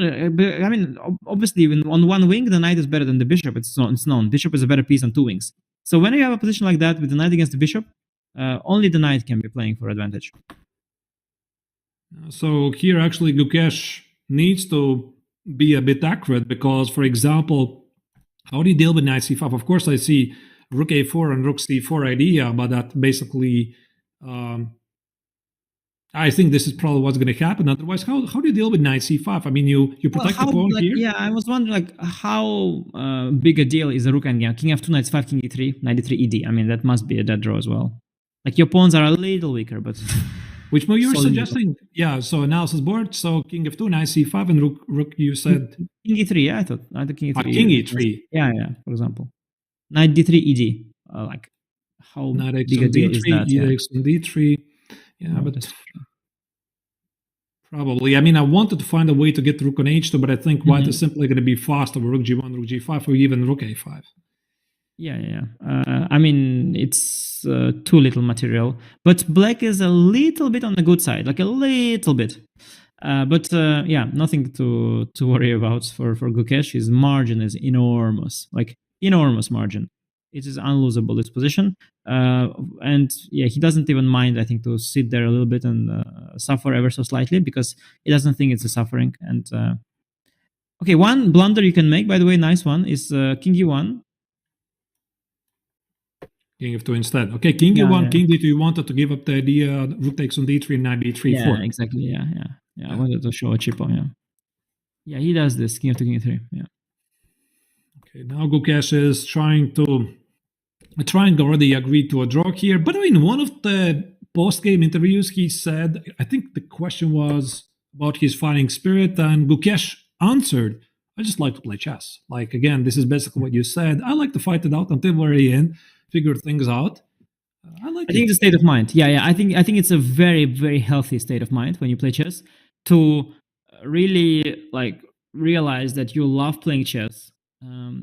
You want to play chess. You don't want the game to end. You don't want to look for a move repetition. You don't want to make a draw. You love to play chess, and this is a state of mind. And sometimes in that state of mind, you make some funny, weird decisions, like he did. But what you do avoid is you avoid this miserable looking for draws in positions where you are slightly better. You avoid this miserable trying to get rid of the tension. You avoid also over worrying, you avoid overthinking. It's a very good state of mind, and the only downsides is what we have seen so far, but there are also a lot of upsides to that state of mind. And I think it's a very good state of mind, and a lot of young players are adopting it, and I think it makes them stronger. So I think here also the big idea for white is now to activate the rook on a1 without the rook a5 and the rook g1, and I try to imagine some hypothetical scenarios when the Ding could press it a bit. So if he let's put it on the analysis board. Can I try to play something like rook c2 here, get the rook on h2, and hit the pawn here? And I try to, again, picture the scenario. Let's say if white plays rook g1, check, king h6, and suddenly if white gets very passive, maybe there's some miraculous ideas with rook to h2, threaten to play h4 and forcing white to put the rook on f3. But even if I manage to do that, ultimately I do not see the progress. Maybe this is the direction that Ding is looking at. Yeah. No, I agree. I also think exactly the same. That like that isn't like this like a micro. Isn't this like a little bit, little bit better for white? Yeah. And the question in this position is like, how are we going to basically? Are we going to try and make a draw from position of weakness, or are we going to pretend that we are totally fine with white? And you can probably choose. Like, you can probably start begging for a draw with like f5 and panic, which I don't think is needed. And you can probably start to play like king e4, rook e3, and pretend that you are like on the good side of it, because you have a more active king. Rook e3 even. So yeah, I think you can just choose how you make a draw here. And I don't imagine there's and also already before that I don't like rook g3 actually. To go move earlier, I think there probably is some better way for white as well. Mm-hmm. Though I can't say I see it. Yeah, maybe rook g3 king e4 is the most precise looking. Because otherwise, if you play something like king f3, rook rook a5 d2 might be a problem. Sorry, rook a5 is a rook g1 check. Maybe that's more forcing. Okay, let's put it from the very beginning. So after rook goes here, rook a5, hit the pawn here. I play, let's say, king. I don't know, where do I go? King g6 or king h6? Maybe g6 is smart, yeah. Because king h6 I had maybe a 5 check.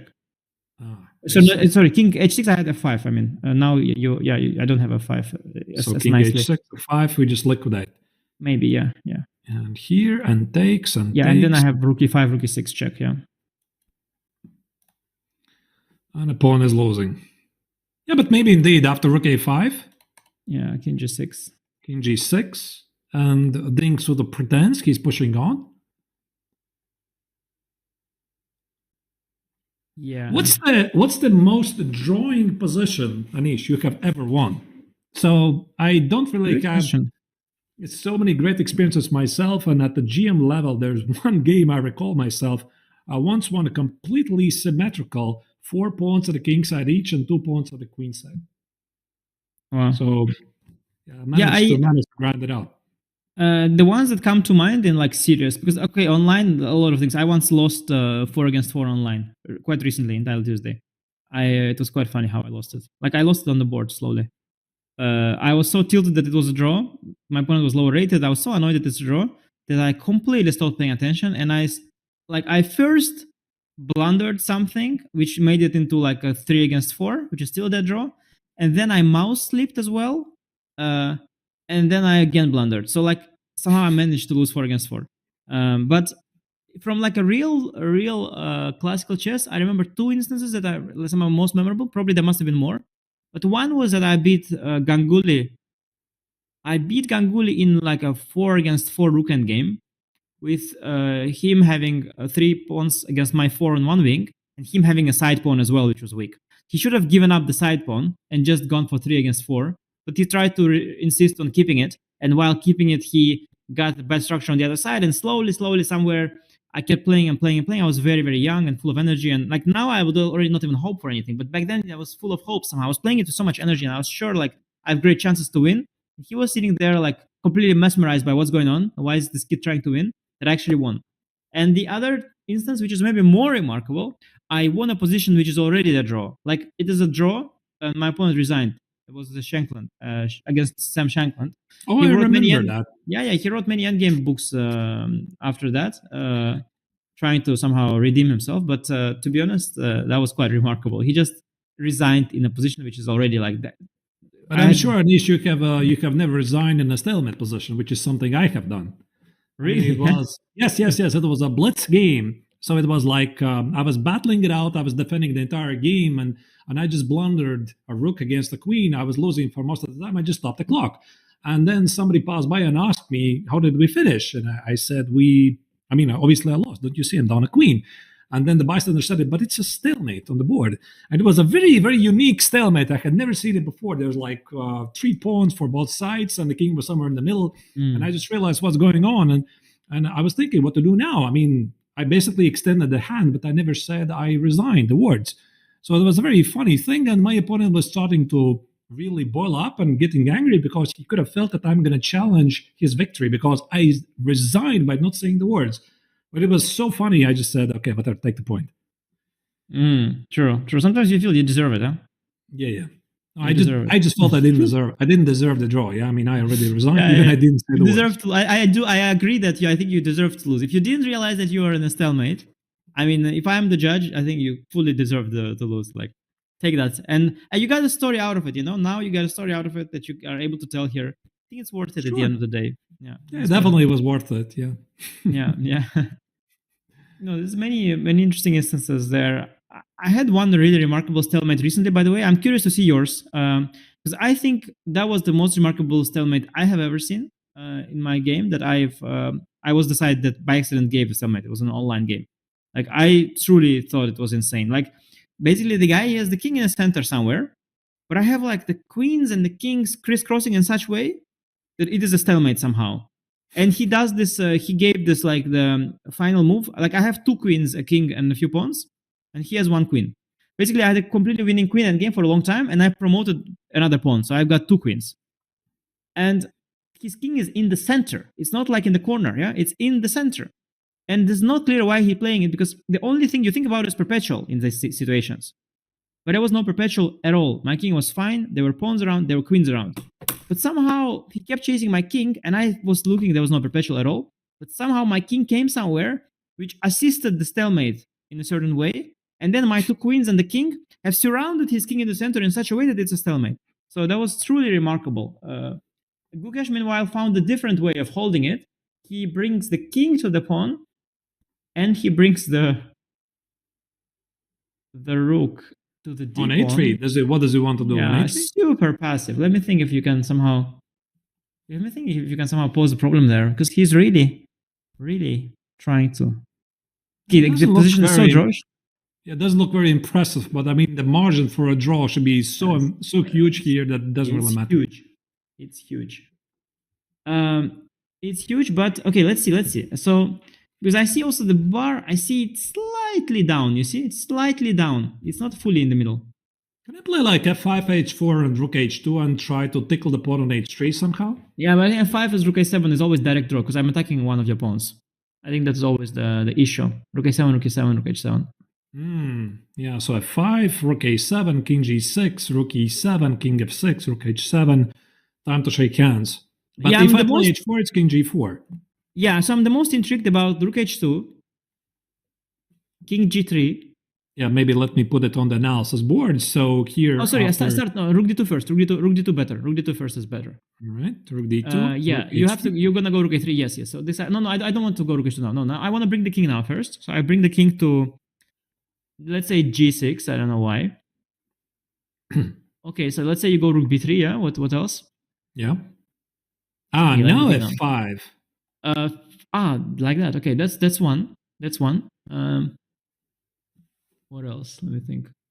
Because if you get f5, h4, rook h2, rook h3, there might be problems. And I have another idea. So I have also one other idea, something like h4. And I want to go rook g2 check. Oh, that's a nice one. Yeah, king f5. Yeah, rook b4 is for sure a complete draw, but. No, somehow white might run out of moves here. Yeah, but they don't.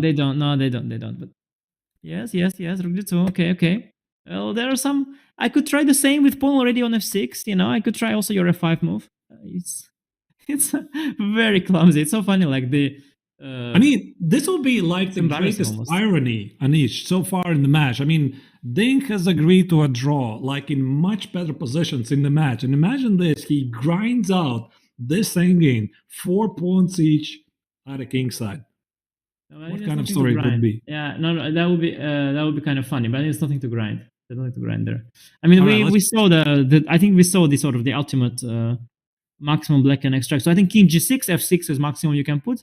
Yeah, if you put f5, I can even play king g3. Yeah, I think. Can we try it again? So on the analysis board, you were saying rook a3 here, right? Yeah. And king g6. Yeah. So that f5 and h4 becomes a thing. And let's say rook b3. Yeah, actually king g3 may be a bit more accurate. Okay. King g3 instead. G3. Okay, I think f6, king f5, and e5 might be a small improvement of black's position still. So let's say f6. Yeah, I cannot move those. Yeah, just okay, wait. let's say I just stand and do nothing. B3, yeah, I go king. Okay, maybe king f5. Let's say let's say rook b5, e5, fe. Oh no, fe. I have. Yeah, but there's a check. There's a check here. Intermezzo. Yeah. Yes, no, this is actually interesting. Okay, so you don't do this. So you keep waiting. Oh, but wait, no, actually you are. So yes, you are a little bit. You are worse here a little bit. How do you? And there's we're also threatening, right? I have it. Yeah. Now h4 is now a big threat. No, h4 is already like you was already half lost. H4. Okay, king f3. No, king f3. No, I'm joking. King f3, of course. Rook h2, rook a5, and take d4. Yeah. But you have to see one line already, calculate one line. So it's something. Okay. But okay. So the game continues. The game continues. Yes, I think the rook endgame is interesting. The rook endgame would be interesting if white was missing one of the pawns, especially the f pawn. Because if white is missing the d or the h pawn, it's probably still a dead draw. But if white, yes, but for right now with 3 pawns against 3, it's only symbolic. Yeah, it's only symbolic. It's a little embarrassing, I think, if you are Gukesh, that you got here in the first place. A little bit embarrassing, but not a big deal. I think that Gukesh cannot just believe it, what's happening here, because he was like thinking to play out the same game like it's going to happen under my terms, and now it's suddenly thing, right? So this game normally at any highest level tournament should have been finished like about half an hour ago, and yet it still continues. Yet it's Ding who pushes here with King G6. Very fascinating stuff. And I think he is also trying to psychologically return the favor for rejecting the draw in the first games, because I mean ultimately a world championship match is also a psychological battle between the two players, and you want to score some points on the psychological part, right? That you are the one who is going to make a draw under your terms. You're not going to beg for a draw. Let your opponent do the work. Yeah, though I think Ding is, in that sense, he's given such a head start to Gukesh that psychological battle is long lost for him. It's like he's like down 20-0 in terms of psychological situation. But I mean, from the very start, even that game I had with Lazavic in that out Tuesday 2 days ago, frankly, it was also the same kind of thing as I mentioned. It was the same pieces. I also sacked the c-pawn. I also gave then the bishop for it and won the knight. We also got knight against bishop, 4 against 4 in the same wing. And against Lazavic 2 in the Blitz game, I was a bit more hopeful in the Blitz game. But there too, I was on the good side in the end. And it was a draw finally. But black is in the good, because the side with the knight is on the good side. So you have to, as white, you have to be a little alert always in these situations. But as we see now, even though Ding has got maximum out of it, of course it is still an absolute dead draw. And whatever line we saw, when black is gaining some space and says some extra pawn in the end, like it's always a draw, of course, objectively. Like the margin is just enormous. There's absolutely no way you lose this position. But yes, you have to a little bit back for it now. Yeah, so here Ding definitely needs some sort of a help from Gukesh. So at least he has a draw in the pocket, because if he doesn't want to do anything, he could agree to a draw right here and just repeat the moves. Here, for example, with this move, rook h2, king g3, rook d2, or just play king f5, king g6. There's many ways how Ding can make a draw. We'll see. We'll see. Yeah, I think keeping the king on f3 is good. It's better than on g3. Because now, whenever you've got this rook b5 check, e5, fe5, rook d3 thing, you have king e2 attacking the rook. So there's that. You know what's interesting, by the way, about these rook end games, especially ones where you are like pawn down and really worse, not like this one. There is quite interesting, because I've seen them happen in some old games. You know, Kasparov, Kramnik is some rook end game. There are some other ones. So Yusupov. I mean, there are hundreds of rook end games, of course, but there are some old ones that are in the books. Kasparov Kramnik is one that for sure comes to mind, or Kramnik Kasparov, I don't remember who was which side. But what is interesting is that in the old days, the commentators were, the analytics also, Jan Timan was annotating these games, Kramnik also, Kasparov also. The analytics of those ages, they would usually, if they would be wrong, they would say that the side with an extra pawn was winning when it's still a draw. So they were always underestimating the drawing resources of that would be the mistake they would make. They would be either right, or they would say it's lost when it's still not lost. So they were underestimating the drawing resources, and that was even Kramnik and even Kasparov. So not that long ago. And that's remarkable. I think the computer has made these kind of rook end games even more drawish than they ever were. Like it's very, very rare that a pawn down position on one wing is lost. Like it's very, very rare. And it can be lost in practice, but there usually always is a moment where you can defend. So when you have equal pawns, the margin is just insanely big here. It's just an absolutely dead draw, of course, objectively. Can I still try to make this idea of f5 and h4 and rook h2 idea work, or no, it doesn't work? Let's try. Okay, let's put it on the analysis board. So black to move here. Of course, I slightly don't like f5 because it also shuts my king away from potential marking t5 square. But I'm fixing the pawns here. The big idea is after h4, rook h2, I want to collect the pawn on h3 for free. So there's no rook b6. The pawn on d3 probably can be captured. But okay, let's assume why there's nothing and play something like king g3. But king g3 is stopping h4. Yeah, it's not such a bad idea. I wanted to find some resources here, like here, and then maybe at once, and you go back. And I was looking for a way, but I guess there's no way. So this is like something I want to achieve. Like I want to give a check here, and play h4, and basically put black in a zugzwang position where I might go around and collect the pawn on d3. But probably requires some help. Even in this scenario, I am wondering if I just at some point go rook b7, rook h7, take the h pawn. If it is not I think it's a dead draw still. Yeah. So let's say I wait here. Let's say I wait here. Yeah. No, but you have check and rook f3. Yeah. You can do maybe better check and rook f3. That's a very good thing. Yeah. So rook g3 here. Yeah, no, this is legit. Yeah, no, now I'm okay. Rook c4 probably still holds, is what I was saying. Yeah, so probably rook c4 still holds. Although here I really did everything I could to lose. Am I losing here finally? That looks like a major help indeed. No, we did everything wrong, but I'm still not sure. But okay. Yeah, but again, I king g2 of course doesn't have to be played.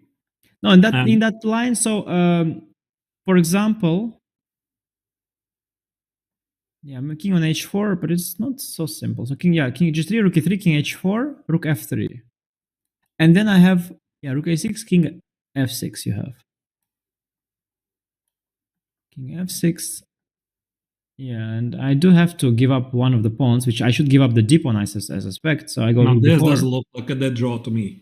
No. This is not a dead draw at all. No, this is suffering. So rook b4, rook d3. You threaten rook e3, rook e4, so at some point I have to leave the... you really want rook e3, rook e4, and if I leave with the rook, you go rook e4, I go king g3, you go h4, I go king f3. How is this even a draw? I think in a practical play, black will win this game most of the time. Yeah, it depends on the opponent and the time control, but definitely. Now here, if I play Title Tuesday with black, I think I am going to win, yeah, for sure. For sure. All right, so how great is the chance we might get here? Now, instead, Ding played f6. It doesn't really rule out the idea of f5. I have to say that practically your f5 idea, it was counterintuitive to me at first, because I do want my king on f5. I want to activate my king. But practically speaking, I do think your f5 idea is not so bad. But maybe f5, maybe h4 is safer for white. Yeah, that's the point. I mean, after f5, again, going back to the analysis board, f5, h4. Yeah, white can sell the pawn here. Let's say here. Yeah, h2, rook h1, rook, yeah. Okay, now I have a few ways to try. Yeah, I mean I can rook g1 check. Yeah, king f6 first. Rook g1 check. No, now I have to decide. I don't want that. No, this is tricky. Although king h3, rook g4, rook b4 is better than the other version, but yeah, you have also rook d1. It's a little annoying, a little bit annoying.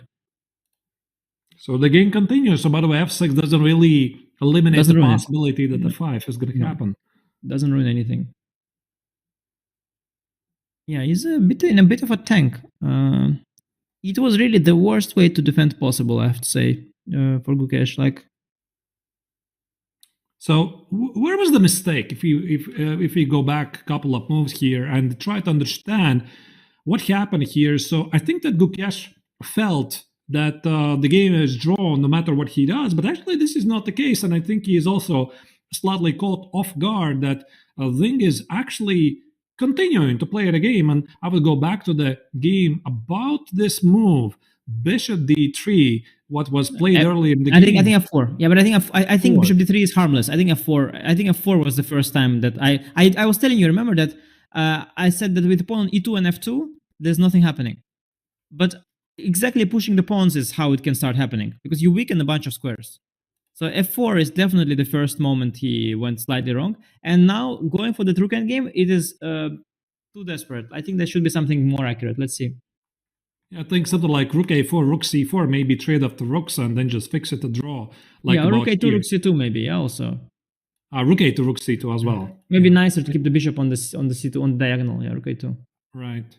Either way, the game continues. So this means we're going to be here slightly longer than anticipated. And John, I mean, you've been following the game so far silently. Are you surprised that this game still continues, or how do you feel? I think that the computer and I think that strong players such as yourselves look at this position and draw them all day long. In fact, probably some moderately strong players draw them all day long as well. I'm looking at this position thinking it's completely drawn until I get given the white pieces or until I get given the black pieces. There are still ways to mess this up, and it is far from trivial. So it's interesting to see that they keep going for now. We are going to take that opportunity, though, because it is a rook end game, and all rook end games are drawn, right? To go to our final break before the game ends and we go to the press conference. We'll keep the game on the board at all times, but we will catch you back here in a few minutes. Top up your teas and coffees, and we'll see you in a bit.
We're continuing to engineer situations where none of us can step away from the chair to get ourselves a coffee. I'm so sorry, Artur, but to be fair, a lot of moves are being played now, and it does actually look like we're liquidating to a draw. So back over to you guys. Yeah, I'm actually a bit disappointed by this choice that Ding decided not to seek out the chances, even though objectively, of course, as Anish said, the margin for the draw there, John, is really huge. But if you already got to this position where there's suddenly some realistic ideas to create chances, there, I think we're about to see the handshake in a moment. Right at this very moment, Ding, when he achieved something, he liquidates into a draw. Anish, what do you make of that? He didn't see f5. I honestly tell you, it's a very counterintuitive idea to me. But I really, really liked it. And I'm very annoyed from like a sort of. I was really interested in the rook endgame. I was really into it. I was really ready to look at it with you. I wanted to find the draw after f5. Like I want to find a nice clean draw. And somehow they ruined that for me. Now we are off and the game is over. I think it was a very interesting idea f5. I think he missed it altogether. It seems shutting off your own king, but actually h pawn is a little vulnerable. And I think it would ask him a nice question. It would ask Gukesh a nice question. He was for sure draw. But I would like to see how, actually. I would like to see how. It was not so obvious to me, suddenly. Yeah, I also indeed think so. So this f5 idea going after the pawn on h3 was still giving some chances. But still, overall, I think it was a pretty nice game. And this endgame added some extra flavor to the game, which feel to be like a complete draw. And again, it just proves that things are not really so simple in these highly technical positions. And at some point, Ding already made me believe that he can pull it off. But okay, draw is good.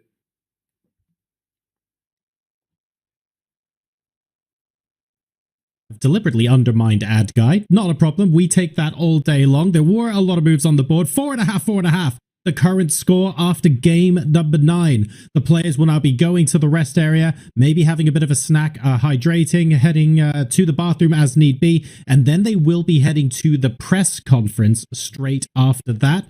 So we're going to make sure that we are on board to get the start of that. Very quickly, before we do actually break this time, Anish, if there was one question about the game that you wanted to ask either player right now, what would that question be? I think two things interest me. Like, one thing interests me is when was each one of them out of book? I'd be curious to know as a professional. Yep. And the other question is in the critical moment when Gukesh played Queen b5, which computer pointed out as the moment that misses the advantage. Yeah, what was going through his head? Was he considering other moves? Did he evaluate it slightly better? Did he miss something after Queen b5? Or was he thinking there's nothing? Like, so I'm curious what was behind that small mistake. Was it a miscalculation, misevaluation? Like, as a professional, that would interest me. Without judging him, but just more like just out of curiosity, I'm curious to understand his thinking. Yeah. Artur, same question for you. Are there any other moments you want to ask the players about?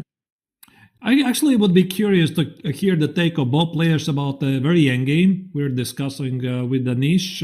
Is it really such a dead drawn position, or instead, maybe that would be the question to Ding, did he consider realistically this idea of f5, h4, rook h2, or he just didn't really believe it's going to work? And also the question to Gukesh, did he feel that it didn't really matter the way you played out the endgame, it's always going to be a draw, or at some point he was unhappy that he entered this rook endgame where he suddenly had to be accurate? This is what I would ask. Okay, well, the players are making their way to the press conference area now. It is 600 meters away, so it will be at least a couple of minutes. I'm sure Maurice doesn't have to sprint today, and he's already there. We'll get more questions from the organization. All fun and games to follow, folks, after this break. Stay tuned for the press conference.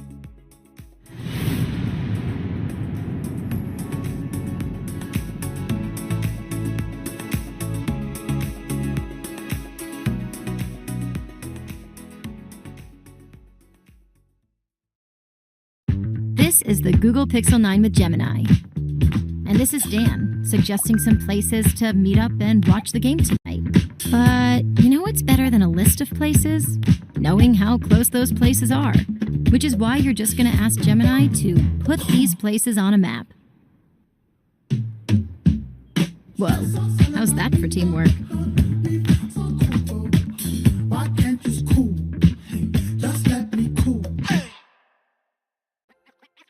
This December, the world's top chess minds clash in the heart of New York City at the Fide World Rapid and Blitz Championship.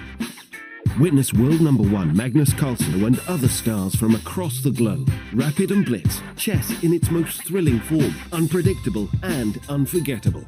Fast moves, tactics and blunders, and moments that will keep you on the edge of your seat. Witness the pinnacle of chess excitement. Get your tickets now at worldrapidandblitz.fide.com.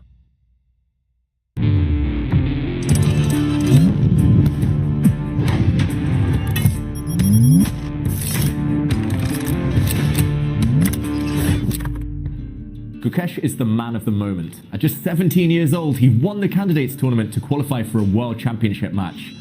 He'll face Ding there. What do you think? Will he be able to win? Either way, Gukesh is impressive for such a young player. Gukesh's openings are versatile, he knows when to take risk and when to step back and play more solidly. His main strength is his calculation, however. Gukesh, he sees so deeply into the future that it's hard to stay one step ahead of him. In this position, it is terrifying for black. Gukesh here with the black pieces, all of them are stuck on his first two ranks. Prag had white and was attacking the black king with all of his army. The white queen, the white knights, and the white rooks in the center look menacing. However, Gukesh stayed calm. He first dropped his knight back, removing one of white's key attackers, and after these pieces were traded, suddenly the black rook guards across the 7th rank. Gukesh was up material, so with calm defense, he was able to convert his advantage. We saw the white queen slide across, attacking the black rook. Gukesh calmly defended again. The white rook stepped up, and here Gukesh started his counterattack. First, he hit the white queen, which was forced back. Now, he blocked white's very strong advanced pawn, and this is where his pieces flooded forward. The black queen sprung to life. White stepped forward, and now it was the turn of the dark-squared bishop. The counterattack had begun. The white queen and king caught in the crossfire of this bishop on the dark squares, and Gukesh went on to win a really impressive game. An important one for the tournament standings. Gukesh, maybe a future world champion.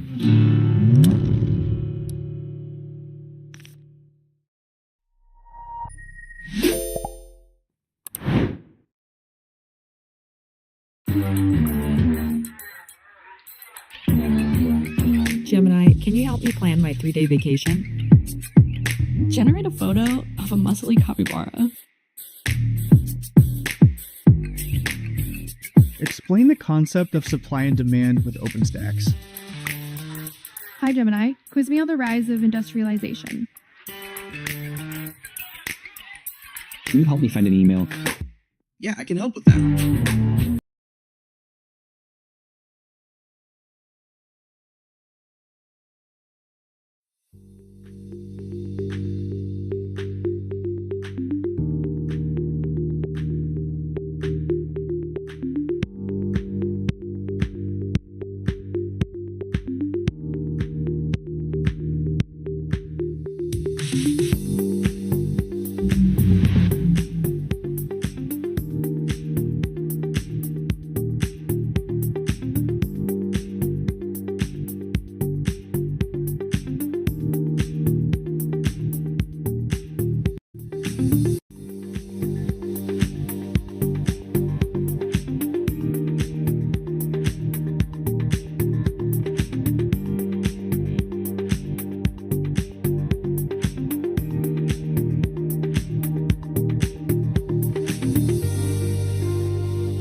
Hello, everyone, and welcome to the post-game press conference for Game 9. The game was a draw after 54 moves.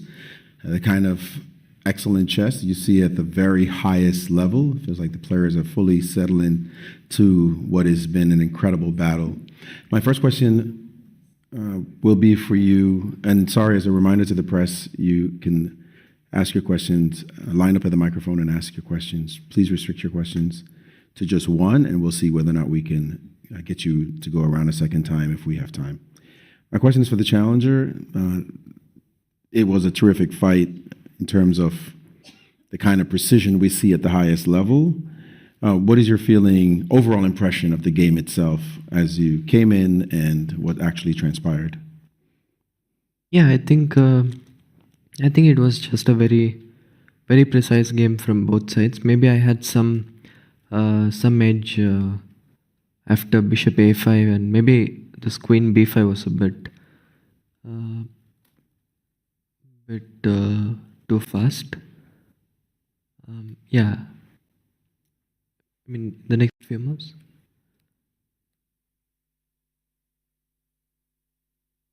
Take bishop f3, rook a6.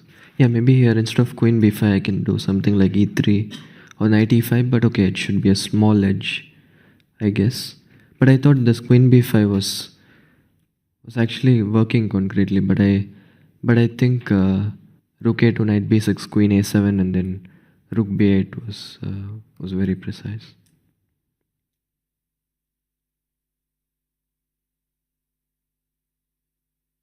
And then after that? Yeah, I mean after that, okay, I guess I didn't play precisely, but okay, I mean it should just be a draw. Question to you, same question to you, your overall impressions of the game. I thought I was under pressure out of the opening. I know this line was played by Giri, and yeah, he always has some ideas in the opening. But I just forgot it, which was the line I checked. I think I played normal and c5, I think it must be played, otherwise he has c5 and structured very dangerous for black. After that, I think white is slightly better. Here he can also take with the pawn. I can take here. Yes, and just slightly better for white. This came as a surprise. I have many moves: rook b8, queen b6. Rook b8, I don't like queen a1.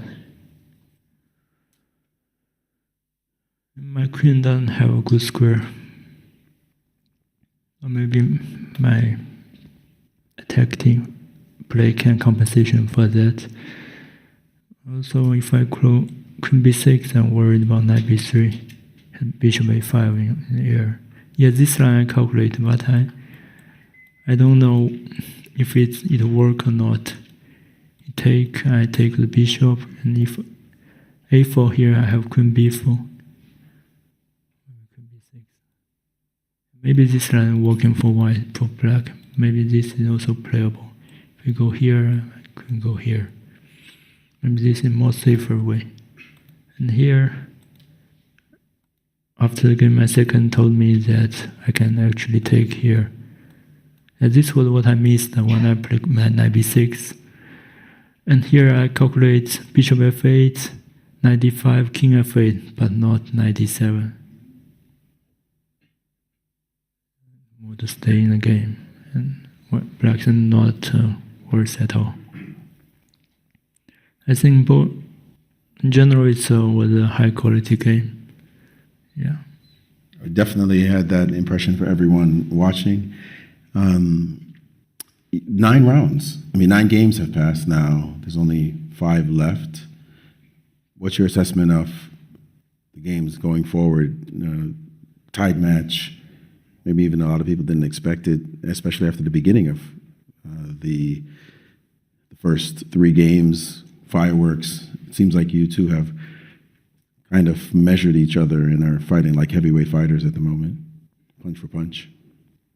And that means we are at the same strength. There are no one who is clear better at this match, so it's going to be tough to win. Same to you. 9 games in, your first world championship, and toe-to-toe with the world champion. Still, though, 5 tense games left. Yeah, so far it's been a very interesting match. A few missed chances for me, a few missed chances for him. So overall, it's been, we've both shown fighting spirit and some entertaining chess, and 5 more exciting games to go. All right, I'll open the floor to the press. First question, please.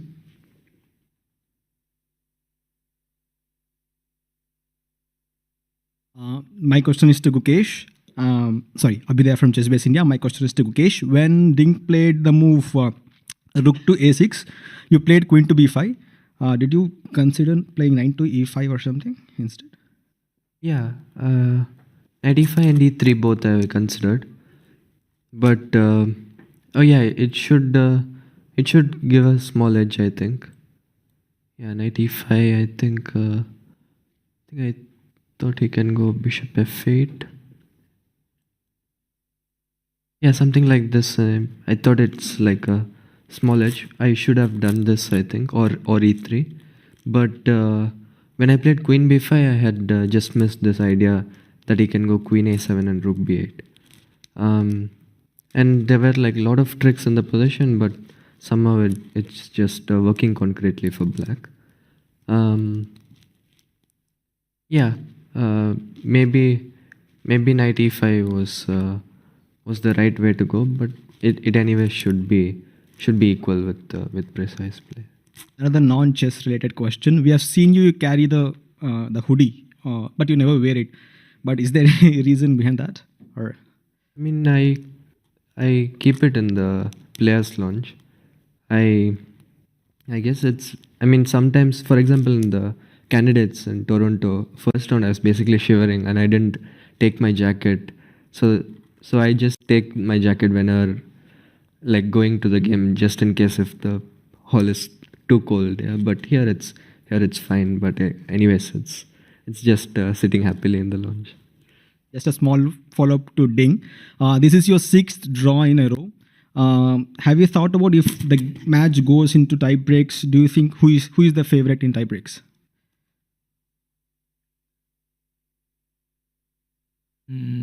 The draw could be broke at any point. The draw streak could be broken at any point. So it's still too early to think about the tiebreak.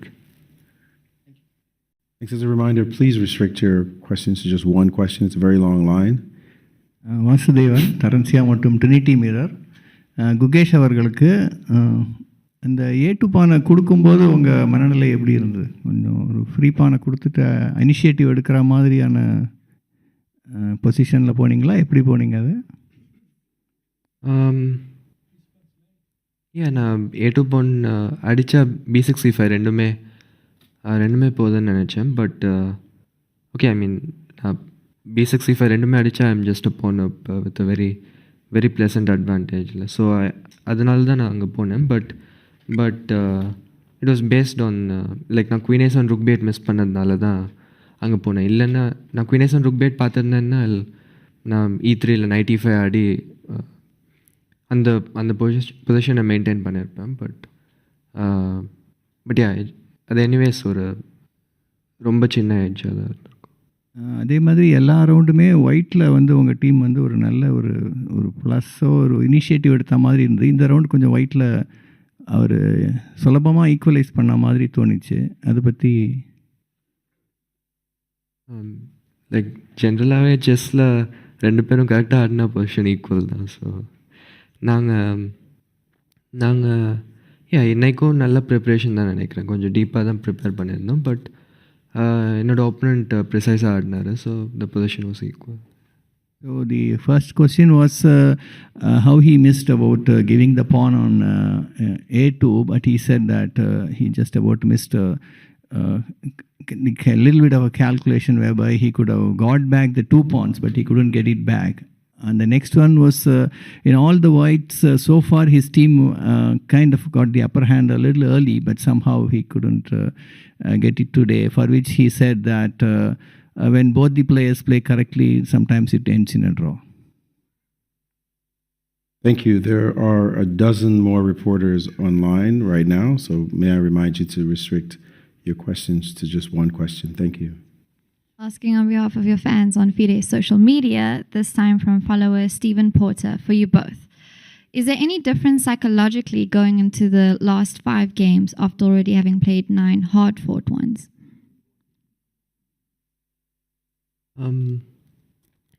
I think it's still the same, the approach. I mean,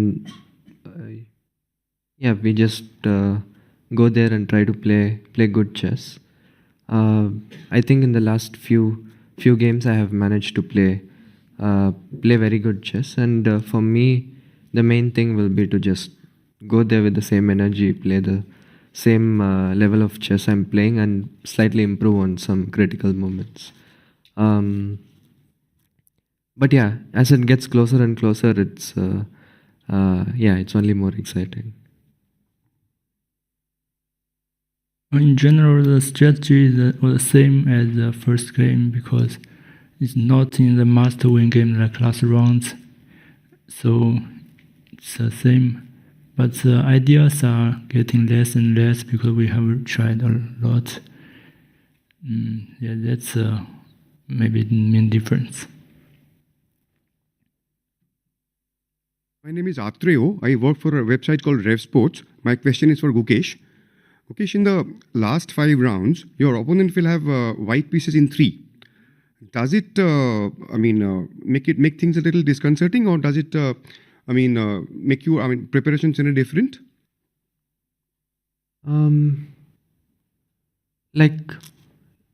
Nowadays, I think I said this before, nowadays there's not much difference between white and black. I mean, it's because of the computers, pretty much all the lines that were considered dubious now is able to, with black, computers make them work. So now it's just an equal game with both colors. So I wouldn't say it's a huge advantage, but before this game I had 3 whites, he had 3 whites, and now after this one draw it doesn't change much really. Hello, I'm Nemo on behalf of the Singaporean Chess Federation. We have seen that Gukesh has declined a repetition twice in this match so far. It has been discussed that in a position where one player repeats the position and the other declines it, the player declining the repetition is putting some kind of psychological pressure on the other, potentially. So for Ding, when Gukesh declined the 3 full repetitions, what were you thinking, and were you expecting him to take the draw in either of the positions? Today, there are no 3 full repetition occur on the board. So for yesterday, yes, I was quite not so surprised because I also saw he can decline by check and go back, and I just play the moves, which seems very good to me, and I just did not evaluate. I just play. Fair enough, thank you. And same question for Gukesh. What are your thoughts about declining repetition, and do you think the statement is true at the highest level? You're trying to potentially put some pressure on Ding. No, I mean, yesterday it was basically that I didn't realize my position was worse, like I said. But yeah, I mean, it's more to just keep the game going. Yesterday and also the game, and I mean this major piece ending where I declined the draw, it was mostly because I didn't think I was in serious danger. And yeah, I mean, I just thought I'll play a few more moves to see how the game goes. I mean, at this level, I don't think people get affected by avoiding 3 full repetitions. We are both very experienced, and I think that stuff doesn't really affect anyone. Fair enough. Thank you both very much. Harish from Malayalam Manorama. My question is for Gukesh. There has been quite some discussion going on the sidelines about your pawn moves, especially some G4 moves in the initial games, and in the last couple of games about some B4 moves as well.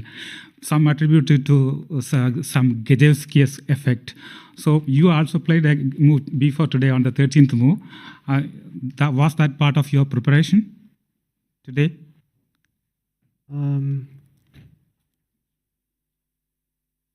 Okay. Yeah, yesterday, I mean, the last white game also I played B4. Yeah. No, today's B4, I think, I don't know if I saw this position or I couldn't remember the exact details, but I saw something very similar, but yeah, I couldn't recall exactly during the game. So I was just, I think B4 idea I kind of saw in this position or something very similar. So it was not exact preparation, but I was aware of this idea. Hello, Abhinav from US Chess. I have a question for the world champion. Early on, you were dealing with this age-old question in the Catalan or Queen's Indian, bishop b7 or bishop a6, both of which were considered very, very close to equal by Sese, Leela, all the top engines. Can you give us a little bit of insight into why you ended up choosing bishop b7 over bishop a6?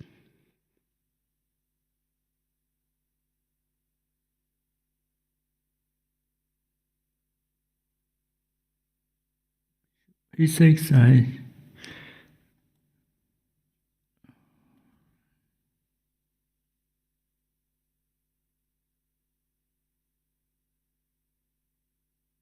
maybe it's also playable if knight d2, I can take the pawn here. Knight e5, I can simply go rook c8. And maybe it's also a move. I didn't calculate seriously. Thank you.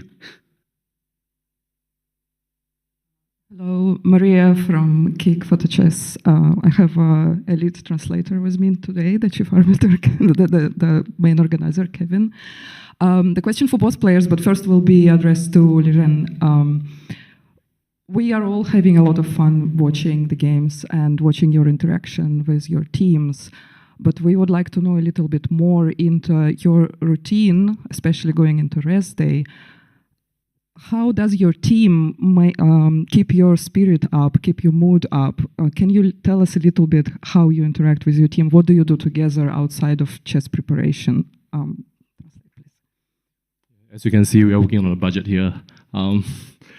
利润他的问题就是说，你有2个教练在这嘛，然后你的准备的时候呢，他们怎么样逗你开心啊？然后你的活动，在哪一个方面最有趣？然后就是让你的心情比较好一点。谢谢。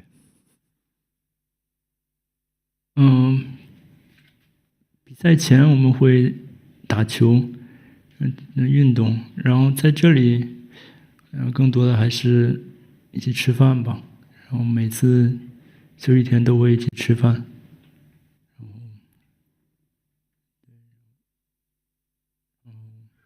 大概就这样。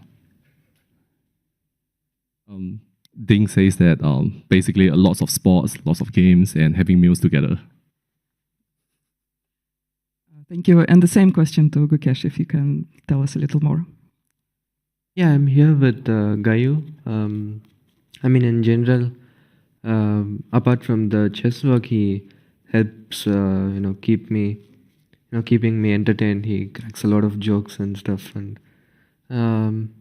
yeah, I guess whenever on the rest days we try to play some sports and talk about some other stuff. And yeah, since we worked for a long time already, we are quite close, and it's yeah, it's like also talking with a friend. Hello, Matthew Griffin, the Saturday paper, Australia. During this match, you've got several high-level former World Championship players making comment and analysing the games online. I was just wondering if you're ever tempted to look at any of those, that analysis, and if not, how difficult it is to stay isolated from the distraction of social media during the match. Is that for both players? Oh, yes, sorry, for both players. Sure. Yeah, in general, during tournaments, I don't really follow any kind of social media. I mean, if there is something important that I need to know, obviously my team will tell me. But I myself don't go on the internet and look at things. In general, it's also not that tough for me because I'm quite used to not being in social media too much. I think there is no need to block social media during the match, so sometimes I also follow it on the internet.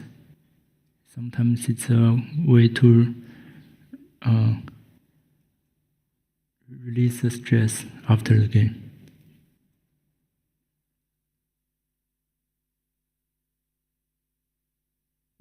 I'm Ajit Kumar from the... Closer to the mic, please.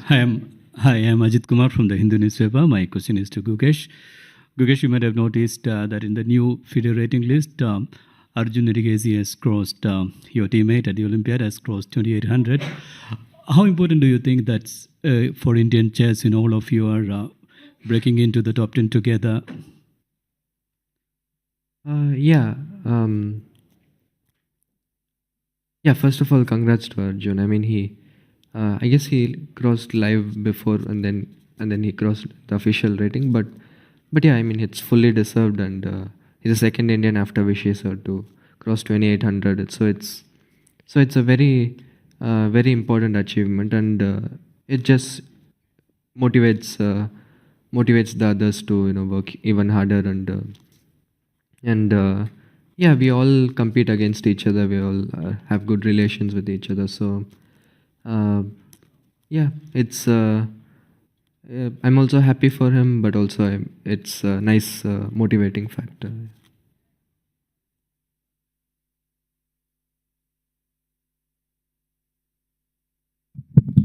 Hi, I'm Kyla, representing the local organizing committee, and my question goes to world champion Ding Liren.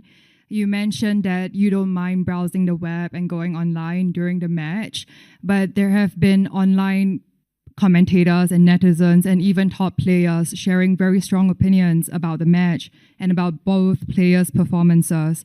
Do you see those comments? And if so, do they affect you, or how do you prevent them from affecting you? Yeah, I saw that I'm always underestimated my position, and my opponent always overestimated it. I also saw someone said I always made draw even if I'm better, but this doesn't affect me, I think. Okay. These are just telling them truth. Okay, thank you very much.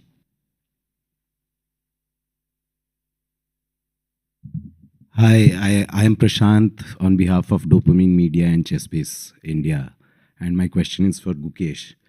Gukesh, this contest between you and Ding seems like, up till now, seems like a perfect demonstration of the Batman quote, which is, this is what happens when an unstoppable force meets an immovable object.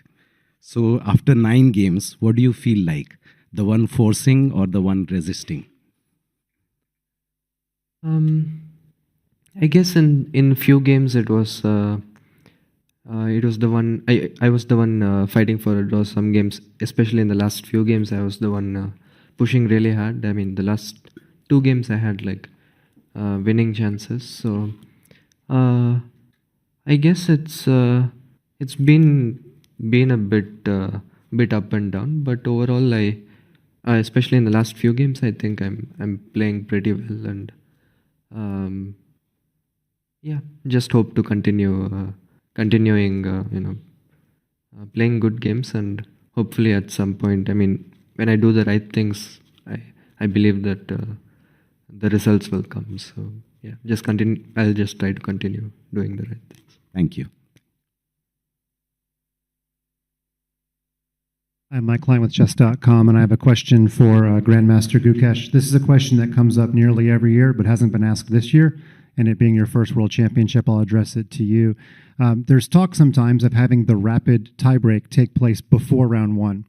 And this gives the public two benefits. Number 1, they get to see rapid. And number 2, they get to know in case of a tie who wins. Basically, you play the tiebreak first. Would you be in favor of such a schedule change? And could you see how this would create more excitement for fans? It's a very interesting. I had never heard about this before, but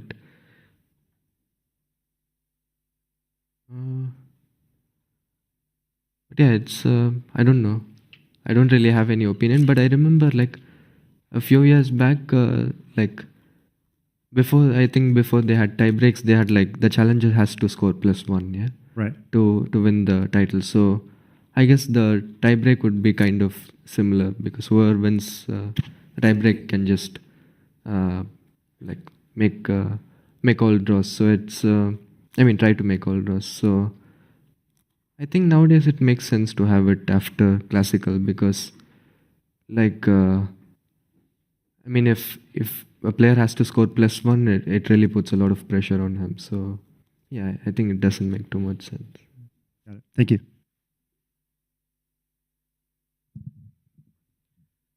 Michael Rahal from Fide Media. My question is for Ding Liren.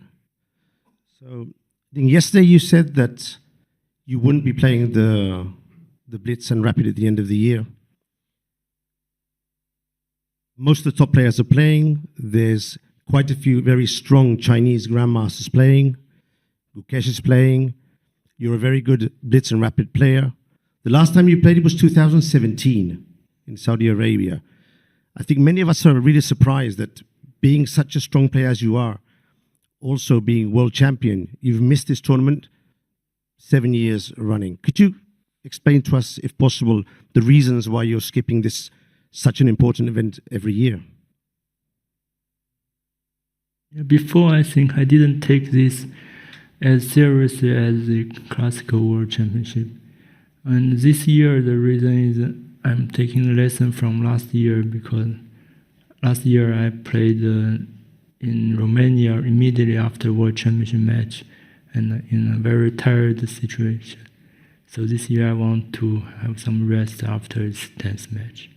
Are you planning to play in the future, in future years? Is it a tournament you'd like to participate in?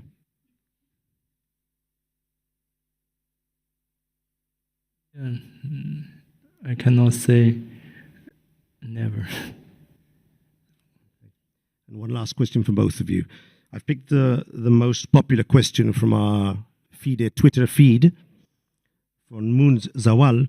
If you both had one opportunity during the game, during today's game, one opportunity to sneak at the evaluation bar and the engine, which would be your moment to check the engine? At what move during today's game? First Gukesh and then Ding Liren. One opportunity. I wouldn't want to cheat at any point.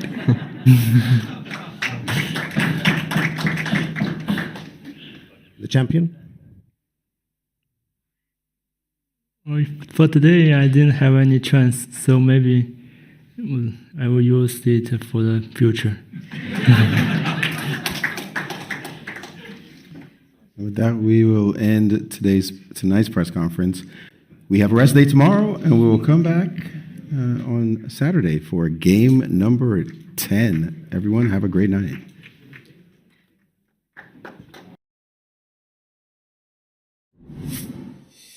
Thank you very much to Maurice, the players, and those who submitted questions. After game number 9, the scores are still level. 6 draws in a row, 4.5 to 4.5. But at the end of the day, Anish, maybe coming to you first, we've seen really quite different draws, if I can say that. Like, they've been really fighting. They've been all sorts of different openings, different kinds of positions. Both Ding and Gukesh have been pressing in different ways. So it does feel like that no one's sitting back and everyone's pushing and prodding, looking for an opening. Yeah, I agree. Though today's draw was, from a spectator's point of view, like if I put a spectator's hat on, was a little different than the ones before. It was the first time in the match where Gukesh with the white pieces wasn't able to really go for it. He didn't get anything from the opening suddenly, and he couldn't get the game going. He had a small chance though, but he didn't use that, so that also didn't happen. Somehow, it was for the first time that, I mean, this is the most normal situation in the world, in a top tournament, in any top tournament, for sure in the World Championship match. But it is the first time that it happened, I feel. Wow. Every single game before, when Gukesh had the white pieces, he was able to generate a very rich fight. And so this is a slightly worrying sign. Did he run out of ideas? Because repeating my idea that I played against Hans, I mean, I know exactly what he was hoping for because I was looking at it for a long time, but it's not the most creative idea in the world. And I don't know. I hope for him and his team that they have something more in the baggage, and perhaps they have to go back at trying to find something against the French, because with the little white games left for Gukesh, yeah, we might not be able to see as many fighting games as we had seen at the start. A similar theme on that question then, Artur. We've seen so many different openings that it's becoming more and more difficult to engineer some sort of surprise. Obviously, chess is a near infinitely complicated game, but the honest truth is, at the top level, there's a chance that from a opening repertoire surprise point of view, we're beginning to run out of options here. Well, I do believe there's still many opening ideas to be tried out. It's just we do not know which can be the choice. For example, like twice already, Gukesh played e4 and he met the French defense. One of them was the knight c3 and e5 idea. The other was the exchange variation. He played also the d4 c4 knight f3 setup. Maybe this is something where he might want to go back. Again, I think that it also would make perfect sense to revisit the Reti, but I think that Gukesh was basically saving this rook e1 move for just one game, and it did work, and he did get the advantage, and maybe he feels that it's no longer going to work again. So it's really tough to predict, but I'm pretty sure that for the match, Gukesh has prepared more than one surprise, and which move is it? Which opening is it? I suppose we are going to find it out. The players do have a little bit more time to think of what that surprise might be as well, because tomorrow is a rest day, which means we're coming back at you on Saturday. Let's give you a reminder of when the stream is going to start. The game begins at 5 o'clock in the afternoon, local time in Singapore. And there you can see the closest time zones to you wherever in the world you are if you would like to tune in at the start of round number 10. So 9 games down now, 4.5, 4.5. We are reaching double digits in the number of days in the World Championship. It may well go all the way. Artur, I'm going to start with you to ask a little bit more of a pointy question. Do you feel like we are going to see a game reach a decisive result before game 14? I think so, yeah. There's definitely a good chance because the games are not boring. They're really well thought, and also the both players are showing that they are also human beings. They're making human mistakes. But at some point, I think, John, is that this drawing streak, starting with whichever game it was, I think started with the game 4, where they got quite a few games finishing in the draw, at some point is going to finish. It feels the situation is boiling up to a moment where at some point one of the players is going to capitalize on it. So I don't really think it's time for us to start to talk about the tiebreak opportunities. So still many games to be played. Anish Artur just made a fantastic point. Even though the phrase is a little bit overused in commentary in general, we are reaching boiling point here, where we know both players are continuing to push. So decisive results soon? Not sure. I'll play the devil's advocate. I'm not sure at all. Okay. I would say we were reaching the boiling point, but misconverting these two positions might have somewhat overboiled it. You shouldn't, like when you cook the pasta. Okay, al dente is how the Italians love it. Beyond that, it's still pretty correct good. way, but at some point, obviously the only correct way. But at some point, the pasta, if you overcook it, it just gets worse and worse. So you never know. You never know. In either case, there is going to be a resolution. The tiebreak is also going to be a spectacle in its own right. So the crowd is going to be the winner ultimately, no matter whatever happens. But I am not sure whether we will see a decisive game before the tiebreak. I am not sure. That's a fantastic point. We'll see what happens. Both players, of course, have been cooking, depending on which round you're looking at, but certainly overcooking is a possibility here. We will wait and see. They have got some time to rest up because tomorrow is a rest day, which means you will be back here with us on the weekend. So take your time, relax, have a good day on Friday, chill out a little bit, as they say, and we will see you back here same time, same place on Saturday. Stay safe wherever you are, everybody, and good night.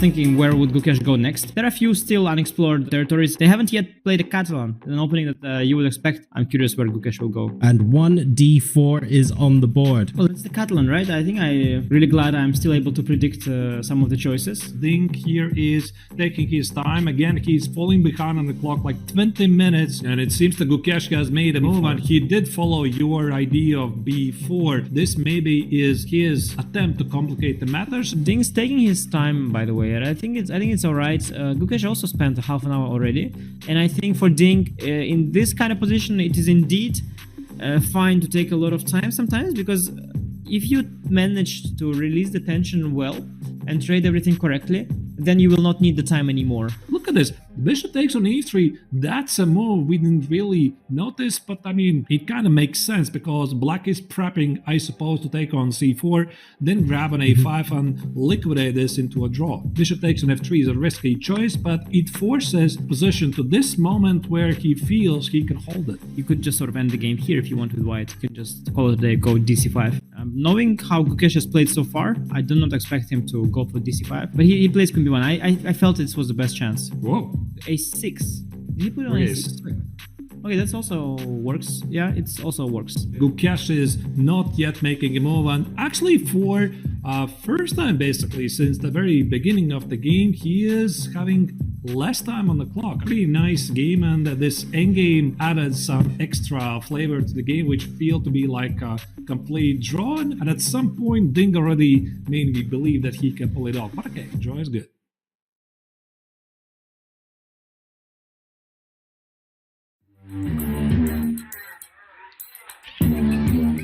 Gemini, can you help me plan my 3-day vacation? Generate a photo of a muscly capybara. Explain the concept of supply and demand with OpenStax. Hi Gemini, quiz me on the rise to realization. Can you help me find an email? Yeah, I can help with that. This December, the world's top chess minds clash in the heart of New York City at the Fide World Rapid and Blitz Championship. Witness world number one Magnus Carlsen and other stars from across the globe. Rapid and Blitz, chess in its most thrilling form, unpredictable and unforgettable. Fast moves, tactics and blunders, and moments that will keep you on the edge of your seat. Witness the pinnacle of chess excitement. Get your tickets now at worldrapidandblitz.fide.com. This is the Google Pixel 9 with Gemini, and this is a look behind the scenes of a heated Fantasy League group chat, where Gemini has already made an image of a quarterback with noodle arms, a running back that's a snail, a Swiss cheese secondary, that's a new one, and now coming in hot, some wide receiver gloves made out of butter. Oh, let's see how they come back from that one. Still anybody's game, or anybody that has Gemini.